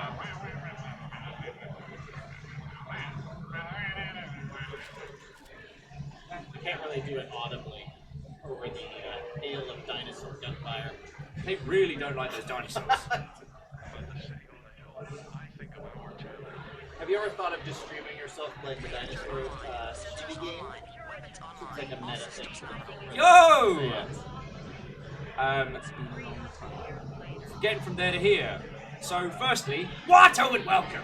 Sean, that's fucking cool, that's 10 months. Now, you may know Sean from the dev scene. Is that his actual name? I don't know if that's his... I couldn't tell you Sean's surname. Alright. But yeah, Sean's a fellow game dev and has been, for some reason, hanging out with my dumbass. I do not know if Sean that's his actual name, but I may have met him somewhere. And just don't know his name. Yeah, so Sean, this is Richard.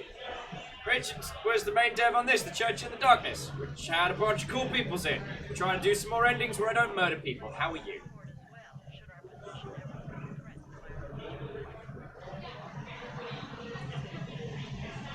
So if I seem less than my usual yelling, communicative self, it is purely because I'm trying to...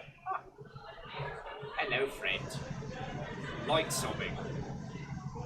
I don't think you actually started talking. Remember the mission? Did you just join? I'm gonna skip the dialogue. Yeah. TLDR, she's missing a kid. Wah, wah, wah. I joined a cult in South America. Wah, wah, wah. They flew my children to Cuba. Things are coming. God, it's just all about her. You want to find Alex? He's in this section. Oh, Sean is referencing my game design book, so bonus points for him. You wrote a game design book? True. What? I And didn't so, know. Game Design Theory and Practice. Oh crap! First edition came out in 2003.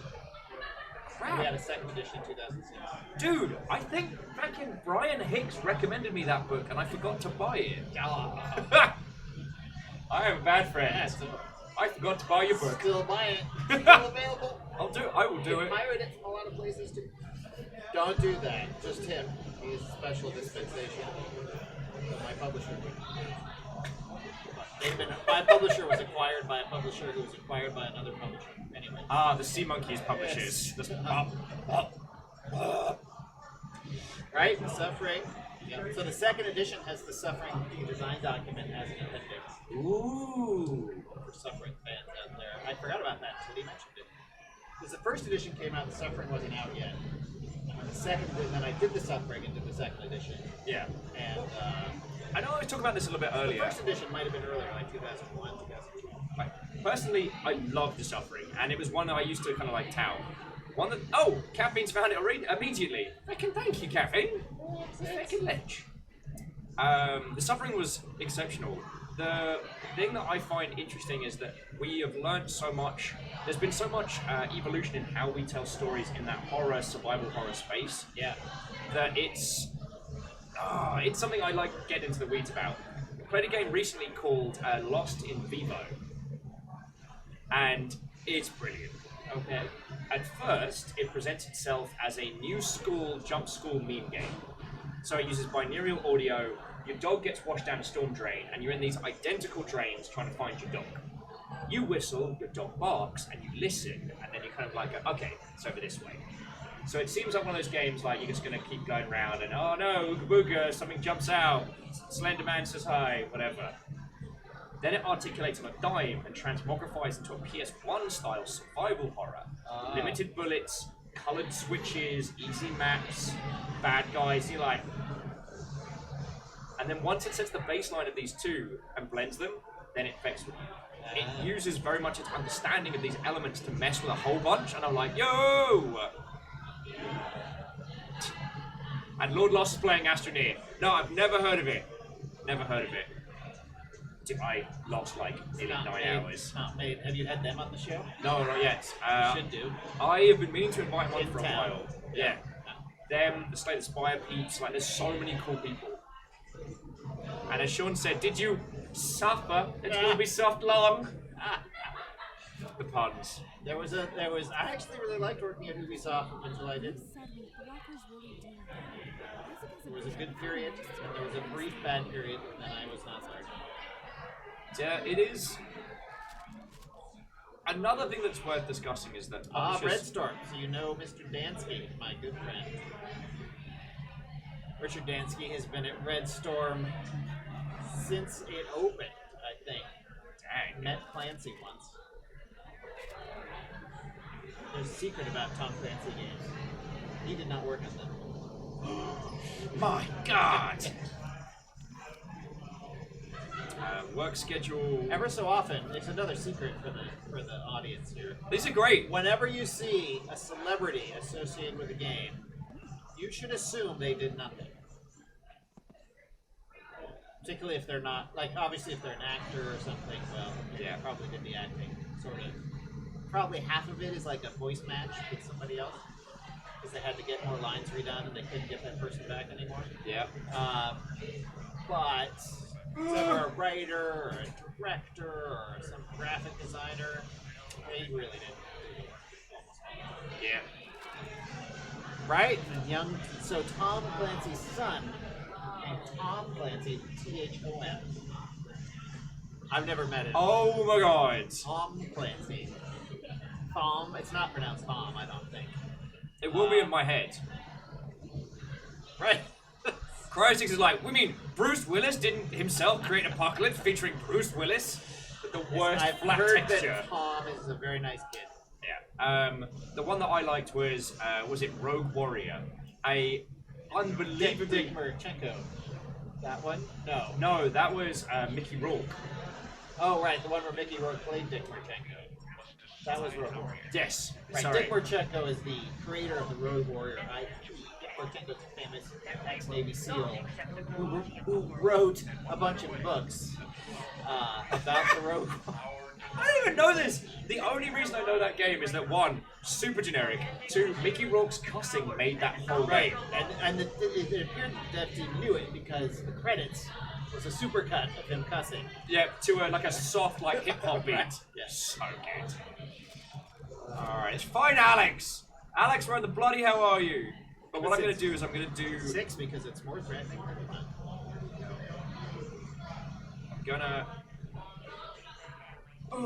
I'm gonna find Alex, but then I'm actually. Apparently, when Tom Clancy, Oh, I the did that. senior, named it Rainbow Six, he was not aware the rainbow flag was used by the Pride movement. Because Tom Clancy was not a progressive in that regard, But shall we say? the idea that he's accidentally named his most successful video game franchise, and also like book franchise, after the Pride flag, makes me a little happy. The totally not gay group of super tough guys going to do stuff together. Yep. Totally not gay. Very high standards. Sorry, it just makes me think of the burnt face man quote. It's not gay. Wow, there is a thing I didn't think I'd be quoting on a stream. Tom Clancy's not gay and burnt face man. I'm glad we've provided this delay for you. Hashtag content. Oh no, those are regular. Just gonna sneakily steal those. Ooh, Love Indeed. We haven't seen those. Love indeed, chapter and in 3. truth. But no, I do find this interesting. It's a topic I don't want to cover again because we have discussed it a lot. But the current the Tom Clancy series Isn't Political by Ubisoft continues to grind my goatly gears. So Alex here maintains the Rainbow Six novel came out before the Pride flag. I don't think that's actually true. I think it became out before the Pride flag was very well known as a thing. I would have to look that up though. Yeah. I had read somewhere that that was not the case.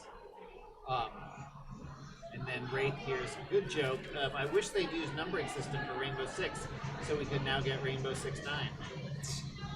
Nice. I approve. I would make that joke.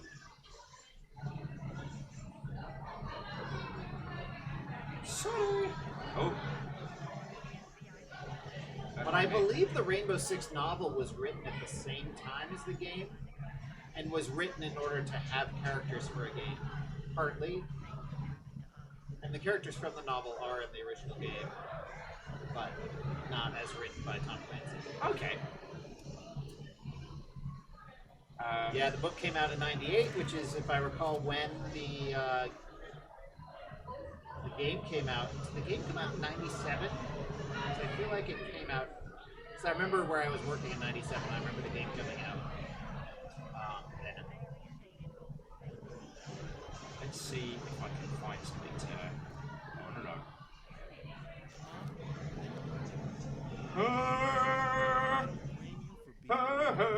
As Isaac always says, the American corporate machine is designed to make people feel There's some Heck people no. you could let out of cages. I wanna. Say thank you. You'd lose your hat. I would lose my hat, It's but not worth it. I've got a spare hat. Where's Alex? This is really hard for me to ask. But as Both sixes came out in '98. supplies You know what? So maybe my game did come out before Rainbow Six then. send a wire transfer. That's right. I think I was playing Rainbow Six after my Damage Incorporated game came out. Because we were talking about this earlier that Damage Incorporated was a first-person shooter I did that had Squad Command in it. And I remember a game called Terra Nova came Oh, out. feck no. Are we just naming the classics today? You like Terra Nova? I played it. Yes, it's a game with a lot of good ideas. Yeah, and it's Most of that team went on to make Trespass. nice. Yes. No, so the thing I was going to add is it's something I try and do with this little show, is I try and get real into the weeds on projects like that, projects that had great ideas, because you can learn so much from a project that tried and didn't quite. Yes. A lot more than you can learn from a project that did everything right ever. Well, because everyone's already copied that game. Whereas Yeah. the game that failed but had cool stuff, no one's looked at. What's their short What's it say? say? Slavery equals Jim Crow equals something system. Systematic oppression, probably. Ah! Sorry, I don't speak the lingo. I was about to make a terrible joke there, and I stopped myself. So I'm going to give. Well done. I have a cookie later. You can stay on Twitch. Yeah. No, I was going to say systematic oppression. In Game was England, released after the book by a few weeks. That sounds about right. in the British Empire, we call that "Have you got a flag?" Who kills? I think we know the answer to that one. It's me. It's me. I'm You have something to tell the class about your murderous. I've not killed a tendencies. single person today. But in this run. So they're calling you out. All right. So you haven't found Alex.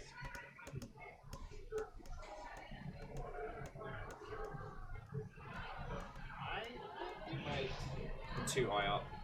No. Right. Yeah. Oh. I would look in there. Oh, there he is.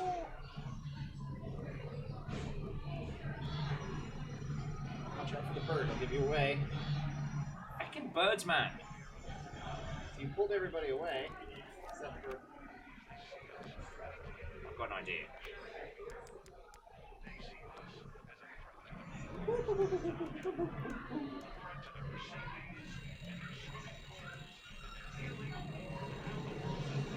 Oh, it's a tough one.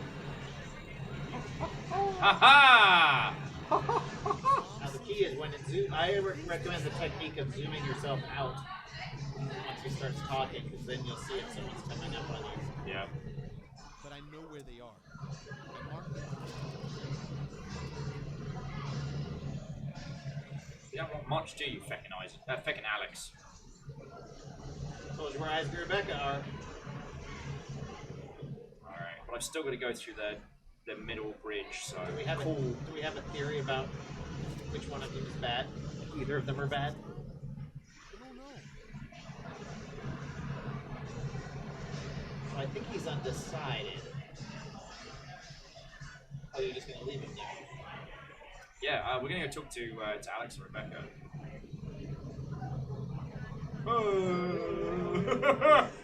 Stay on target. Yes, I did just trench run. Alright, so we gotta get feckin' Isaac couldn't just hang out. They couldn't just all hang out on the bridge. No. I do love the well-trained security macaws they have, says Night Valian. I agree. The blue and red bird are my favorite. Sorry,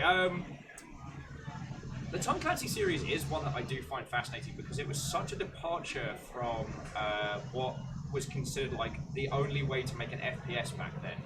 Like, it was sort of turn-based, permadeath, strategy planning. You know, even And the it was before Half-Life 1 came out. yeah.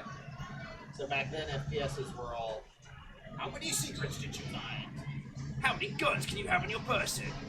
God, I still remember the marketing materials for Rise of the Triads.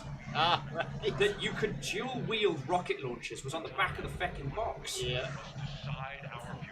And that game was fun because it was still that Wolfenstein style engine where there was no height to Yeah. anything, but they fixed it by putting little circles in that you could stand on that were just sprites. Yep. So there was verticality to your movement, just not to any of the geometry. Exactly. One of my friends. You could be a dog in that game, if I recall, and take drug trips. Yes, you could, and yes, you could. Now, one of the things that my friend said about, like, just Rise of the Triads as an example was like the Yamato style of game development. The idea that if you try and just do the same thing but bigger each time, eventually it's gonna kill you. Because Rise of the Triads is an exceptional game in the old, like, Doom and Wolfenstein style of making first-person shooters. Quake is the evolution in that space. Like, it's fully 3D with all the craziness that came with it. Oh, Alex also wants to ask if you can pet the dog. Rise of the Triads? I think so. Oh, I went too far. It's going to be interesting to see when Rockstar finally has a misstep. That's going to be interesting to see because their methodology is still like, let's do the same thing but bigger. Well, before they were doing more experimentation back in the Bully days and the ping pong game. You remember the Rockstar ping pong? Rockstar table tennis. I had forgotten about that so much. See, this is how history works. Yeah. It's like back in my day, all the games were good. Every Rockstar game was a classic, except for the ones I've forgotten existed. That is an excellent point, and it's one of the problems of doing this show is I do tend to, you know, I have myself as my my sounding board, and you know, when you work for yourself and you're an asshole, it's tricky. Oh! So where is she? Is she in there? Yep. Green cards on both sides.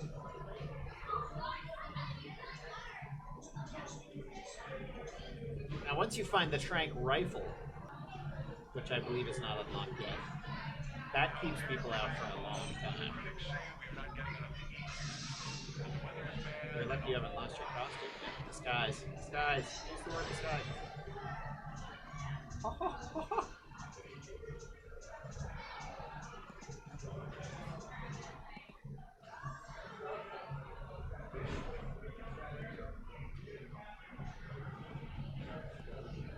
I'll do it. I'll lure people away in a fair fight, or if I think we're going to start a fair fight. Alright.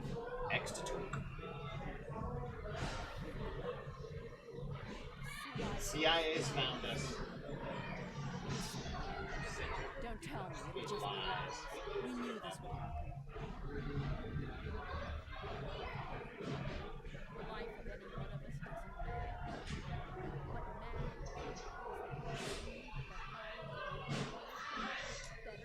matters She sounds like she's looking for a big end. Me. What do you reckon, friends? Do we, or we can just knock her out? It'll be fine. finally be destroyed. Now, it is possible to save the camp by not killing anybody, but it's more work, and you've already killed a bunch of people. So. I haven't killed anyone this round. This will be my that's first right. murder. So you could carry her out of here. We'll put her in a cage. If I subdue her and put her in a box, does she stay in the box? Yeah. But if Alright. you want to totally take her out of commission, you might want to put her in a cage. Just saying. A little tip for everybody. So I can put her in a cage that doesn't start a murder. Right, it won't count as a murder if you knock her out and put her in the cage. Spite on my rage. Bam!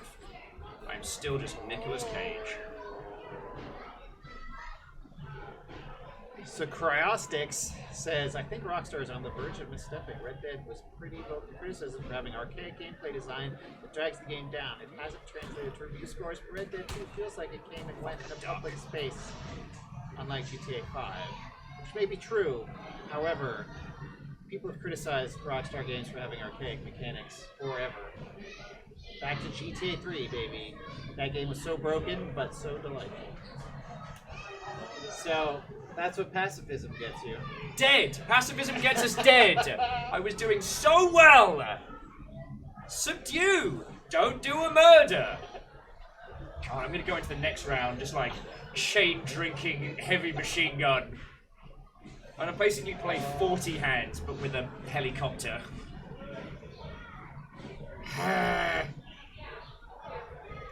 Shenanigans. Shenanigans!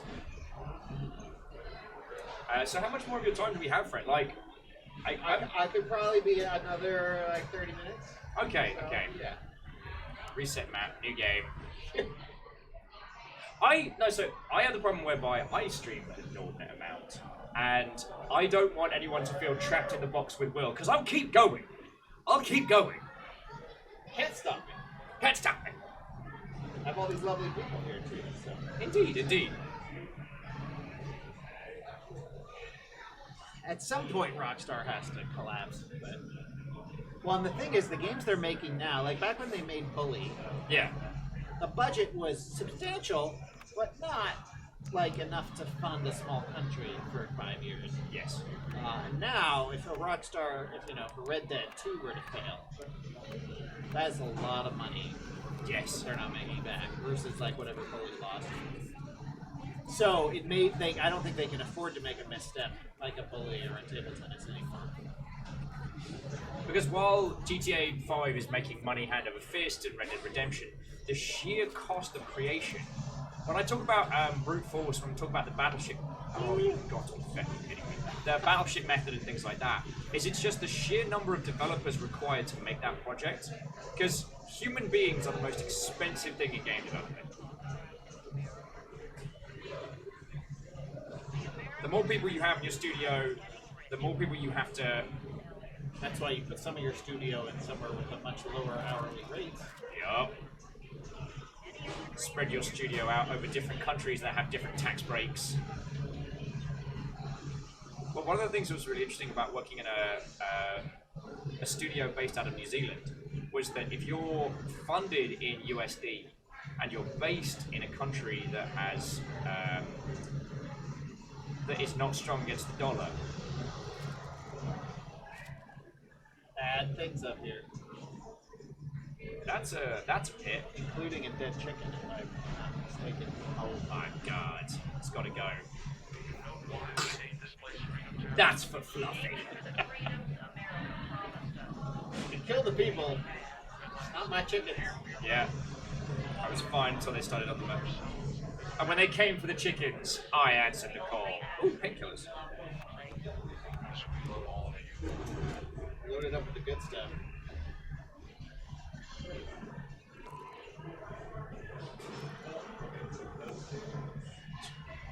It's nice to always encounter a protagonist that has a wasting disease. I kid.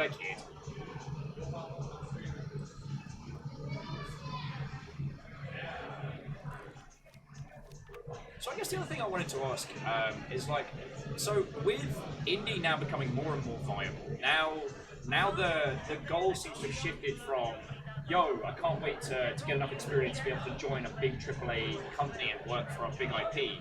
Whereas these days the goal is like, wow, I can't wait to finish serving this AAA so I have enough experience to go indie. I don't know. I think the word is getting out that the indie market has become harder and harder and harder due to something. Anytime everybody goes to where the gold is, soon there's no more gold left. That is a very good point. And I feel like the word is getting out on that one. So if you're seeing you're venturing into indie as a financial one, you are probably listening. If you're seeing it as I really want to make this game and I don't care if it loses money, then great, God bless. Yeah. Well, I mean, I haven't had a Twitter rant about it in a while, but what's been really interesting is one of my local friendos has been funding production via Twitch. So they've basically been using they combine both their funding and community outreach in one. Yeah. That's been working out pretty well. Yeah, it has, because they've been able to cover like the day-to-day and then sales post-launch are kind of on top of in a way. That only works for people with magnetic personalities like Yeah. I am audible. One of my few skills is that I can be heard at a convention center. or over dinosaur death. or over dinosaur death, and I have no qualms in making a complete royal tit of myself in a literal glowing box inside an arcade. Clank or Crusher. What I'm hearing is don't get into game dev without a backup source of income. Yes. And even if you get a more secure job, more secure job at a big studio, that can go away anytime. So make sure you're living well within your means during that time, so that you've got 6 months of cushion to survive on until you find the next thing. But I don't know. I think it sort of depends. You know, if you're young and don't have a family yet, want to live on the wild side a bit, and you're, say, a programmer, you know, you go get a job working games for a while, and then you can go get a job programming something else, because those people are always needed. And then you got to make games for a while, and that's cool. So, Yeah. AAA treat their employees like garbage, and making it in the indie scene is a brutal lottery. Yes, I would just say some AAA treat their employees like garbage. I know it is common to rag on AAA for treating people badly. It really does vary a lot. I won't call anyone out specifically, but there are places that are terrible, and there are places that are, you know, it's not as easy as working in healthcare or something like that. Oh yes. If you worked in like some really boring side of software, you would probably make more money for less time. But there are places to work that have decent quality of life and pay decently. The thing You that may I like still to be laid off, but the thing I like to focus on is like Microsoft is not a bad place to work. yeah, There's a lot of bureaucracy and there can be a lot of shifting. If you're a contractor at Microsoft, it can be hellish. But if you're a full-time employee, like, Microsoft look after their people. Like, benefits, stability, like, the kind of stuff that... Valve, same thing. Yeah. People at Valve very happy, not working crazy hours. I mean, I think some of them work long hours because they're, you know, that's what they like to do, but I don't get the sense the whole company has a culture of that. I don't know about Epic. I hear Epic's pretty good to their people, too. Yeah, and... So you can decide where not to work based on the places we're not mentioned. Yes. Well, I don't feel bad saying this one because I've spoken about it a long time. Is that when the stuff came out about Rockstar grinding their teams into the ground, I was very surprised how many industry friends were shocked by this. And I'm like, whoa. I thought everyone knew. I thought everyone knew, like, Rockstar pay alright, but, like, they will burn you.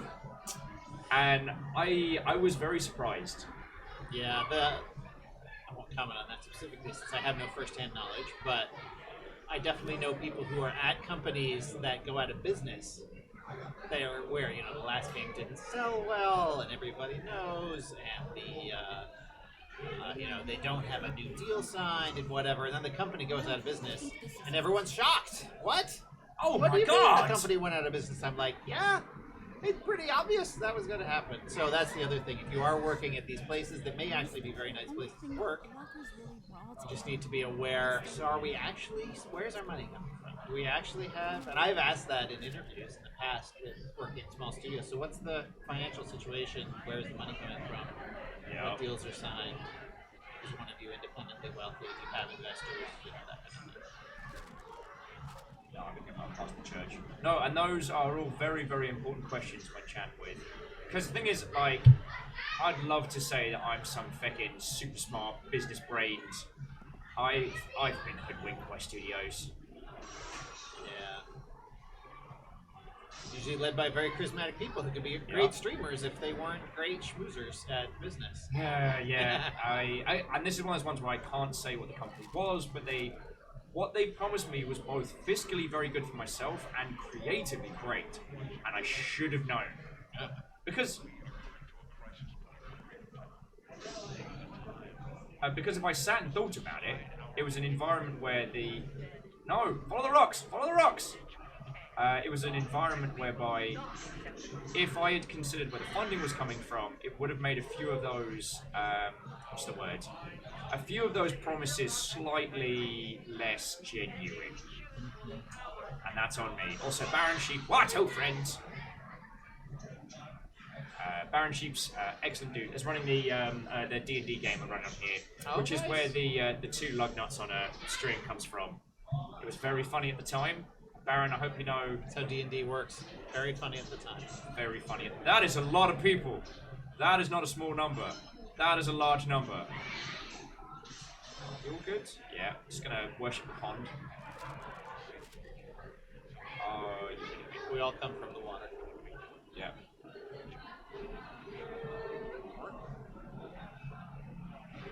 This is what I was talking about. Higher difficulty levels. Yeah, I know. We're good. Because Trying to get this one in. Yeah. Ah.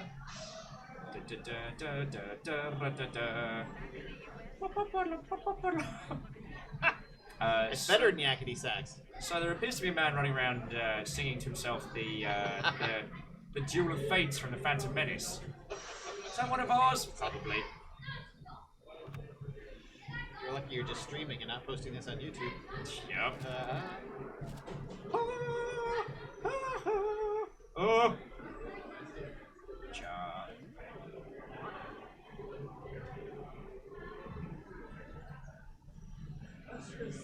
Oh, Jarlan says, given the game, I If you should. get close to that grave there, Yeah. something cool will happen.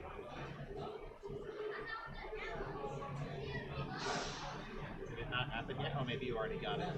There's an achievement for getting close to the grave. Oh, I might have got that because I tried to hide a body in there once. Wow. Somebody today posted on Reddit that they believe they are the first person to get the platinum trophy on the PlayStation. Though I happen to know it was not at 0% before today, but it was close. It was like at 1%. Mom sent you here? May have been gotten by I don't know testing what's team. going on with Isaac and Rebecca, but I know where they are. Given the game, you should be doing the theme from the A Team. Alright, Isaac and Rebecca, we're doing it this time.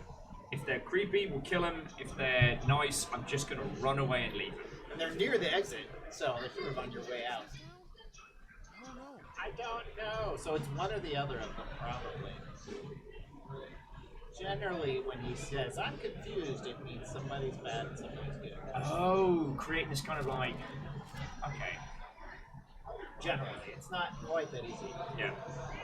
So when you say Baron Sheep, how does the research into how to make this a cult go? Do you mean make this group of us right here now a cult? Oh my god! I invite you onto my show on this. Oh god. I was going to make the daughter's wedding joke, and now I regret it. Does immediately. Twitch have a no cults policy? Bloody should. I think a lot of the channels would not stay around if Rat that was with a the bin policy. bag. He's going to sound the alarm. You can piss off an old mate. Sorry, you can tell as we get closer and closer, my little brain's like, go, go, go. But that's another great thing about this. Like, a lot of stealth games do not give you... they give you kind of like a win or fail. So when we were talking earlier about like elasticity of failure, I love the Fire Emblem series. Love it. But there was a point where I realized that I was absolutely not going to play it in the intended method anymore. Because the Fire Emblem series has permadeath. The idea being that you have to keep your cast of characters alive. And what I realized was I wasn't playing it in that manner at all. I wasn't playing it with this like elasticity of failure or rotating characters. All I was doing was saving the game. And then when I saved, and then after, I would save the game before the mission. If anyone died, I'd just reload the mission. I wasn't playing it in the intended method. All I was doing was,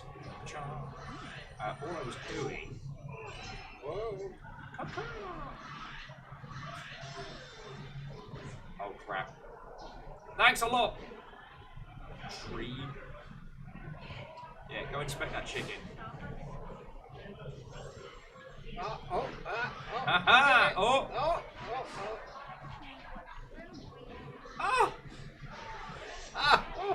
Oh no! No! Go hang out with those guys! Still got your hats. Fucking burn! Oh wait, here's a shortcut. Oh, cool. Still counts! I mean, they haven't sounded the alarm, Oh, so you're that's getting cool. close to Isaac. What cost? nearly just careened straight into that one. Sorry. So it's that point of like resetting the map when things go wrong. The same with I love Tenchu Stealth Assassins back in the day. Start the game, kill a few people, get caught by someone, reset the level. That's not using the improvisation. That's not using the systems as intended. That's just like, well, cool. Well, there they may be using the save system. Yeah. They may intend to use the save system. Possibly, and maybe the... But it just, narratively, it's obviously weird. Yeah. I failed. Oh, I won on the same thing. Whereas State of Decay, I always loved their way of handling that because your character dies permanently, but the community continues on. Very crafty, Mr. That's what he says. Kill me? Why? What harm are we doing to you? We are your prisoners. He sounds nice. Of your system. Why the hell did you come here?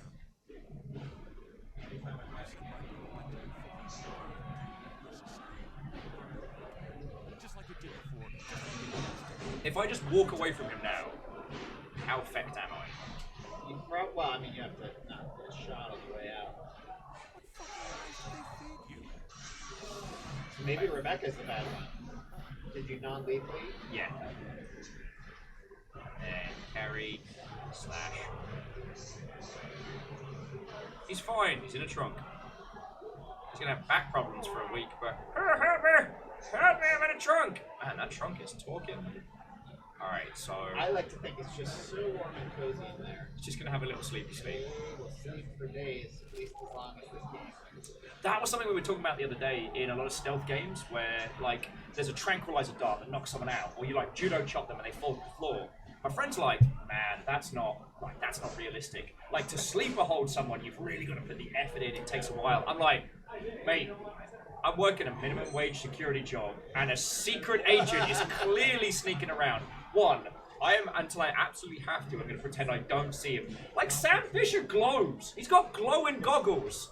I'm like, that's clearly Sam Fisher. That's his brand. He needs to have the glowing He goggles. does need to have the glowing goggles, but me, as Mr. I'm only taking this job so I can finish writing my novel, I'm just going to leave him. If he sneaks up behind me and starts doing something, I'm going to be like, then I'm going to crawl under my I desk, won't get up, I promise. I'm going to have a sleep, and I'm going to wait for it all to blow over. And when the alarms start going, until someone physically wakes me and I have to pretend, I'll be like, oh, Sam Fisher came through here and he knocked me out with his judo attack. So it's true. Sleeper holds, I mean, they do 30 seconds or so, probably. You can put someone out. Yeah. But with a good choke, tranquilizer darts are basically bullshit. Yeah. There are no tranquilizer darts that work. And ones they use on animals take like minutes. Like Yeah. you hit them with a bunch of darts, you wait for them to fall over. Yep. And they have a chance of enraging them instead. Yeah. So That's if you not a try to game use them mechanics on thing. humans- They might just get really angry. Yes. So if you try to use them on humans, there's a chance it'll just make it work, particularly if the person you're shooting is on drugs, Oh, gotcha.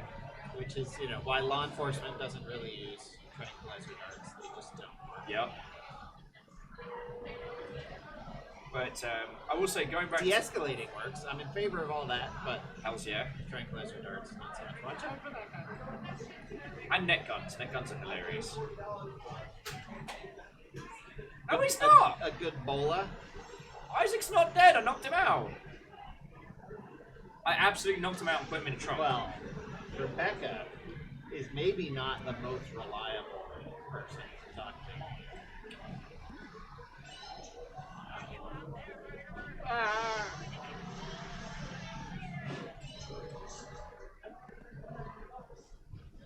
No, you didn't have to do anything to Isaac either. You could have just walked off.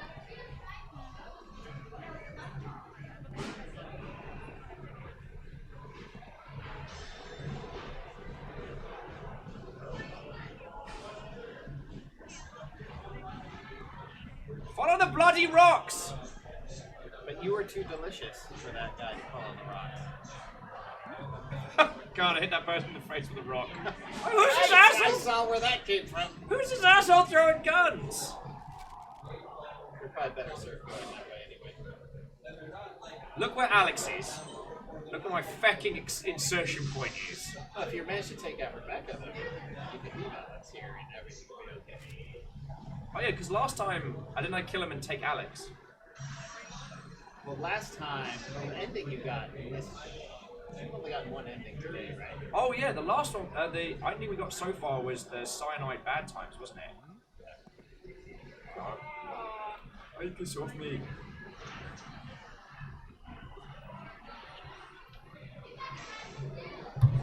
I didn't kill him, I just knocked him out. Not my fault he's got a bloody dodgy heart. But if the alarms haven't been set off, she might not move to the end time scenario. Okay, you're good. You go through the building. So she's to your south now. But yeah, I can move through the building. Right you are, friend. Right you are. I played this game before. Really? I had the... She found and murked him. Aaron Feathers. I think says. Aaron might be onto it. And the Yes. Baron's like, who's throwing all these rocks? We've talked about this. We can't do stonings. People will think The stuff. gravel pit is constantly empty. Why? I'll have 2 shiny rocks and a bag of gravel for him. Sorry, bad idea.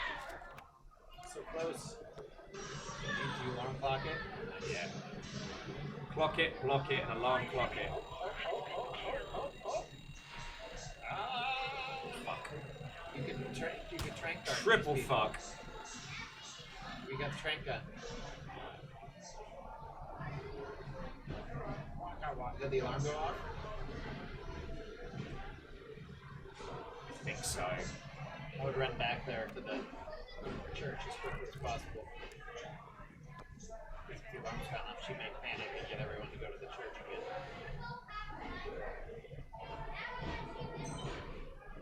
She's still there. I haven't killed anyone. Oh! Crap in a bin! Yeah, I'll try and get there as quick Go as back I can. that way.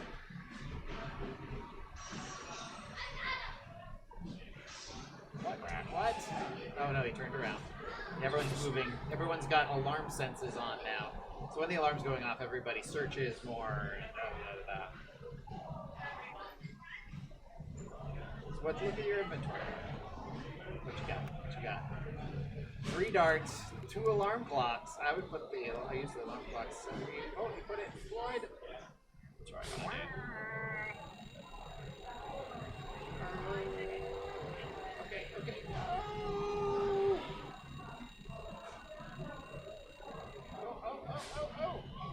Talk. CIA's found us. She's gonna shout at you about lies, so I think she's gonna. Do a murder? Sure. Now, just get. Oh no! Come on! Fuck! I didn't see the feckin' dark cone. Come on! Fuck! Sorry. That was good. That was good. You were doing a good thing for these people. I mean, in the end, but tried so hard.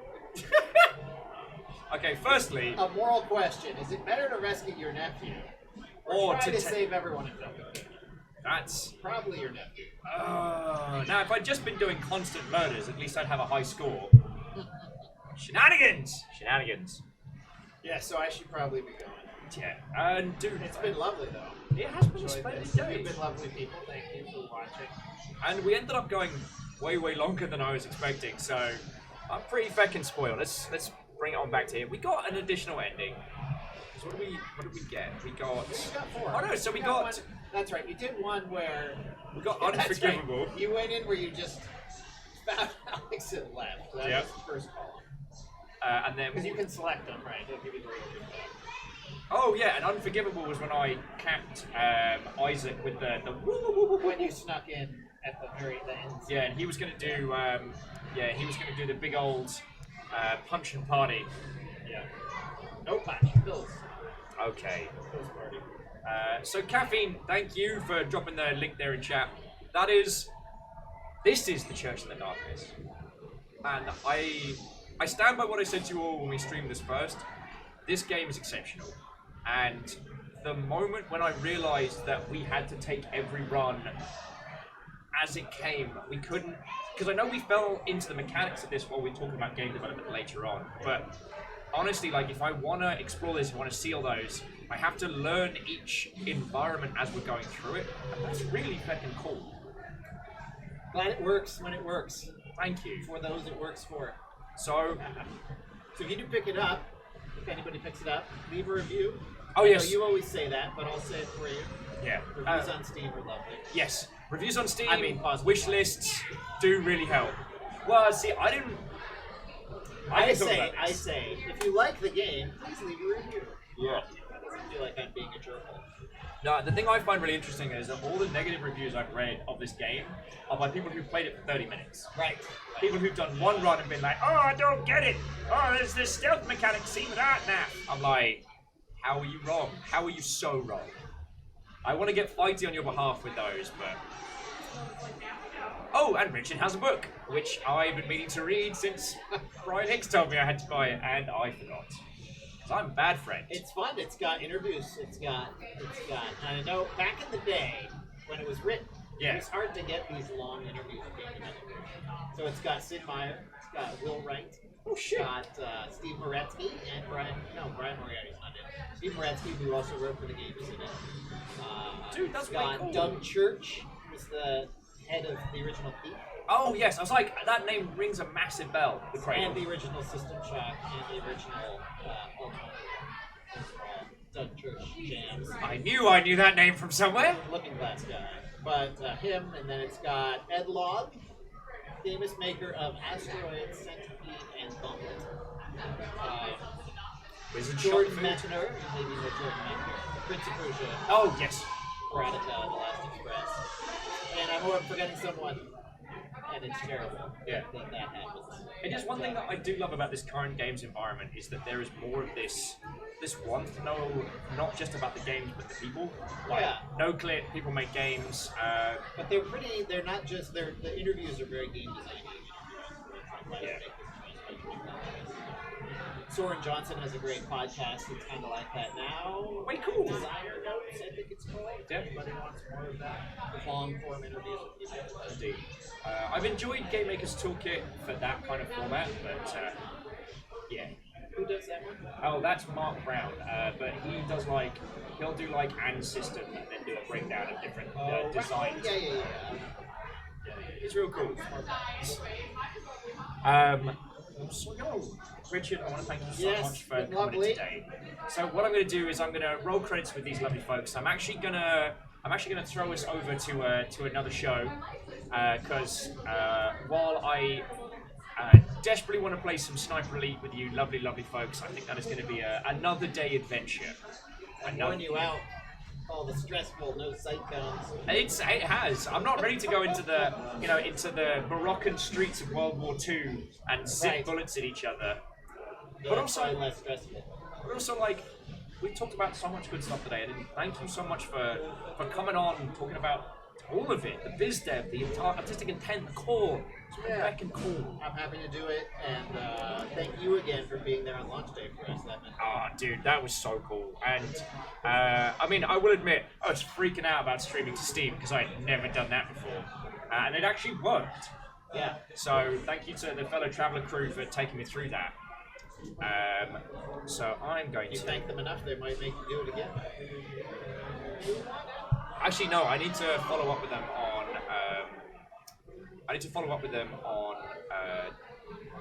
Their next game. Yeah. Neocab. I actually have my Neocab cab driver's license from, like, last PAX. From PAX. Yeah. I'm ready. Yeah. Be the last living taxi cab driver, and there's a bunch of others. Also, I love what they did last year, where they did like the artisan, like what was it, like the farmers market, where you go up to the stand and they give you like a little brochure. You know, like you would get from like an artisan wine store at like a craft fair or something. In Other Waters, that was the other one. Yes. But, dear friends, what I need to do is I need to thank the lovely people that have sub-gifted and been exceptional. And and then we will find ourselves a nice person to crash into. Alright. Right, where are my buttons? Where are my buttons? And I guess some bleep bleeps. They're on the big button thing. I know they're by the button thing. Push your buttons, good. It's. I mean, I get to be smug because these lot throw bits of me to keep me alive. So I get to invite you on my fucking show. Yeah. Like, fucking Circle of Life and all that. And I get to help more games like this, so. Okay, so, firstly, to me from the future and Isocrid, thank you for throwing cash at my face. Vanderbeest, J-Post, and a spooky ghost, thank you for bits, because it keeps me alive. Caffeine and Tull were your moderators of the day, and Arch Value Meal, Vagabond, and Sean Peoples were celebrating their 10 months restart. God, that was actually the most chill credits I've had in a long time. Quite just chill days of the win, yo. And I need to find us someone to careen into. All right. Raid favor. Oh yeah, we're doing the raid favor. Totally. Actually, because we did someone random yesterday, we're going to bust into my buddy Thor, who is a also full-time game dev friend, and they are cool peoples. So we're going to go hang out with my buddy. Actually, no, it's Shay doing an art thing. So, well, there we go. They're making a bitchin'. They're making a bitchin' game. Yeah, we're gonna go raid Shay because Shay's raided us a bunch of times. The old Twitch ecosystem nonsense. Yeah. So Richard, once again, thank you so much for coming on. Let's talk about video games, and we not like after drinking 3 foul-flavored sake slushies on an empty stomach. Why you agreed to come on the show after hanging out with me in the real, I do not know. Well, I'll tell you, seeing you play it on launch day, you got it. It's always nice when people get stuff that it's maybe not easy to get. So, Thank you, man. Appreciated watching you attempt to be good, attempt to be bad. Them all go wrong sometimes. I've never said I'm good at video games, friend. I've never said that. Right. Love you guys. Tomorrow we're playing Rebel Galaxy Outlaw. I've got the Thrustmaster ready. It's a flight stick. It's a flight I should stick. get him on the show. Woof. Yes. 4.5 hours later and we're unraveling. Right. I love you guys. I'll see you tomorrow. Now, let's ride! Right, and